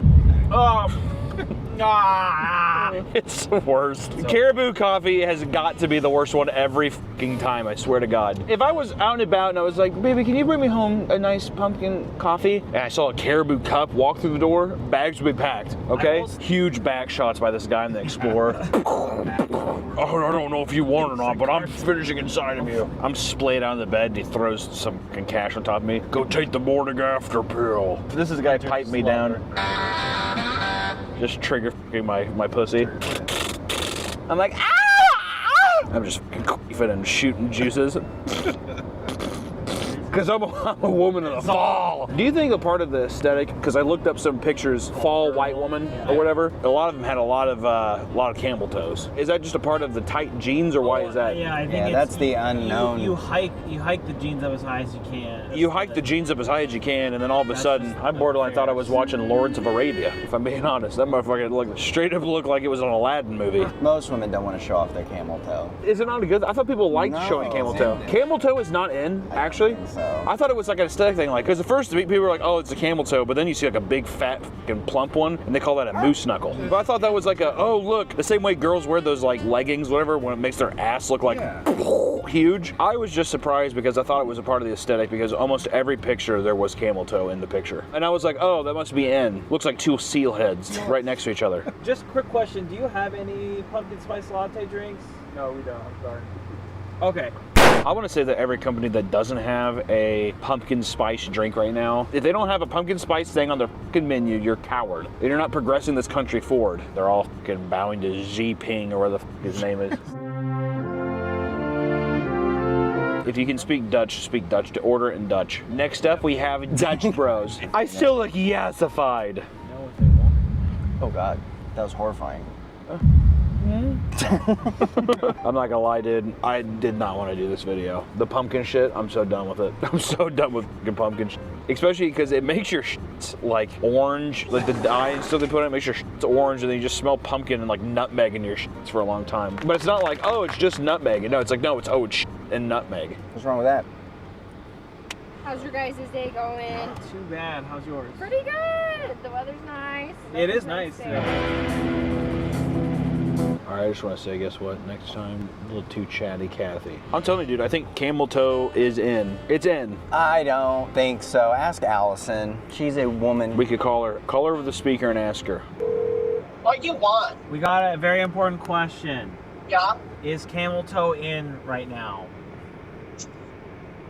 I wouldn't say camel toe, but I feel like girls are wearing these weird, like, tight shorts where their crotch is, like, very defined away from their legs. But you'd have to imagine that's because camel toe is in. But that's like gym girls that want to accentuate and show off to retain viewership, right? But they're not showing definition of the lip, they're just kind of giving you the mound. Yeah, but that's what camel toe is. See, when I imagine camel toe, it's like you have a wedgie between your... Yeah, that's not in. The mound, sure, but nobody wants to see the beef, like the... Yeah, no one's trying to see, like, the detail. They just want to know that there's, like, a fucking grabbable... there. I think it's a form of female peacocking. It's like, look how big I am, but also look at this fat pussy I got. Sure. Preach. Did you see how sexy I looked with my get-up? Yeah, I texted you. I said, why are you kind of sexy with it, though? Would you like to see my camel toe?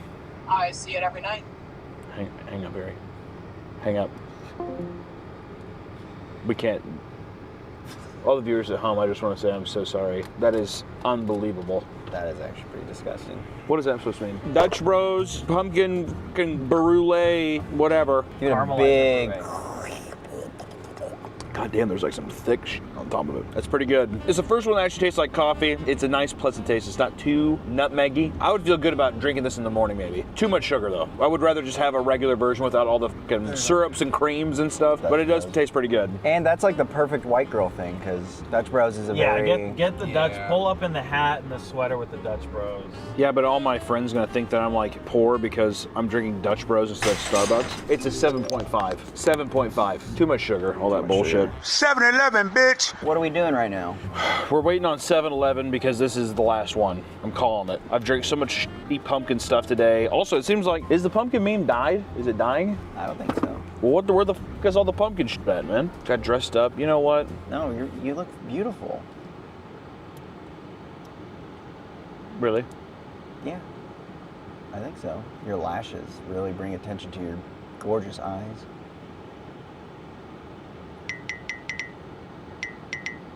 You could possibly mean that. I do. I really do. 7-Eleven, here we go. $2.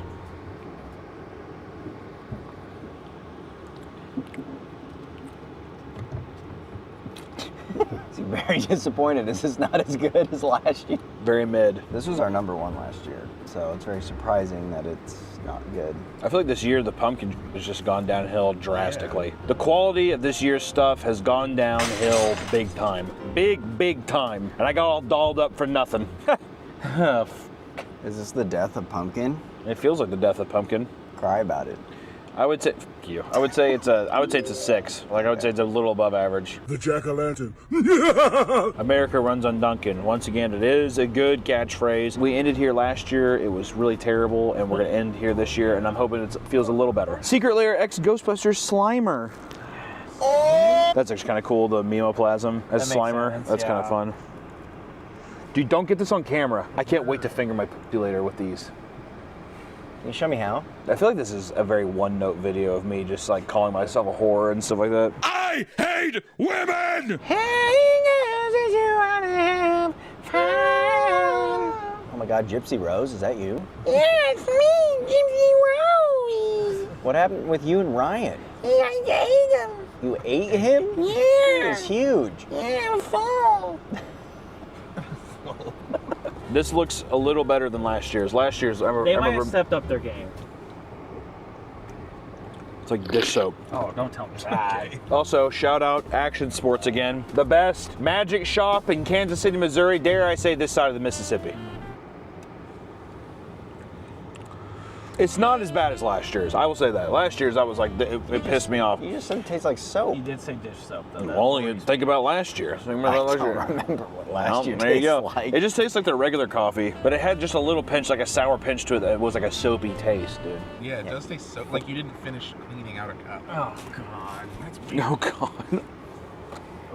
Oh, no, yeah, it's like you got a Tupperware, you were cleaning it with Dawn, and there was still a little water residue, and if you just took a swig. Listen, ladies, listen, fellas, listen to anybody who's trying to get in that fall mood. Just stick with Starbucks, dude. All right, everybody's just following the fucking coattails of the goats themselves, right? So just fucking, if you're out and about, just go to a Barnes & Noble, nestle up with icebreakers, read a book about a girl getting fisted in her car in the back of an Uber driver. Basically, just go to Starbucks, dude. Why are we even, we're not doing this again. It's just Starbucks. Everywhere else is just it's a gimmick. Starbucks is the only true king of this castle. Can we all agree? What about the pumpkin cookie, though? The pumpkin cookie pissed me off because it's at Jimmy John's, and also the person looked at it, it's like this.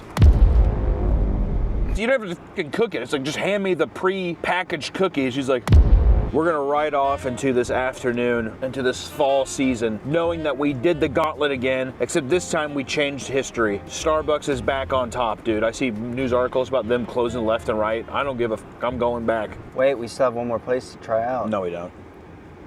Twin Peaks. Well, we'll see. Well, let me see. Are we actually going there or no? I thought that's what you said. Don't put words in my mouth, dude. That's what you said.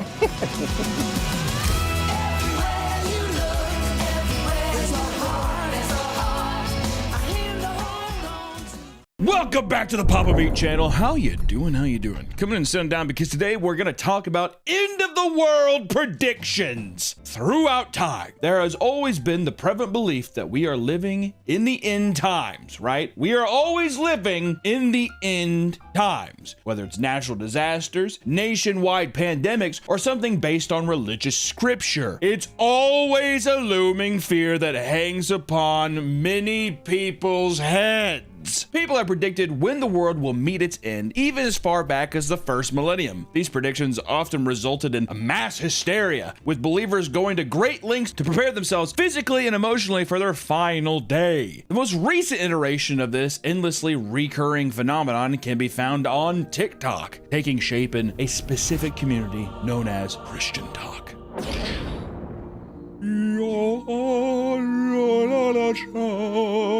The only God, the white Christian God. Jesus, blonde hair, blonde mullet, blue eyes, flip-flops, and a Dale Earnhardt tattoo. The Intimidator.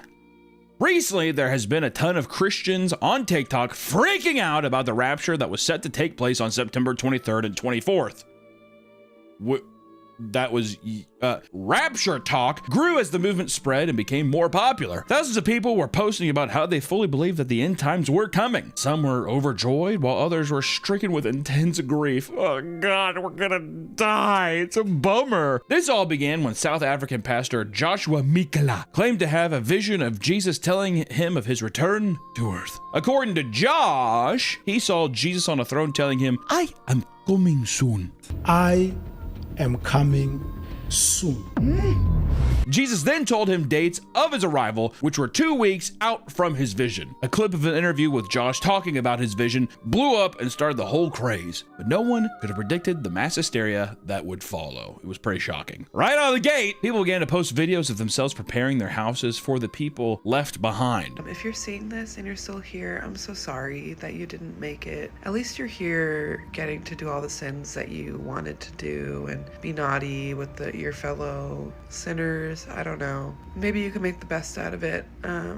But yeah, goodbye. Yeah, if anybody's here after the rapture, because my ass is going up, I got a jacuzzi back there. Feel free to use it, bozo. One woman stocked up on candles and Bibles, as well as leaving behind laminated note cards of scriptures for the sinners who she believed would enter her home and probably fornicate with each other, because what else are they going to do with hell on earth? It's true. No rules.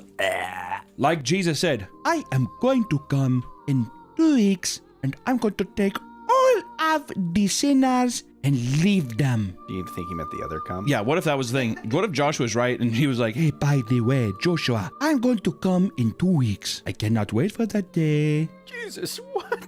Whoa! Other believers began quitting their jobs, selling their cars, and rumors spread that some people were even selling their homes. According to one user online, her psychiatrist permanently closed her practice because she fully believed that the rapture was coming. A psychiatrist. She completely abandoned her patients and began posting TikToks about her excitement for the end times. Her patients were left in disbelief and shared her videos showing how insane she looked for abandoning her decade-long practice and for posting about TikToks online. Wow. Well, that's the thing. If it's just going to happen, you got a 2 week heads up. Take a 2 weeks vacation. See if it, No. I'm closing it down. It's the principal, Nick. Because she's like, it doesn't matter. We're free. She's letting them know too. She's making a statement, right? She's standing behind. She's staying on business.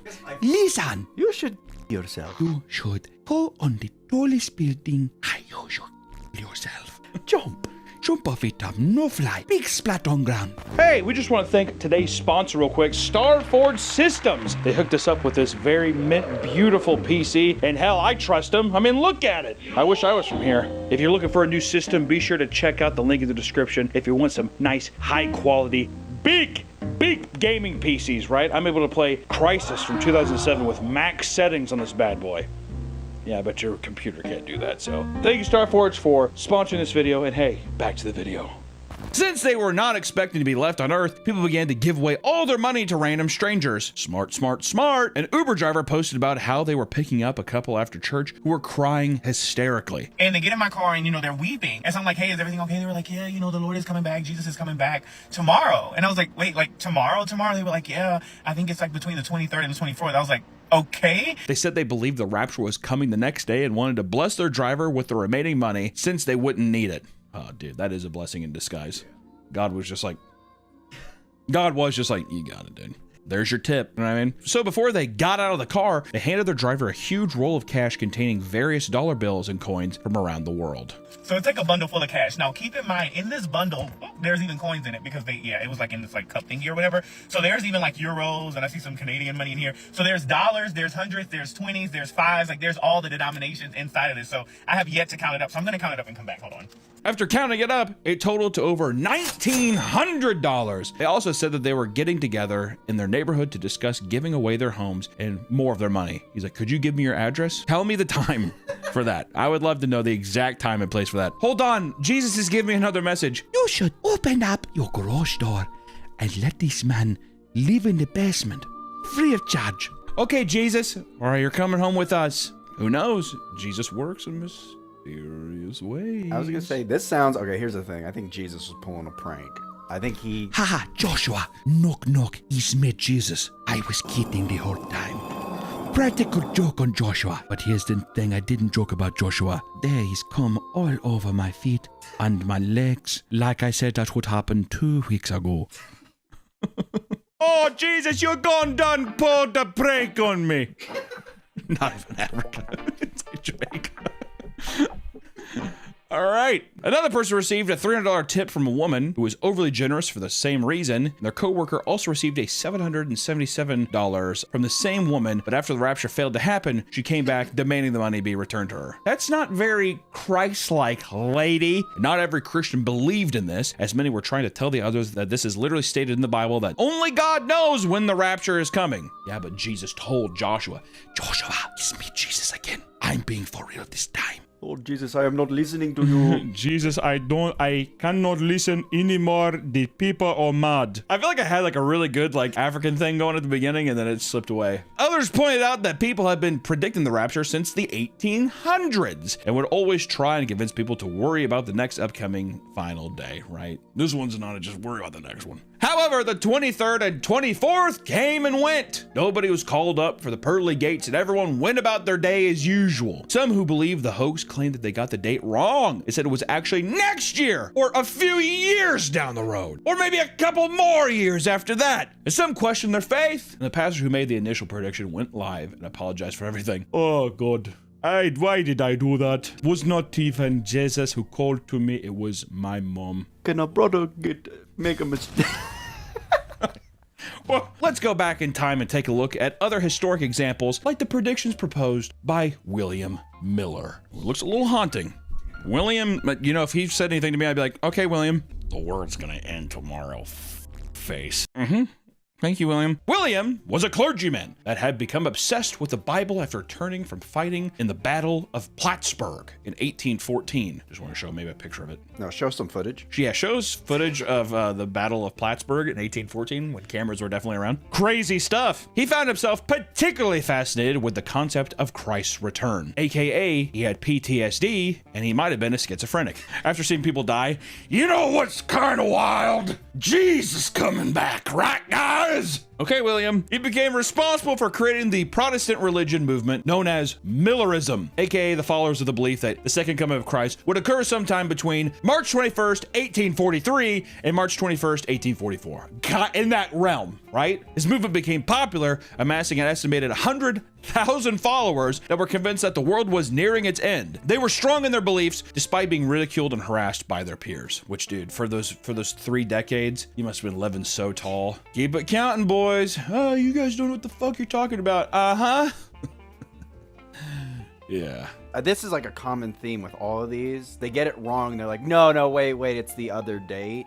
Because you're delusional. Because they believe it, and then they're like, oh, it was probably a mix-up. You put your whole belief system in that. It's really quite sad, Dave. During one event, William was egged by an audience member during one of his speeches, and I bet that sent him over the edge. In the span of just a few years, people prepared for this event by selling most of their belongings and turning their backs on their responsibilities. By March 21st, 1844, nothing had happened. The date would be moved to April 18th, only for it to fail once more. The last date proposed by William was October 22nd. On the day of, tons of people still believed in William. They put on their white ascension robes and climbed to the highest places available to them to await the second coming. Not only did this prove to be fruitless, but it led to a period known as the Great Disappointment, where people wept endlessly over their hopes being shattered, alongside a wave of mockery from people asking, why haven't you ascended yet? First off, as soon as if William came in, if William the dog came in trying to eat his own face and handing out white robes, I'd be like, no, you gotta get out of this motherfucker. Why? Robes are fancy. Robes are cool, but if it's in religious context, robes are not cool. Yeah, we're just gonna put on these robes and go to the mountain. I'd be like, might have picked the wrong batch, is what I'd say. What if you, what about jackets? Like sick, like club jackets? If they were club jackets, or even just a nice suit, you wanna get dolled up to go to heaven? Why not? Robes, really? William Miller's popularity dwindled significantly, but he held firm to the belief that the second coming was approaching until he died in 1849. Maybe that's what he was. Maybe he was predicting his own death.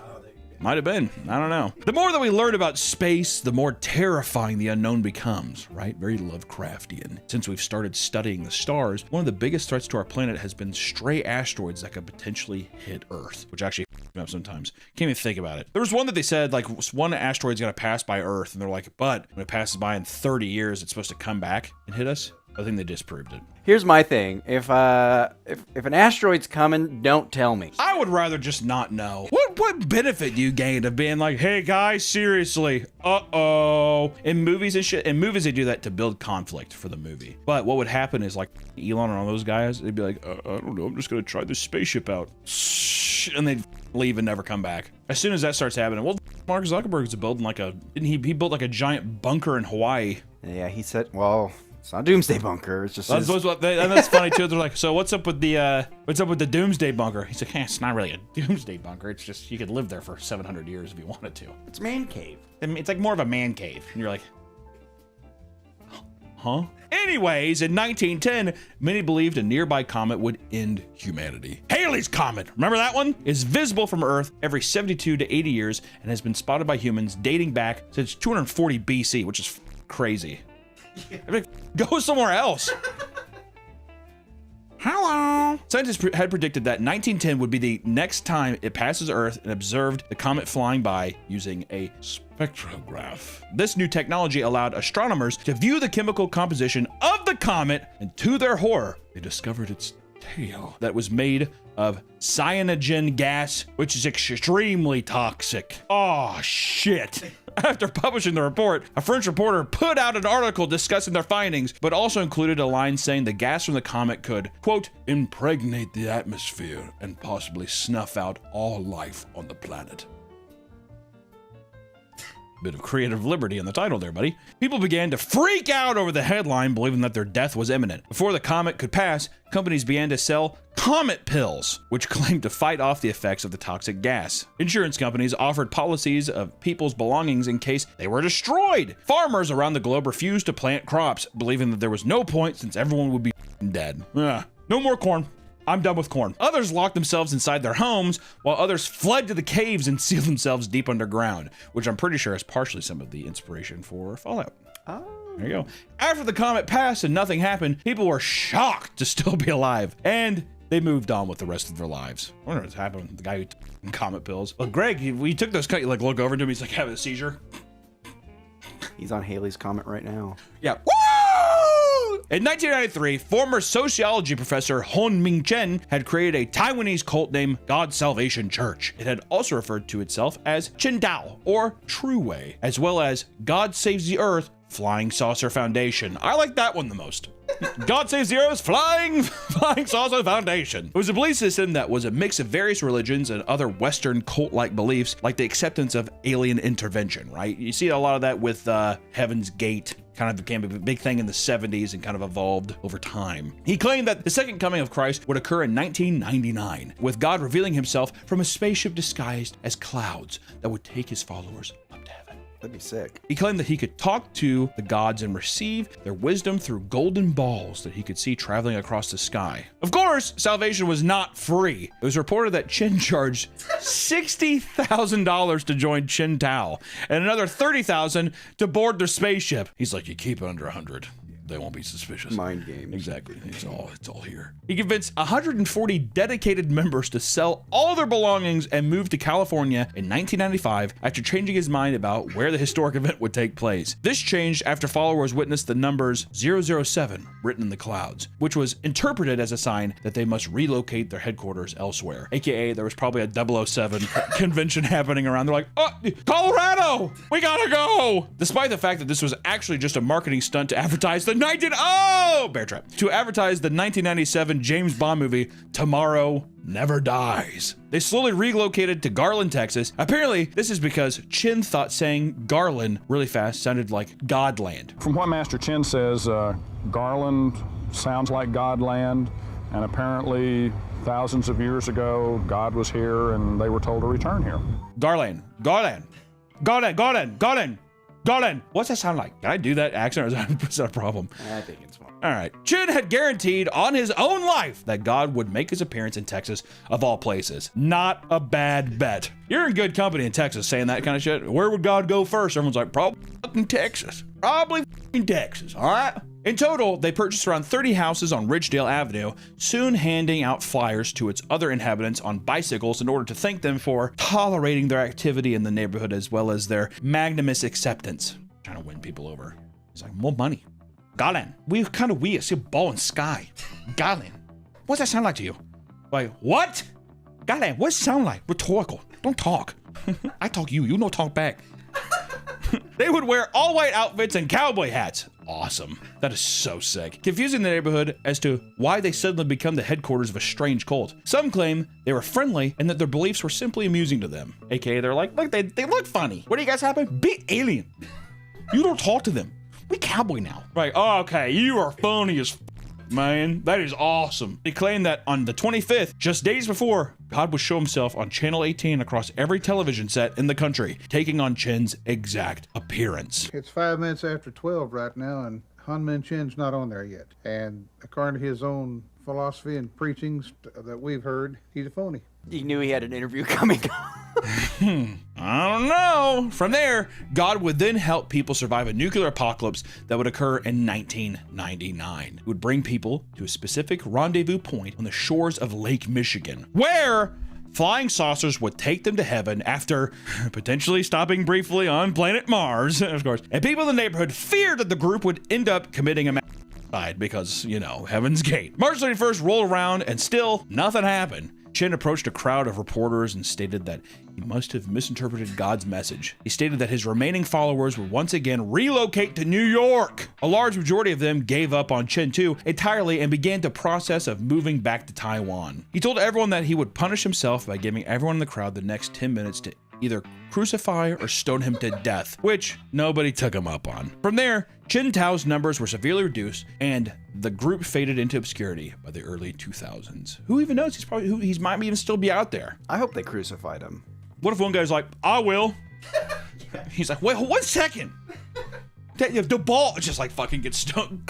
End of the world predictions have only become more common with the advancement of technology. And it wasn't too long ago that people thought computers were going to end the world. There still exists a general state of either denial, complacency, or even apathy about both the reality and the potential effects of Y2K. The year is 1999. And a lot of people are getting ready to celebrate the new millennium. However, not everyone's excited. A large group of people fully believe that the world was going to end as soon as the ball dropped because the world's computers would fail. 8 to 10% of the population were fairly confident that this was going to be an apocalypse. It was believed that the planes would crash, nuclear reactors would melt down, and systems controlling rockets would fail and be launched at random. All of this delirium stemmed from a simple misunderstanding of computers' code. Up until this point, computers' dates had worked from 00 to 99. But people believed that when the computer switched to 00, it would actually go back to 1900 and cause computer systems to fail. Oh God, run! To prepare for this upcoming event, people withdrew their cash, believing that electronic banking would fall apart and destroy them financially. Businesses like Best Buy and Radio Shack warned people to turn off their computers so they wouldn't be messed with the time switch. And others built bunkers and stocked up supplies. On New Year's Day, all the computers switched over and there were minor crashes. Various ATMs were temporarily down and stoplights occasionally stopped working and random databases went down. No major computer system failed and all seemed to be normal. Out of all the craziness, nobody died, though a 104-year-old woman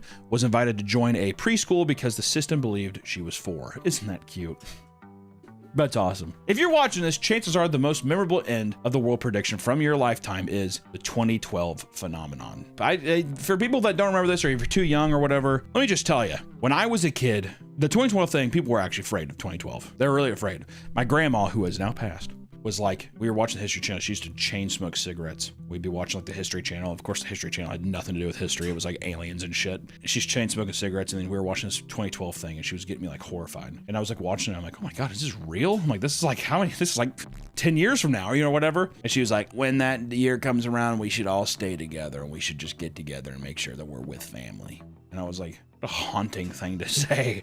It's like so cryptic, but everything's there. Like, you were gonna die and we should be together. It fucked me up, dude. Was it the Nostradamus? No, it was like, it's been so long, I can't remember. But all I know is just like the Mayan calendar's ending. Which also, even as a kid though, she's like, what the fuck do they know? And she was like, well, the Mayans. I'm like, who cares about the Mayans? The fuck, maybe they ran out of stone.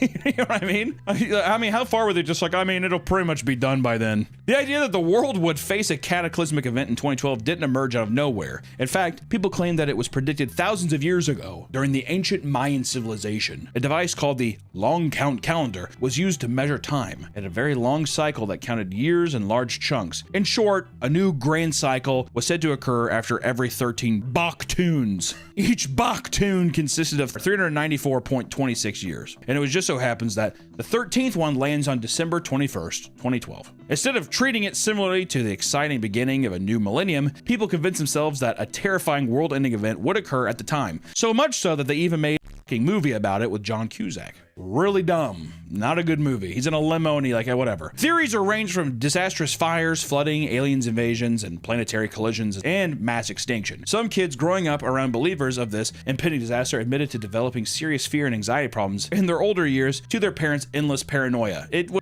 fucked up. If you have, like, the worst thing you can do is tell your kid, like, I'm really afraid.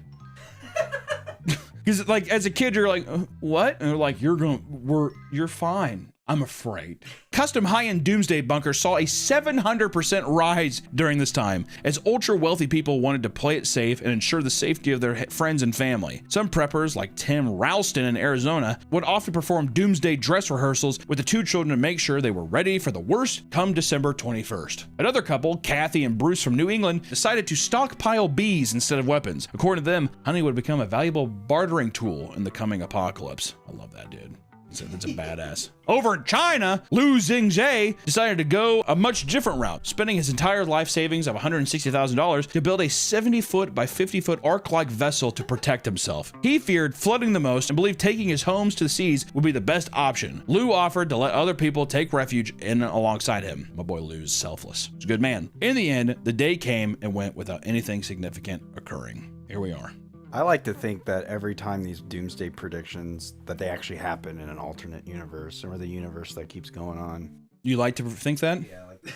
On TikTok, a woman opened up about how she and her husband have been talking with the Sumerian demon since July of 2013. Me and my husband have essentially been talking to something on a Ouija board that goes by the name of Seven, who has been telling us that the world is going to end May 27th, 2025. TikTok rules, dude. She claims that one day the couple got bored and began to use a Ouija board, and out of nowhere, it began to talk to them in reverse binary. In the moment, we have no idea what this means. We Googled it later. This is, again, July 2013. And it turns out it's binary, but it's backwards binary. So in this way, it meant nothing, but when we reversed the numbers, it meant hello. Since that day, they began regularly communicating with the demon. Goddamn, they became friends with them. Yeah, I know. Yo, Rockschmaw, you there? Yo, Rockschmaw's funny as f, dude. The demon had told them that they are the third group he has contacted, and the first two died during the first atomic bomb dropped in World War II, and the others was when JFK was assassinated. So the demon contacted JFK. Eventually, it revealed that the world would end on May 27th, 2025, and repeatedly told them to climb the mountain or return to the mountain. in Sumerian. She said that they revealed the secret to close friends and strangers once they were drunk. We have shared this with people. They either kind of wave it off, they're like, oh, that's cool, or they pretend, they say they're interested, but then they never really follow up. Another person claims to have a recurring dream every 7 to 8 years where people all around the world gather to watch as the moon turns completely black. Like the eclipse? Yeah. Not long after, large groups of alien ships fly out from behind it and start terrorizing Earth. People flee and pray as they try to survive. Eventually, the night sky is empty and blown apart. The person fully believes this is coming soon and that there have been warning signs all along. Yo, Rakshas, stop that shit, bro. I'm gonna pee. A lot of people claim to have aliens in their dreams. Like one person who claimed to see a biblically accurate alien enslave the Earth. Okay, first off, a biblically accurate alien. Got it. In their dream, a giant orange orb hovers over the Earth, which is pulsating with plasma energy. It doesn't have eyes or any facial features, but everyone on Earth felt like they were being watched. He described the being as God and explained that he knew without a doubt that the end of the world was imminent. The dream ended with the alien keeping people captive inside of a structure-like shopping mall and also abducting people and putting them into a giant orange orb. Sounds like he just wants to go to Orange Julius at the mall. Doesn't it? And I was super thirsty when I woke up. Rockshaw, stay away from me, man. Nobody truly knows when the world's gonna end, and that's probably a good thing. There are scientists out there who have listed numerous ways in which the Earth could end, right? Whether it's soon or within the next 1,000 years, but so far, every single prediction has been dead wrong. The next time you hear about some crazy world-ending event, take a step back and really think about what's being said. It's probably coming from someone who's chronically online or a scam artist looking to drain you of your bank account. Or, you know, pollution and all that kind of stuff will kill us too. There's a lot of fun ways the Earth's gonna end. It's gonna be sick. But hey, at least we have YouTube, am I right? Roll them credits! We'll just end that way.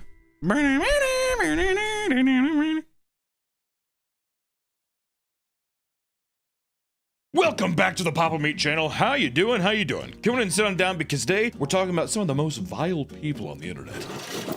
Influencer parents. A while back, we did a video on the notorious Ruby Franke and her family vlog channel, 8 Passengers. We did it with my mom, and it was something that I found extremely fascinating, and it just made you sick to your stomach that somebody could basically prioritize content over their children. Not me and my kids.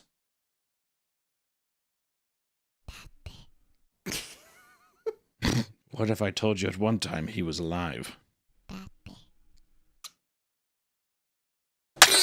Shit. If you don't know Ruby Franke, she made the national headlines for essentially torturing her kids behind the scenes, leave her trapped up in a house. It's fucking gruesome. There's been documentaries about it. Real fun stuff. I mean, what seemed like a happy, loving family on camera turned out to be a home filled with abuse and fear. I'm only gonna say it one more time, and then you're gonna lose the privilege to eat dinner. Bitch. And this story is not an isolated incident. This is something that's been reoccurring time and time again. It seems like a pattern where you cannot mix the selfish nature of content creation with raising a family, and especially whenever one relies on the other. Typically when content creation relies on idolizing your perfect life or perfect family. Doesn't mix, not healthy chemistry. So let's take a look at some of the worst family influencers out there. Starting off with Allie Ray, who, starting off fresh, home run swinging here, nearly killed her baby in the NICU because she was starving for a sandwich. Not the baby, Allison Ray. This controversial mother is a TikTok live streamer who is part of a niche online community called BegTalk. Like and subscribe. Smash that bell.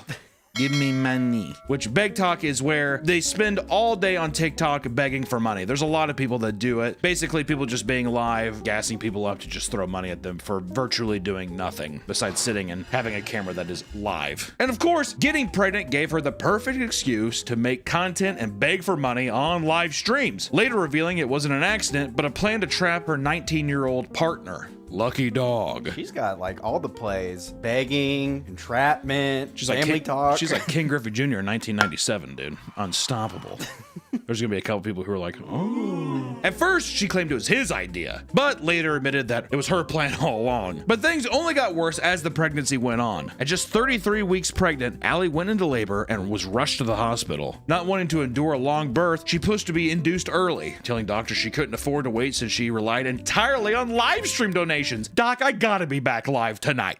Can we squirt this thing out quick, please, and thank you. Yeah, just shoot me up with some of that juice. Shoot me up through my spine with some of that juice and fucking get a coat hanger and start pulling, dude. All right? And after a few days in the hospital, Allie delivered the baby, and it was immediately rushed to the NICU and put on multiple breathing machines and monitors because it was delivered so fucking early, had to monitor it. Well, she was live on TikTok saying like, I thought 33 weeks was when babies are born, not 38. I don't know, maybe somebody who's educated on this can explain this to me, but like, what's the difference between delivering at 33 and 34 weeks? Because either way, the lungs are not fully developed until 37 weeks. Her doctor was like, let's try to make 34, like really trying to push it. Why don't we just keep threading that needle of like maybe 35, you know, that kind of thing. One would think that a new parent would be freaking out over their newborn's condition, but for Allie Ray, that was far from the truth. She was happy not to be pregnant and was live on TikTok. Thank God. She was reading comments and accepting roses and galaxies in the NICU. And people were already appalled by the behavior thus far, and she was already receiving a ton of hate for it. Nothing could have prepared viewers for what happens next. Sorry. While live streaming herself holding her daughter, Allie did the unthinkable. Since her baby daddy wasn't there to help out in the hospital room, she unplugged her baby from the breathing machine and monitors to get the attention of a nurse so they could bring her a turkey sandwich. No, you're fine. It's not an emergency. I just was gonna see if you could bring me a turkey sandwich. And it's so sad that this is all on video. Not even on video, it was happening in real time for viewers. Can you imagine just sitting there being like, yeah, can you imagine the baby? Yeah, the baby sit there just like, Allie clearly didn't think she'd done anything wrong, so she did it again in a separate live stream. This time, asking for a drink instead. I bet that was rage baiting. He's fine. He's thirsty, and so is mommy.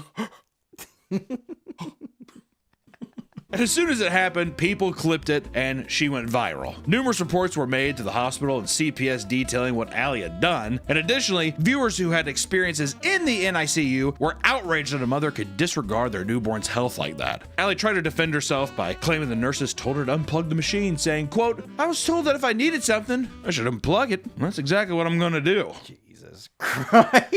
God, man, you know what's kind of do you think that she really believes that though? I do think that there's levels of narcissism that come in that you maybe perpetuate a lie so much in your head that you legitimately believe that another person said it. They probably like, if you need anything, there's like this call button. It was, that's what I mean. And she's just like, oh, well, I'll just unplug. She told me to unplug it so I could just like wheel myself over and get a 7-Up or a Squirt or a Vault. Hey, could you go down the vending machine and get me a Vault? They're like, what year do you think it is? News articles came out on the situation, and the amount of backlash forced Allie to delete her TikTok account altogether. CPS would do an investigation, but Allie never faced any legal trouble for her actions in the hospital. All it's gonna do is bring more traction to my page and more money in my pocket, so happy ending. So it's a happy ending for Allie, and I'm sure that baby's gonna be just fine as long as she has Vault and turkey sandwiches. In many of these controversial cases, the parents typically have more than 3 children. This provides a steady stream of content, and in theory, it's a good idea, but getting 5+ kids to cooperate is hard. Borderline impossible. And that's where parents lose their patience, like the case of Fantastic Adventure. I gotta say, this is a rough watch today. This is a sad one. I wouldn't say anything probably out of the ordinary. I would say as of late, a lot of weird stuff usually, but this one in particular, I don't know why. This case is so sad. In 2012, Fantastic Adventures began uploading a wide variety of children's content, ranging from scripted comedy skits to costume roleplay. The creator of the account, Michelle Hobson, would use her 3 biological children and her 7 adopted children as characters in each episode. 10 kids? She's like, 2 more cheaper by the dozen. My favorite Steve Martin film. The channel quickly developed a loyal fan base that tuned into each upload, and at its peak, the account had over 800,000 followers and 250 million views. Hell, I'm gonna start signing up I'm gonna start adopting myself if that's the case. Can't lie, hey, the analytics don't lie. The channel went steady for 5 years until 2017, when controversy struck. Hobson's only biological daughter sent in an anonymous tip to the police for a welfare check on the home. That's a good sign. When police arrived, nobody was prepared for the horror that awaited inside the home. The first child they found was locked in a closet with no food or water in a diaper. The rest of the children were found starved and in a weakened state. According to the children, Michelle had repeatedly beaten them, forced them to take ice baths, sprayed them with pepper spray, and purposely withheld food, all because she believes that they didn't act well enough. And when we say pepper spray as well, just for the video, I don't want to be too gratuitous, but she's not spraying it into your eyes, she's spraying it in, let's just say, an inappropriate place, which just makes me think, like, what kind of sadistic do you have to be? Can't say that. What kind of sadistic fucking freak do you have to be to do that? It appalls me. Power trip, I think. Do you think it's just a power trip, or do you think that the person's just like, wait, I have to upload. I have to, like, going and saying, I gotta get, hey, views are down. Steven, could you come over here?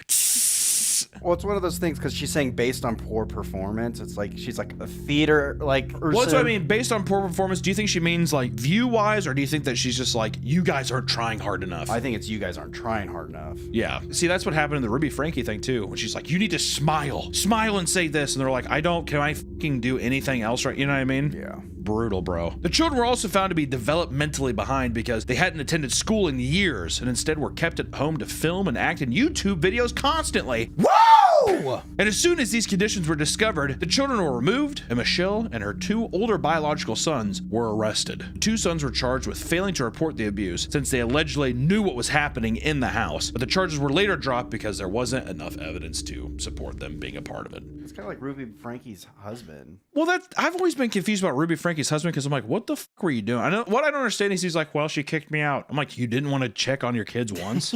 He's like, well, I had my faith. Like, seemed fine on the cameras. It's fine. How can you watch this go by? It's just weird. Michelle was charged with 5 counts of unlawful imprisonment, 2 counts of molestation, and 7 counts of child abuse, but she never served jail time.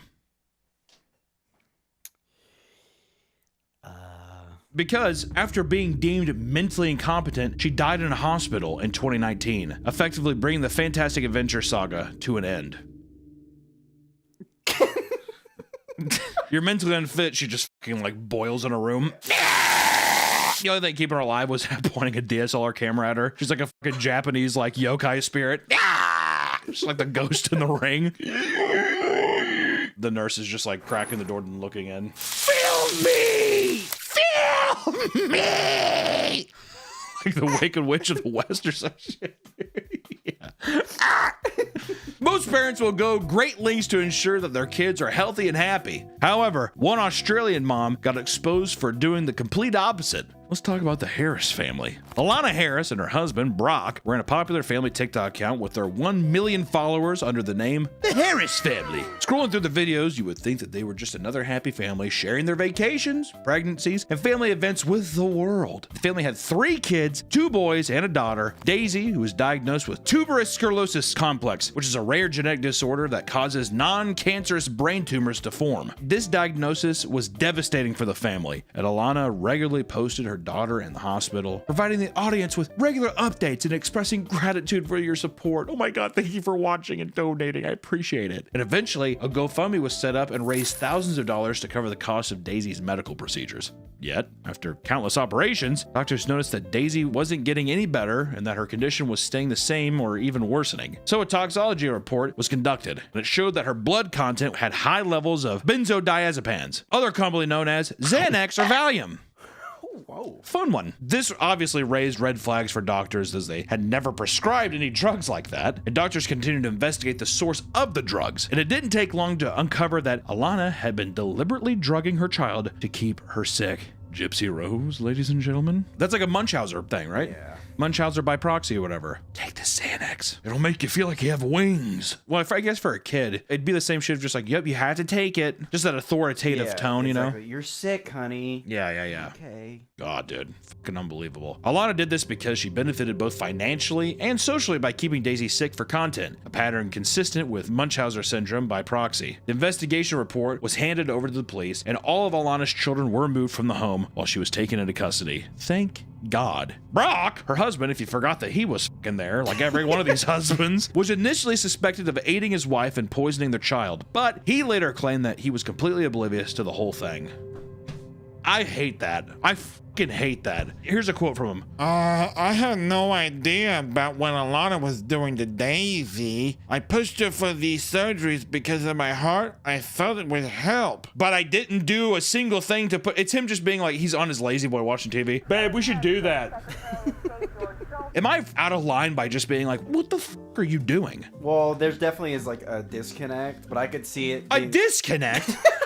Hey, I couldn't help but notice that fucking lumpy Lou over here keeps growing things in her head. Like, what the fuck? And you just keep giving her pills. Or you never once saw her give her a pill? Word? Not once? Why, so are you taking care of it? Yeah. Okay. Like, is that as involved as you are? Like, it just seems insane. Every other friend I have that has a child, like, they know every single thing going on with that child. Like, medication they're taking, anything. Surgery's coming up, whatever. To just be like, well, I just thought she had it totally covered. That's what I think it was. It's more like, it's not odd to be like, here, take this vitamin or whatever. No. Her giving the medication to her daughter. I mean, like, you're gonna trust the fucking person that's raising you, right? Yeah. But I just mean, I am so livid by these usually, I mean, in almost all these cases, Ruby Frankie and in this one here, it's like, are you doing nothing? What are you doing? Yeah. Well, I have to work. I worked 8 hours today. Well, I didn't. I mean, I just usually come home and I see her lumps and I say, well, okay, well, we gotta figure something out. Well, I get sleepy and I go to bed. I mean, does that not sound ridiculous, dude? It's emotional. Like, you see your child lumpy and you just kind of want to disconnect and... No, do you think that's what it is too? He's just like, I can't deal with this. Yeah. Like the stress of having to deal with that. I think it's... What a good father. I just can't. Yeah. Hey, babe, I'm going to go play Halo Wars in the basement. Halo Wars? Did you give her a vitamin? Okay, just making sure. Yeah, Halo Wars. He's like, all he has is an Xbox 360. He's playing games from like 2011. Hey, babe, I'm gonna play Sneak King. He's like, just plays the Burger King game and the... Online, many people were disgusted that they even supported someone like this and spread the story all over the internet. This ensured that the Harris family would be under a microscope for the rest of their lives. Following Alana's arrest, her TikTok account would be shut down. She would be charged with poisoning, torture, child exploitation, and fraud. Which I will say, 2 back-to-back. At least we have 2 arrests back-to-back. Usually on some of these, it's just like, well, actually, to be fair, one melted like a witch and the other one. They're like, you're insane. She's like, yeah! And this one, they're like, all right, I guess you have to go to prison. Are you gonna melt? I don't think so. There are many challenges that come with raising a child, as each child is obviously different. So when you use your kids for content, it can be hard to get all of your kids to align with your narrative or brand. AKA, once again, Ruby Frankie. Gotta get them all together. Kids go through like fucking puberty, they get all moody and all that kind of shit. And after a while, you're like, you need to smile. Mama needs to post to YouTube. We need roses on TikTok. Which, let me tell you something. This is another gut. I mean, all of these are going to be gut punches, but I remember when we were reading this one, it made me actually sick to my stomach. Because for one family, their adopted child was more work than they bargained for. The Ohio-based channel was called The Stauffer Life. Micah and James Stauffer built a family lifestyle brand, gaining over 700,000 followers on their main channel and 300,000 on their garage spin-off channel. And in each video, the parents showed off their hectic life with their 4 kids as they took them to their appointments, celebrated birthdays, and other life milestones, right? 2016 and 2017 marked an exciting time for the family as they were in the process of adopting a 2-year-old from China who they named Huxley, making sure to record every update along the way. The child they were adopting had severe autism and they were aware of it. And many viewers cautioned the parents about the work it might take to ensure Huxley was properly taken care of. If you already have that many kids and then all of a sudden you're throwing in someone who's going to need that much time and attention, I think people really underestimate what a task that is. Yeah. For severe autism, where it's at that point, it's like they can't take care of themselves, you know? But despite this, all Micah had to say was, quote, "But if anything, my child is not refundable." Yet, that's exactly what she did. In 2020, fans began to notice that Huxley stopped appearing in vlogs. Shortly after a video would be posted answering their questions. After only 3 years of living with the Stauffers, Huxley was sent to a different family within the United States. The reason why Huxley wasn't in the videos is because, like the comment said, they were unprepared for how much work it would take to give Huxley the proper care. And in a now deleted apology video, both Micah and James tried to claim that while they were aware of Huxley's special needs, there were still a lot of unknowns surrounding the conditions. Do I feel like a failure as a mom like 500%. And fans were outraged at Micah for exploiting her special needs child for views and began turning against her. And fans also created a change.org petition to remove the Stauffer's life's monetization, to which they succeeded. They cut their fucking money. The one-time change.org. Yeah, the one-time change.org does some shit. Though the Stauffers were never legally charged with anything, their lives and online reputation have been completely gutted because of their greed. Which I want to say too, first off, knowing that a child that's going to need that kind of attention is coming and you're like, yep, I'm totally fine with that. And then to later spend years with a child developing a relationship and then just be like, I can't. I think in many cases, especially if it's still a child and there's another family who's like, we will give them a better life, I don't think there's anything wrong with being like, this is just too much. I think it's just the angle of you 100% could tell that the Stauffers were like, this is going to be a gold mine. Yeah, here's my little autistic baby. We could, yeah. You know. So then they're pawning it off like literally like an animal. Yeah. Like, oh, this is a dog we don't want anymore. There's no morality that way too. And then two, to not be, that's one thing. I don't think people have to be extremely transparent online. I think you have obviously like a personal life, but you don't even update it to where it's like, hey, here's this child that we have now. And then all of a sudden he's just not there anymore, as if no one's gonna notice. It's insane. It's just, it's fucking gross. It's gross because I look at it the same way like rich people would buy like, I don't know, an expensive car. Yeah. Or something. Well, I like the model, but I just want something new. It's like that. It's that hand, like it's, I don't know. All narcissists, right? I think all content creators are. They have to be to an extent. But I think I probably am too, dude. Not us. Probably us. Probably. Sorry, dude. I fucking suck too. I don't know what I'm supposed to tell you. I haven't adopted a Chinese severely autistic baby though and pawned it off on somebody else, so I don't know what I'm supposed to tell you. The only Chinese baby I have is Modine. Danny, want to give Danny a kiss? He gave him a lot of vault earlier, so he's... There it is. Oh my God, Jesus Christ. Get it out of here. What the hell is wrong with you? Religion plays a big part in a lot of families' lives, with faith being the glue that holds them together. One example of this on social media was our unique family. Very culty vibes. Our unique family, yeah. Our unique family. We are chosen by God. Which it was run by a rabbi and his 9 adopted sons. It's just, I was just like, this is me and my boys. Run by a rabbi and his 9 adopted sons, the TikTok account proudly showcased their Jewish faith, sharing family-friendly content that entertained over 300,000 followers. Chaim Cohen was seen as a righteous man for adopting these 9 boys and giving them a better life outside of foster care. They lived in a huge house, were homeschooled, and seemed to have everything they could have ever needed. But this image would come crumbling down when his 18-year-old son called into an Atlanta podcast and revealed what was truly going on inside the house. According to the Sun, Chaim had been abusing and neglecting all of his sons for years. He repeatedly withheld food and locked them in their room until 4 p.m., only to abuse them when they were freed. And after the call to the podcast ended, police went to Chaim's house, removed all the children, and took him into custody. When questioned by police, it was discovered that he had been lying about his identity and faith the whole time.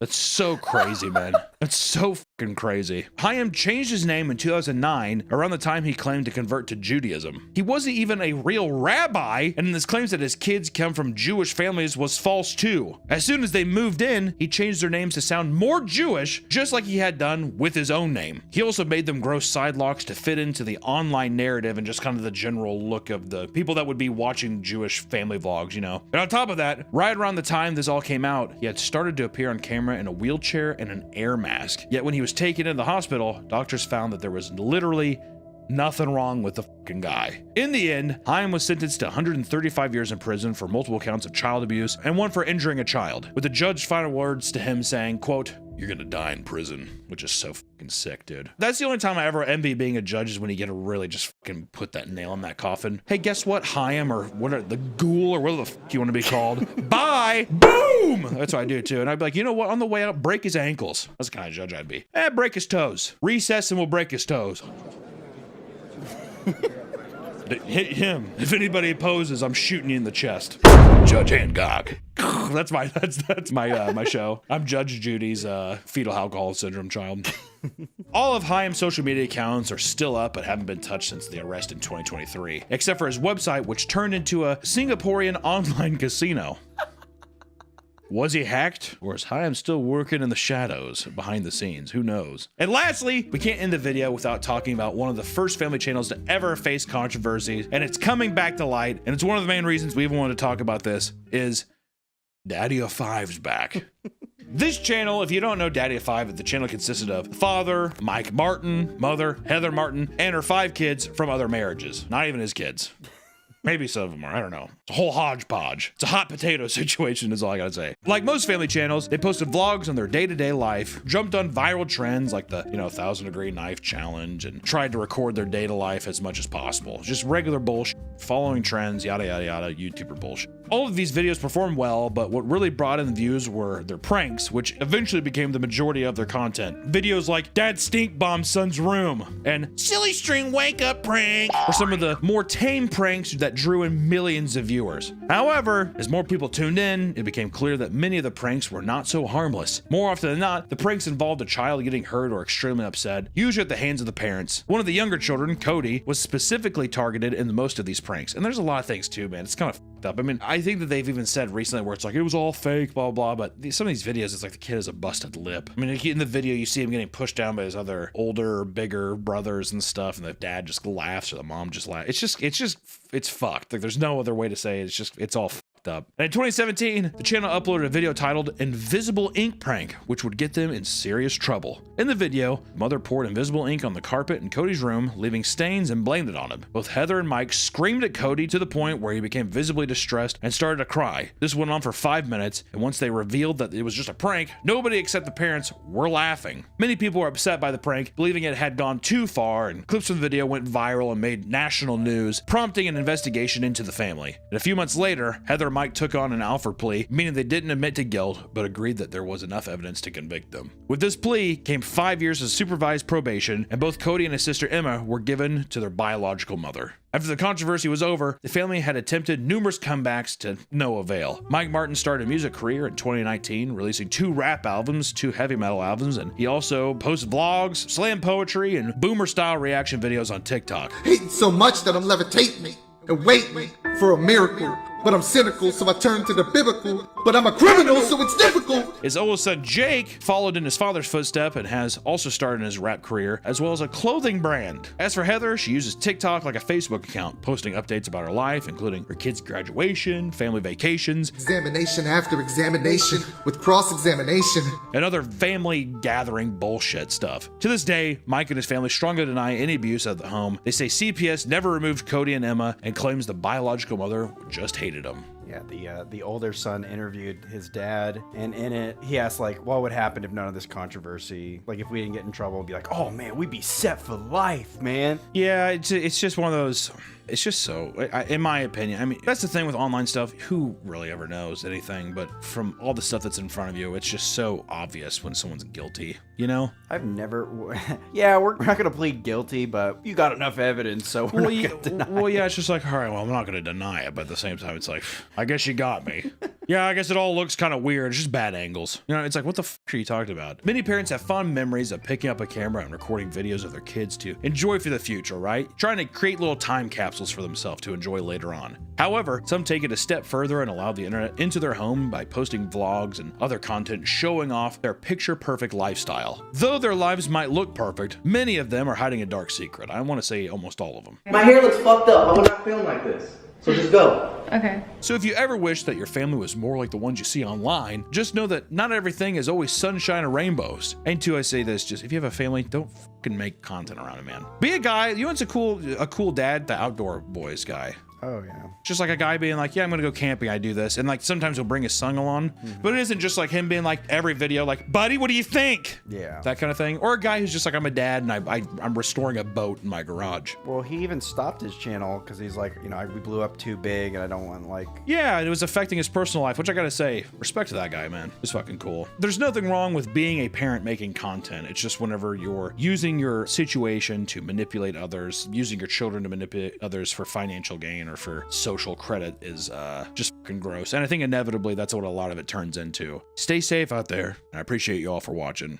Uh-oh, Pepper needs a diaper change. Not everybody can be a great online influencer dad like me and Pepper. Uh-oh. I saw the comments. I know you guys like watching Pepper just he dances. This is not... Pepper! Pepper, stop! Stop, Pepper!